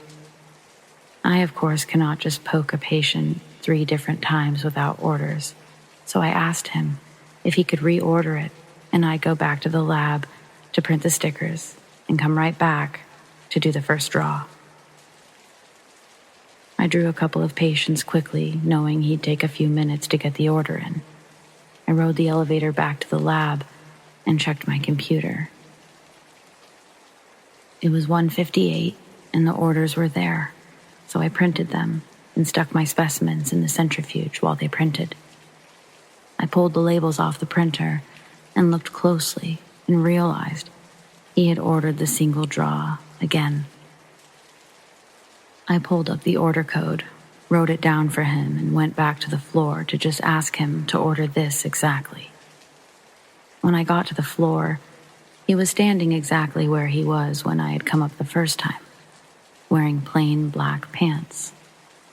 I assumed some bodily fluid had forced him to change, and I knew he was going to be really annoyed when I asked him to reorder the labs. By now, it was definitely past 1:59, so the clocks were reading 3-something. I asked him if he could reorder the test. He was totally pleasant and not at all frustrated that I was asking him. I asked him if room 208 had thrown up on him or something, and if that's why he had to change. He then seemed offended and was like, What are you talking about? I was like, oh, sorry to offend. When I came up earlier, you had on yellow pants, so I assumed something happened. He scoffed at me and said, I've been wearing these all night. I don't own yellow pants. You must be confused. I'm thinking that he's being weird and should just admit that he got puked on, but whatever. Go back to the lab, print the orders, and finally draw the patient. I stopped to talk to one of the nurses for a moment on my way back down, and she says something like, I saw you talking to Dr. X. He's being weird tonight, right? And she seemed kind of shaken.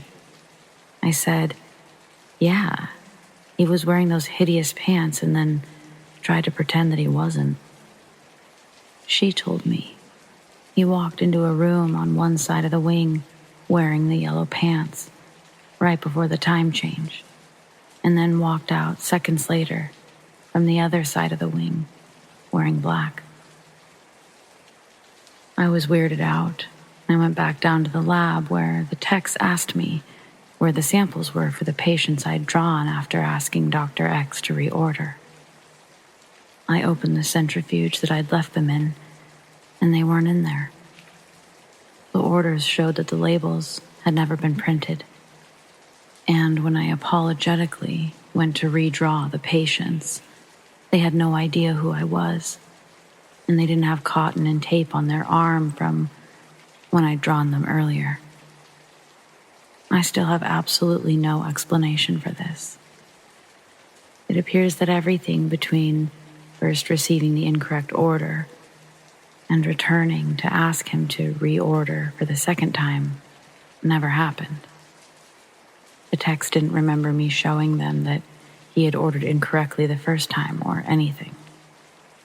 The only reason I didn't check into a psychiatric facility was the nurse who corroborated my story.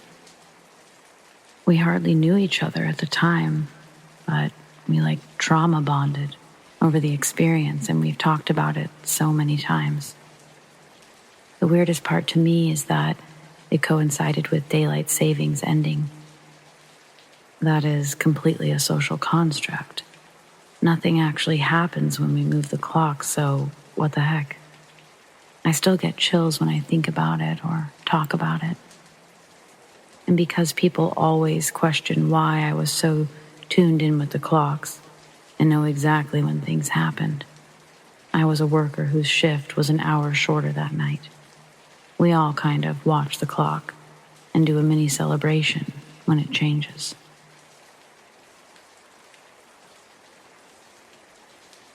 Back in 1998, I took a road trip with a good friend at the time from our hometown in Springer, New Mexico. Our destination was Las Vegas for a New Year's Eve party. The drive was a good 11, 12 hours, and it was one that we'd never done before, at least not alone. We left early on the morning of the 30th, knowing that we could make it to Vegas by that night if we just drove the whole way through. On the way out of town, we stopped to grab some snacks, some gas, some water, and then we thought, what the heck? Let's buy ourselves a map, too. It was about 20 minutes or so of driving that my friend suggested I pull out the map and get a sense of the best route. We already had our eye on I-40, but there was the possibility of staying on I-25 the whole way through. We decided we'd figure it out once we got to Santa Fe. I ended up dozing off for a bit, and I had a weird dream that I was in the car like I was, but we were driving in the opposite direction, back towards home. My friend woke me up and we were sitting outside of a gas station. The cross street read, Old Las Vegas Highway. So I knew we'd made it to Santa Fe or possibly further. While my friend went inside, I stayed in the car and decided to examine the map some more. Growing up in New Mexico, we learn a lot about Native American culture in school. It's also a huge part of the culture in general, especially as you travel inland toward the Apache and Navajo Indian reservations. we wanted to go this way on the way out of town for shopping, to visit the trading posts, and to visit St. Michael's. St. Michael's was known for having a lot of shops and a neat tourism center. So the map essentially shows me that we'll be going through both of these reservations, or at least one of them, depending which way we take. All I can think about is how cool it's going to be.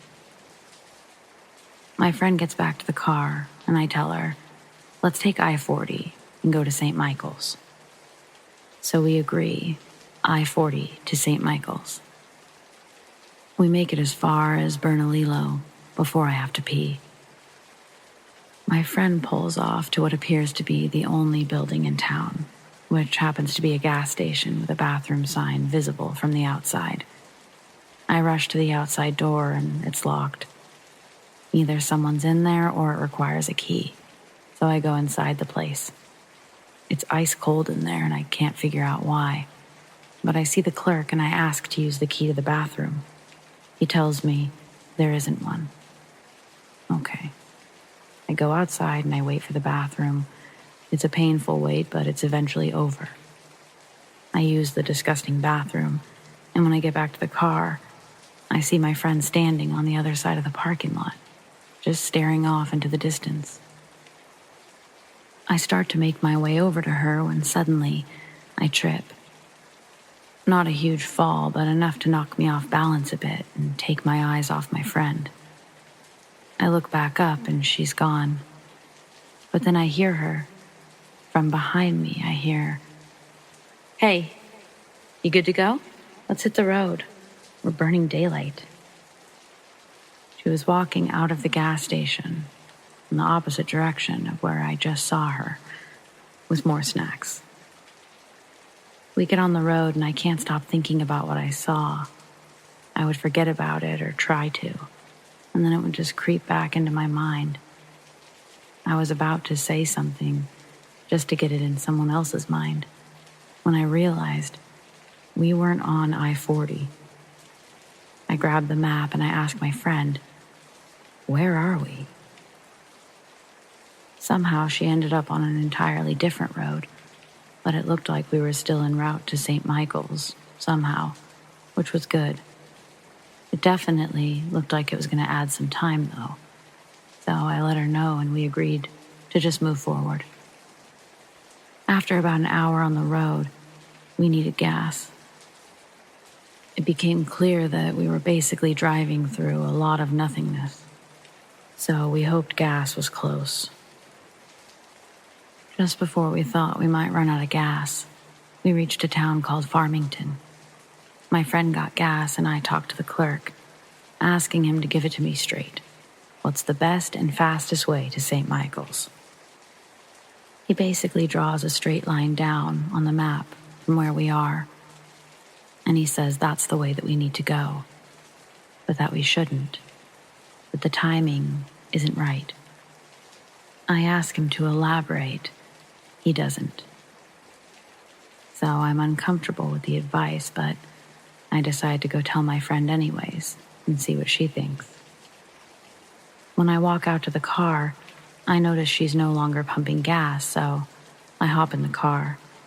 I start to tell her about our options and the creepy message from the clerk. But I notice that my friend is shocked to see me, almost scared. So I ask her, "What's up?" "I don't think we should go to Vegas anymore." I ask her, "Why?" She has a hard time saying it, but eventually she does. "Because we just told us not to?" I wasn't entirely sure what she meant by that. I hadn't even gotten as far as telling her about the clerk. So I asked her, "What do you mean?" She told me that while she was pumping gas, she was facing the road, not the store. She said she swore she saw someone, maybe 2 yards away, that looked to be wearing my exact outfit. And in that same moment, she heard my voice, and then her voice from the other side of the car. I don't think we should go to Vegas. Yeah, we need to turn around. She turned around to face that direction. I was inside the store, still talking to the clerk. Before we left the gas station, I confessed what I saw in Bernalillo and what the clerk had just told me. We both were filled with dread, had goosebumps everywhere. We were almost too scared to even make our way home. We knew we'd be driving through nothingness, and likely in the dark at some point.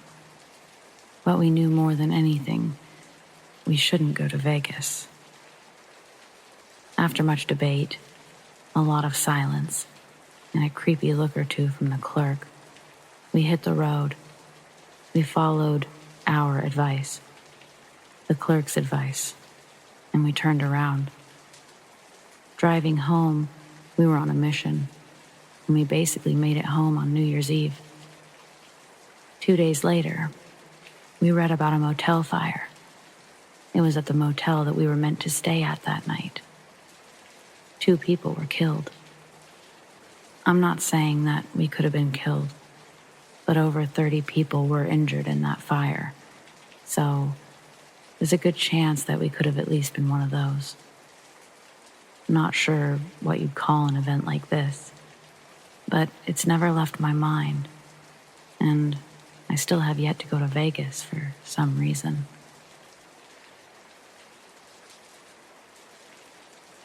I have 4 cats. We just got a new kitten a week ago. He was a stray and is still adjusting to living inside. I tell you that because he's still sneaking around, mostly staying in the basement where the food and litter boxes are. He's terrified of my dogs, they ignore him, and he's come to the top of the basement stairs for a treat, with coaxing. So last night, I'm getting settled in bed, TV and bathroom light on in my room.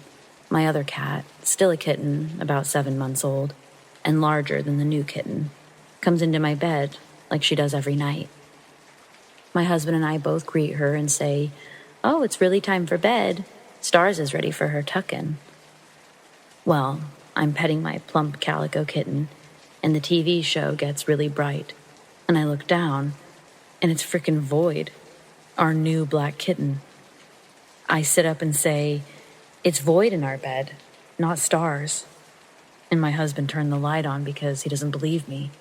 Even he's shocked, because Stars is calico and Void is solid black.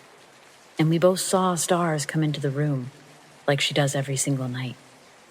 So Void had braved 2 sets of stairs, his fear of the dogs, who are also in the bed, and is just chilling on my lap.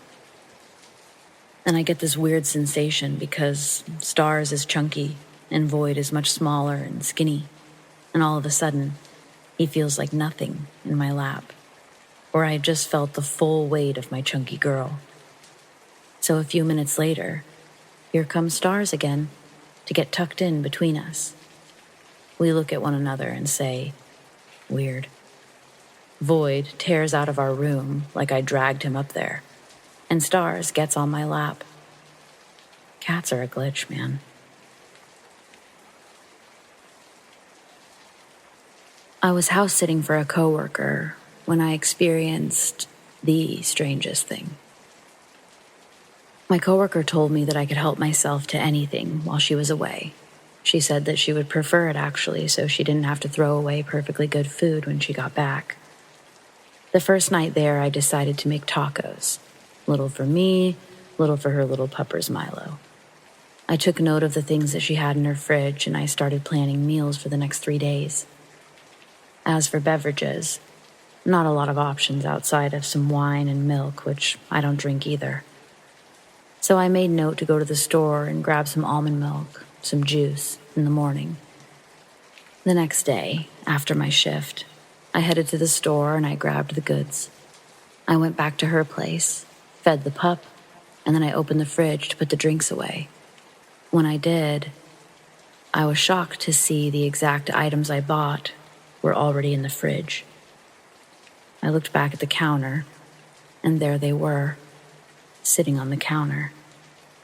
I looked back at the fridge, and there they also were, I wanted to document this somehow, but I realized there's just no way to convey the strangeness with a photo or a video. It just looks like groceries. But to be in my body at that moment, to see what I saw, I was shook. I casually asked my coworker if she by chance drinks Pog juice or Silk brand almond milk. Her answer, "No, but there's a 2-liter of Diet Coke in the cupboard if you're thirsty." Not exactly what I was looking for. I guess the worst thing to come out of all of this is I have 2 of the things I love. But what the actual hell happened here? This happened a long time ago. I'm glad I get to tell this story now. It's pretty mundane, but weird enough to me that I'll never forget it. My friend and I took a trip to a nearby city and stopped at a gas station to grab something to drink and to use the restroom. He went in first, and while he was in there, I picked out my drink. I noticed pineapple Fanta. I hadn't tried it before, but it sounded interesting, so I decided I'd give it a shot. I know that I didn't just grab the wrong one by mistake. I had to look closely to check the caffeine content of it, as I was trying to limit at the time. When my friend got out, I handed him my drink and my debit card so that he could get whatever he wanted and to meet me in the car. It's important to mention that I'm fairly certain he would never do this as a prank or a joke. We were really close at the time, but even outside of all that, he was never known to do stuff like that. Messing with people never seemed to impress him much. It was also only the 2 of us anyway, so it's not like he could get a laugh about it with somebody else. We drive somewhere else and start eating. I reach into the bag and I grab our drinks, and somehow my pineapple Fanta is now orange Fanta. I said something along the lines of, "Was there something wrong with the pineapple one? I know that's what I handed you." He looked at the bottle, and he looked at me, confused, and he said that he knew it was pineapple before, too. He was actually going to ask me how it was, since it was kind of an unusual flavor. It really weirded us out for the rest of the day. I know I wouldn't have grabbed an orange one, even if I decided I wanted orange soda instead.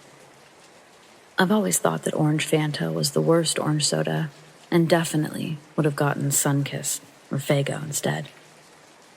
The only thing we've ever been able to come up with is that the cashier accidentally switched it out. But that asks more questions than it answers. Why would she have one up at the counter? Why would it be nearby enough for her to accidentally grab the wrong one? She clearly wasn't drinking it. It was still sealed and cold. The whole thing reminds me of when a variable in software messes up and it reverts something to the default value. Orange Fanta would certainly be the default Fanta if there was one. Maybe the simulation's code got mixed up in there somewhere. There's no explanation for what happened to me 3 years ago. I finally accepted that glitches are real, and this one is mine. I left home around 23 to move in with some friends a few towns over. I wasn't too far from home, maybe an hour, so I'd go back pretty regularly. There's never a time that I'd spent more than a couple of weeks away from home, without at least driving to do dinner with my parents at their house. Near my parents, there are several gas stations. A 76, a Chevron, and an AM/PM. My go-to store was always the 76 station. It was a bit hidden compared to the others, less busy, with the best candy selection, and somehow the cheapest cigarettes. So 3 years ago, even though I had just been to see my parents a week prior, they told me I basically had to come home for my sister's graduation party. I made one of my roommates come with me since he wanted to check out my hometown anyways. Or maybe he just wanted to check out my sister. Either way, he was a carpool buddy. Naturally, as we get closer to my parents, I tell him that we're going to stop off at the 76 and grab some munchies and anything else. As I turn down the road toward the 76, I realize it's not there. At least the large sign wasn't showing from this distance like it normally does. We drive a bit further and still nothing. We get there officially and nothing is there. I mean, something's there, but it's not the 76. I tell my friend to get out Waze and look up 76. Part of me was willing to accept I took a wrong turn, but most of me knew that literally wasn't possible. He tells me what I already know. This is where the map says 76 is, or where it's supposed to be.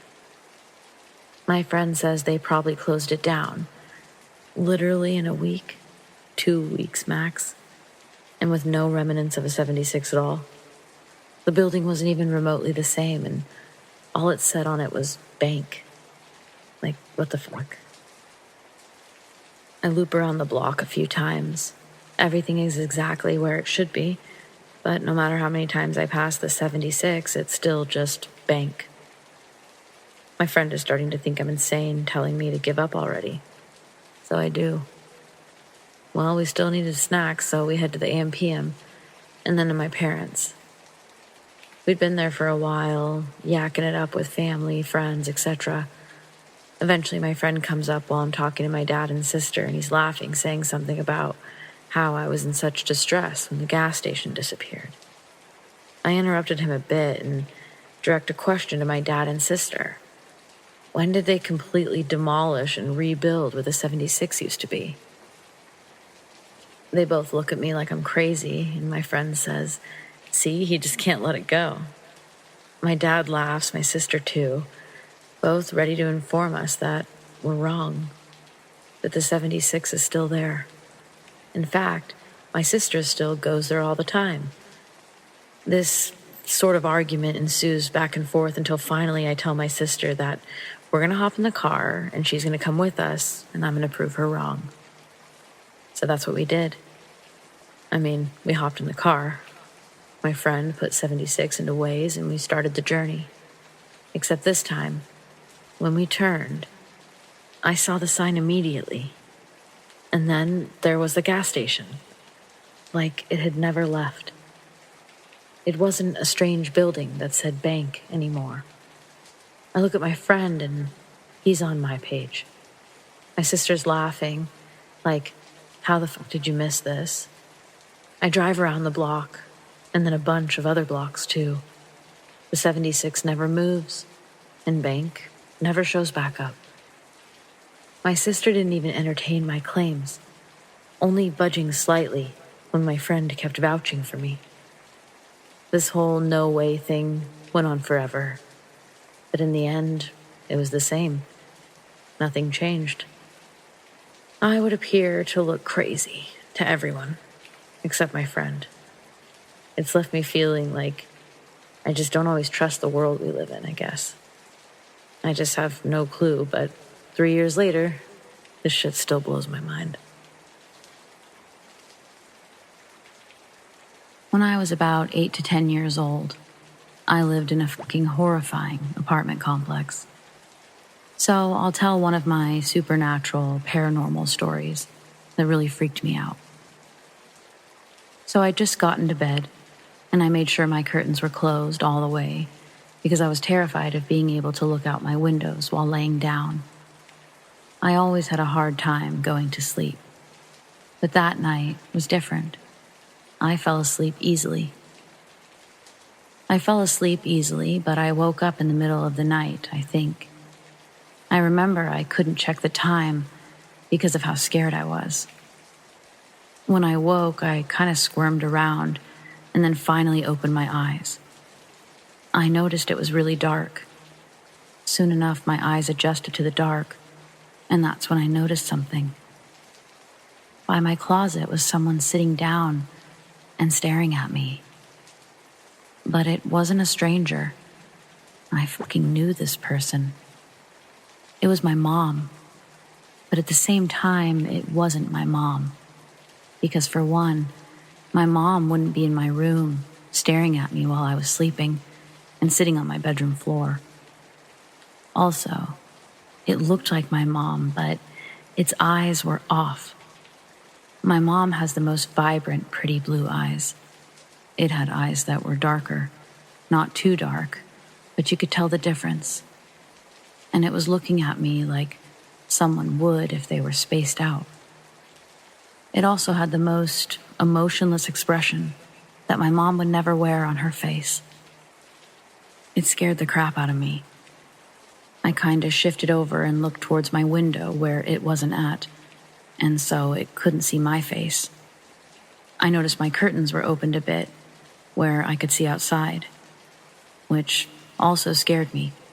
So I closed my eyes, trying to go back to sleep. Surprisingly, I fell asleep in almost an instant. When I woke up, no one was there.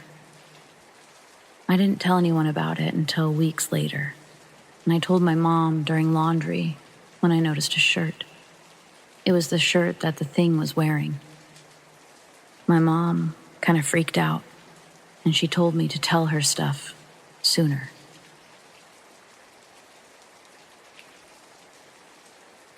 A couple of years ago, I believe, maybe it was early last year, I was riding in the passenger seat of my car while my boyfriend drove.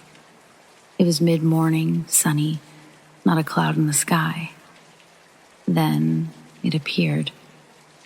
A grid suddenly appeared above my windshield. The best I can describe it is like grid paper you'd use in math class. But all you could see were the multiple lines in black. Besides that, I could still see the sky and the road around it. I even leaned forward in my seat to look up, and it went on and on and on for as far as I could see, like the world was in a grid paper. And just as suddenly as it appeared, it was gone. I'm going to say it stayed for maybe 3 to 5 seconds, tops. I asked my boyfriend if he saw it, which he did not. Has anyone else experienced anything like this? I think about it all the time since it happened. Can't explain it.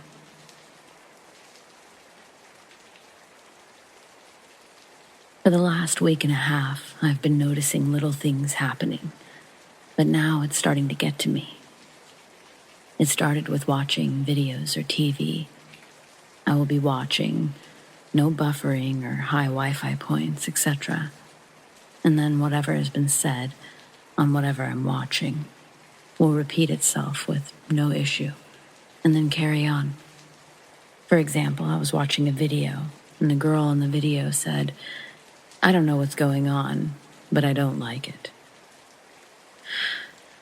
She took a breath and then said the exact same thing again, word for word, exactly as she just did.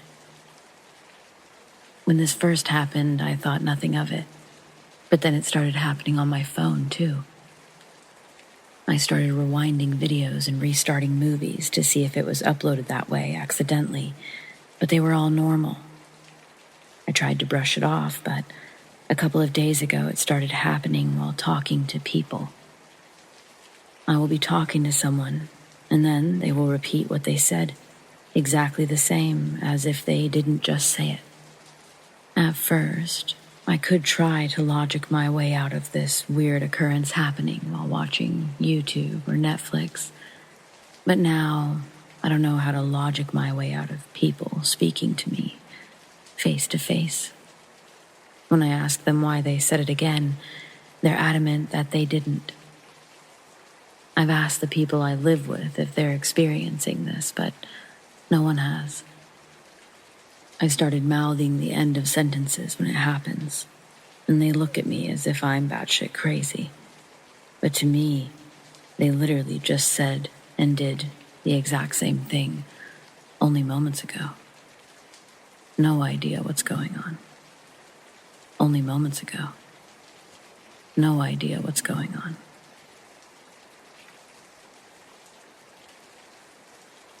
I woke up last night and saw my dog waiting outside the door to be let in. But my dog was laying right next to me. Last night, I was sleeping on the couch because of an ant problem in my room. My dog is very clingy, so he never left my side that night. I woke up around 4 or 5 a.m. while it was still dark. and I saw my dog outside, sitting, peering at me through the glass door. I looked down. My dog is still laying by my side. No, I was not half asleep. I was fully awake. It was like a mirror reflection of what my dog looks like. It wasn't a fleeting image, corner of your eye type deal. It was there for a few minutes. At the same time, I hear what sounds like my mother, moving stuff around in other rooms. I called out to her, but no answer. She later tells me she was not awake. For some background info, I'm always watching horror movies, paranormal investigations. Doors are constantly being opened. I also cleanse my house very frequently, but I hadn't for a few weeks. I went back to sleep because this certainly wasn't my first or worst rodeo with the paranormal. But I was curious if anyone might know what exactly kind of entity that may have been, or if you've heard of anything similar. Just thought this might be interesting.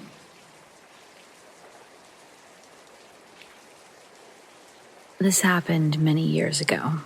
To preface, I don't believe in the paranormal, but to me it's really fun to think about. And this experience I had definitely has the paranormal vibes that some stories do. So I decided I'd post it. I was in high school in Northern California, and my closest friend was having a family reunion I was invited to. Around 9 p.m., the last family had arrived, and for some reason, they didn't have their daughter with them. I don't know why they left her, so they asked us to go get her. Now, Tizian just got his first car, and when you finally have that freedom, anything is a good excuse for a road trip. And they live 2.5 hours away, but they gave us money for gas. So we pile in the car, and we're on our way without a second thought. We've got music going, snacks, all around just enjoying a good time. Finally, we get off the highway and find ourselves in a secluded, forested town. No big deal. We find the last turn and are going down a tiny dirt road with thick, thick forests on both sides. Eventually, the radio starts to cut away a little bit, and I turn it down so we're not listening to static. But this little dirt road just goes on and on and on, to the point of absurdity. So me and Tizian start joking about who in the world would come out this far to build a house. Then, and this is what will stick with me for the rest of my life, this overpowering smell comes into the car. Copper. So thick it's almost suffocating. We both retch and it made my stomach turn. It was so heavy in the air, I felt like it could be cut with a knife. We kept going, though, and eventually we made it to a wooden bridge about 20 feet long. As we kept on going, the smell dissipated, and the radio came back in. We eventually made it to a clearing with about 5 houses, which we immediately started laughing about. Not only did they come all the way out here to build one house, but they built 5 in the middle of the woods. Why? So we pick up his cousin, Shy, that's her name, and I immediately ask her about the smell coming in, and she has no clue what I'm talking about. There's never been a smell before. She gets in the car and is about our age and has the same taste in music. The song comes on that she likes and she wants us to turn it up. So we do. And now it's almost midnight, and we're blasting music back down this absurdly long road, back the way we came. As expected, the radio starts to cut out little by little, and then the smell hits us again. Not gradually, though, more like smacking into a wall of pennies. I immediately turn to Shy and ask again, and she's absolutely disgusted and ensures us that this is not normal. But as she's saying that, we come back onto the bridge, and as we're making it over, suddenly the car stops.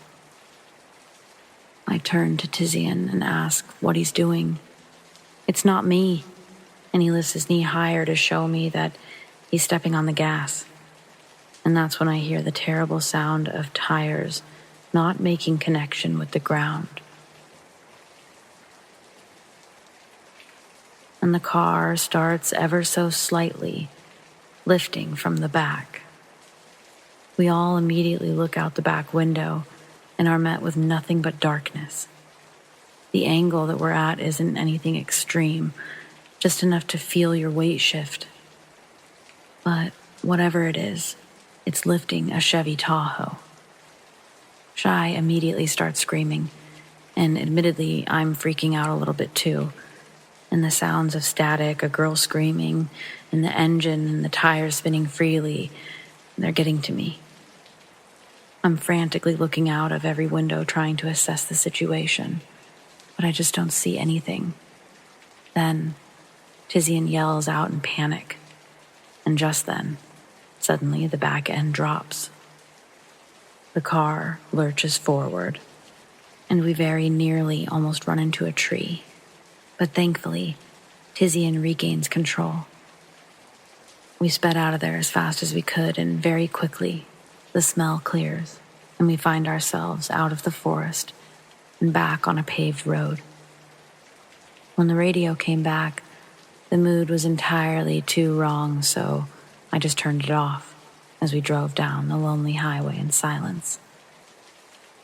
When we made it to the gas station, we immediately went to the back of the Tahoe to see a giant dent covering most of the center. And then Tizian finally broke the silence. I think I saw it. Shai then replied, I did too. I didn't see anything at all, but when I pressed for information, it was clear they didn't want to talk about it. Years later, when I brought it up one day, Tizian swears he saw what looked like hooves very briefly in the side view mirror.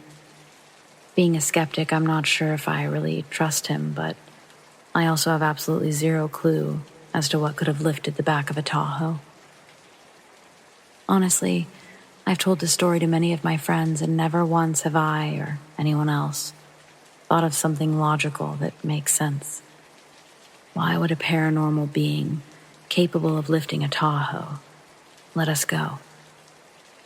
Really wish I just got out of the car and checked out what happened. It's a question that stuck with me my whole life. I'm not sure if this is a glitch, some kind of dimensional overlay, or if I've stumbled upon a technique that causes glitches to happen. I don't know. I'm posting this to hopefully get some insight. I met a long-lost friend in a park one day. He's an eccentric fellow who's deep into unusual meditations and consciousness-type stuff. He wanted to experiment with a meditation technique that he just kind of discovered one day. He didn't learn it from someone else, but just stumbled upon it himself and wanted to experiment with someone else. He called it energy matching. Although I tried to look up more info by this name, I couldn't find anything about it or anything that matched his description. Maybe there is a different name for it, and I just don't know it or can't find it. Anyway, the basic concept is that you try to match your energy to a target's energy on every energy level that you can. So, we're sitting in this large open park with a huge clear grassy field in front of us. There's a lone bird chilling on the tree branch. Since this was the only object in front of us, we decided to meditate on this bird. We're both intensely focused on this bird, examining every detail of the bird. All of a sudden, the bird literally doubled. I'm not talking about a double vision kind of double. I mean a completely independent second bird that looked exactly the same as the other, just popped into existence on the tree branch next to the original bird. We both gasped at the exact same time when that happened, and simultaneously looked at each other and asked, "Did you see that?" If I was alone, I probably would have just brushed it off as another bird flew up and I just didn't notice or something. But the tree that it was on was very skinny, with very sparse leaves, so we could see right through it to the sky. So we would have been able to see clearly if another bird had just flown up.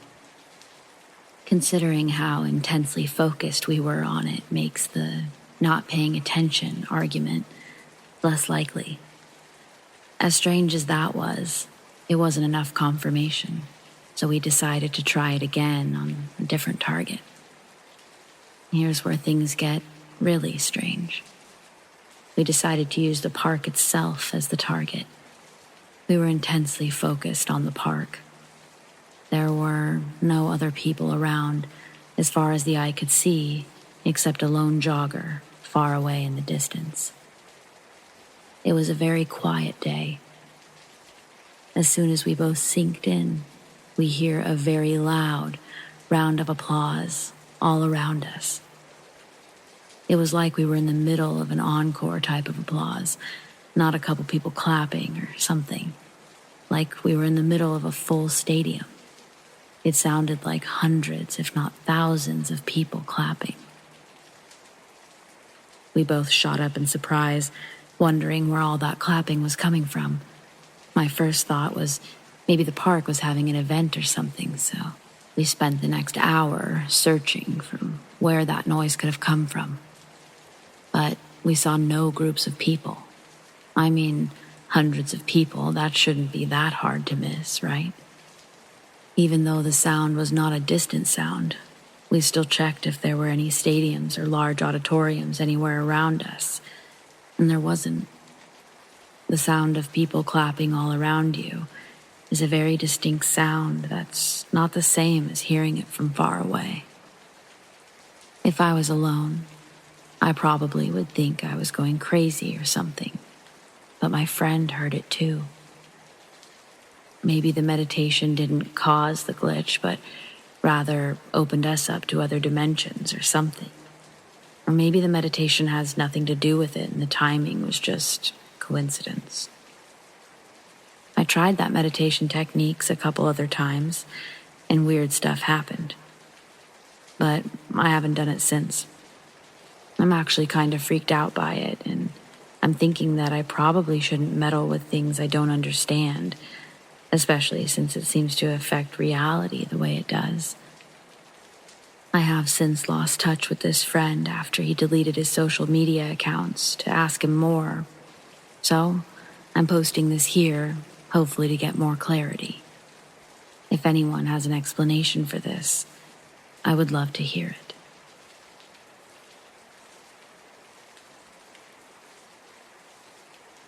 So when I was about 9 or 10 years old, there was this old asylum tuberculosis hospital that was turned into a hotel. One night, me and my family were taking a trip to another state, but decided to stop for a night at that hotel. Well, once we got settled in our room, my older brother and I decided to stay in our room while our mom and stepdad went to dinner. My older brother was watching TV, and I was playing with my toys or something, when out of nowhere, we heard this loud, blood-chilling scream. It was coming from outside of our room. My brother bolted up and ran to see what it was, and when he opened the door, there was no one in the hall, though the people in the room in front of us also heard it as well. We thought maybe it was just them playing a joke on us. Not even 15 minutes later, we heard it again. This time, the people across from us went to go speak to the manager at the front desk. Just before my brother closed the door, we heard it again. It terrified me and my brother, and we decided to call our mom to see where she was. While he was on the phone with her, I was sitting on the bed when I saw a black shadow dart across our room towards the window before disappearing out of it. Later on in life, I learned that a former asylum patient had committed suicide by jumping out of the window.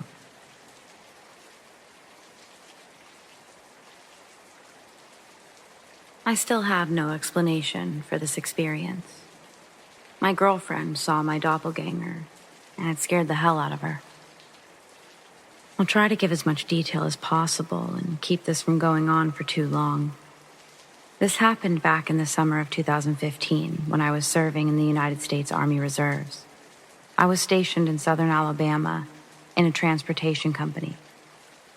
Sometimes, my girlfriend would come with me on drill weekends, and we would crash at a friend of hers' apartment, which is where this incident took place. This particular weekend, we were in a large convoy in the middle of nowhere, on some back road out in the sticks over 100 miles from the city. That was when I got the most confusing, bizarre, and downright creepy phone call of my young life.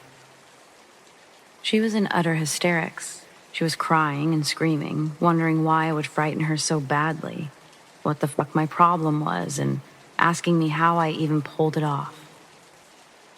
After I was finally able to calm her down, this is the story she relayed to me. Sometime that afternoon, her friend was at work, and she was at the apartment by herself. Suddenly, there was a loud bang on the door. Not a knock, several loud, violent bangs. After looking through the peephole, she saw me. But there was something off.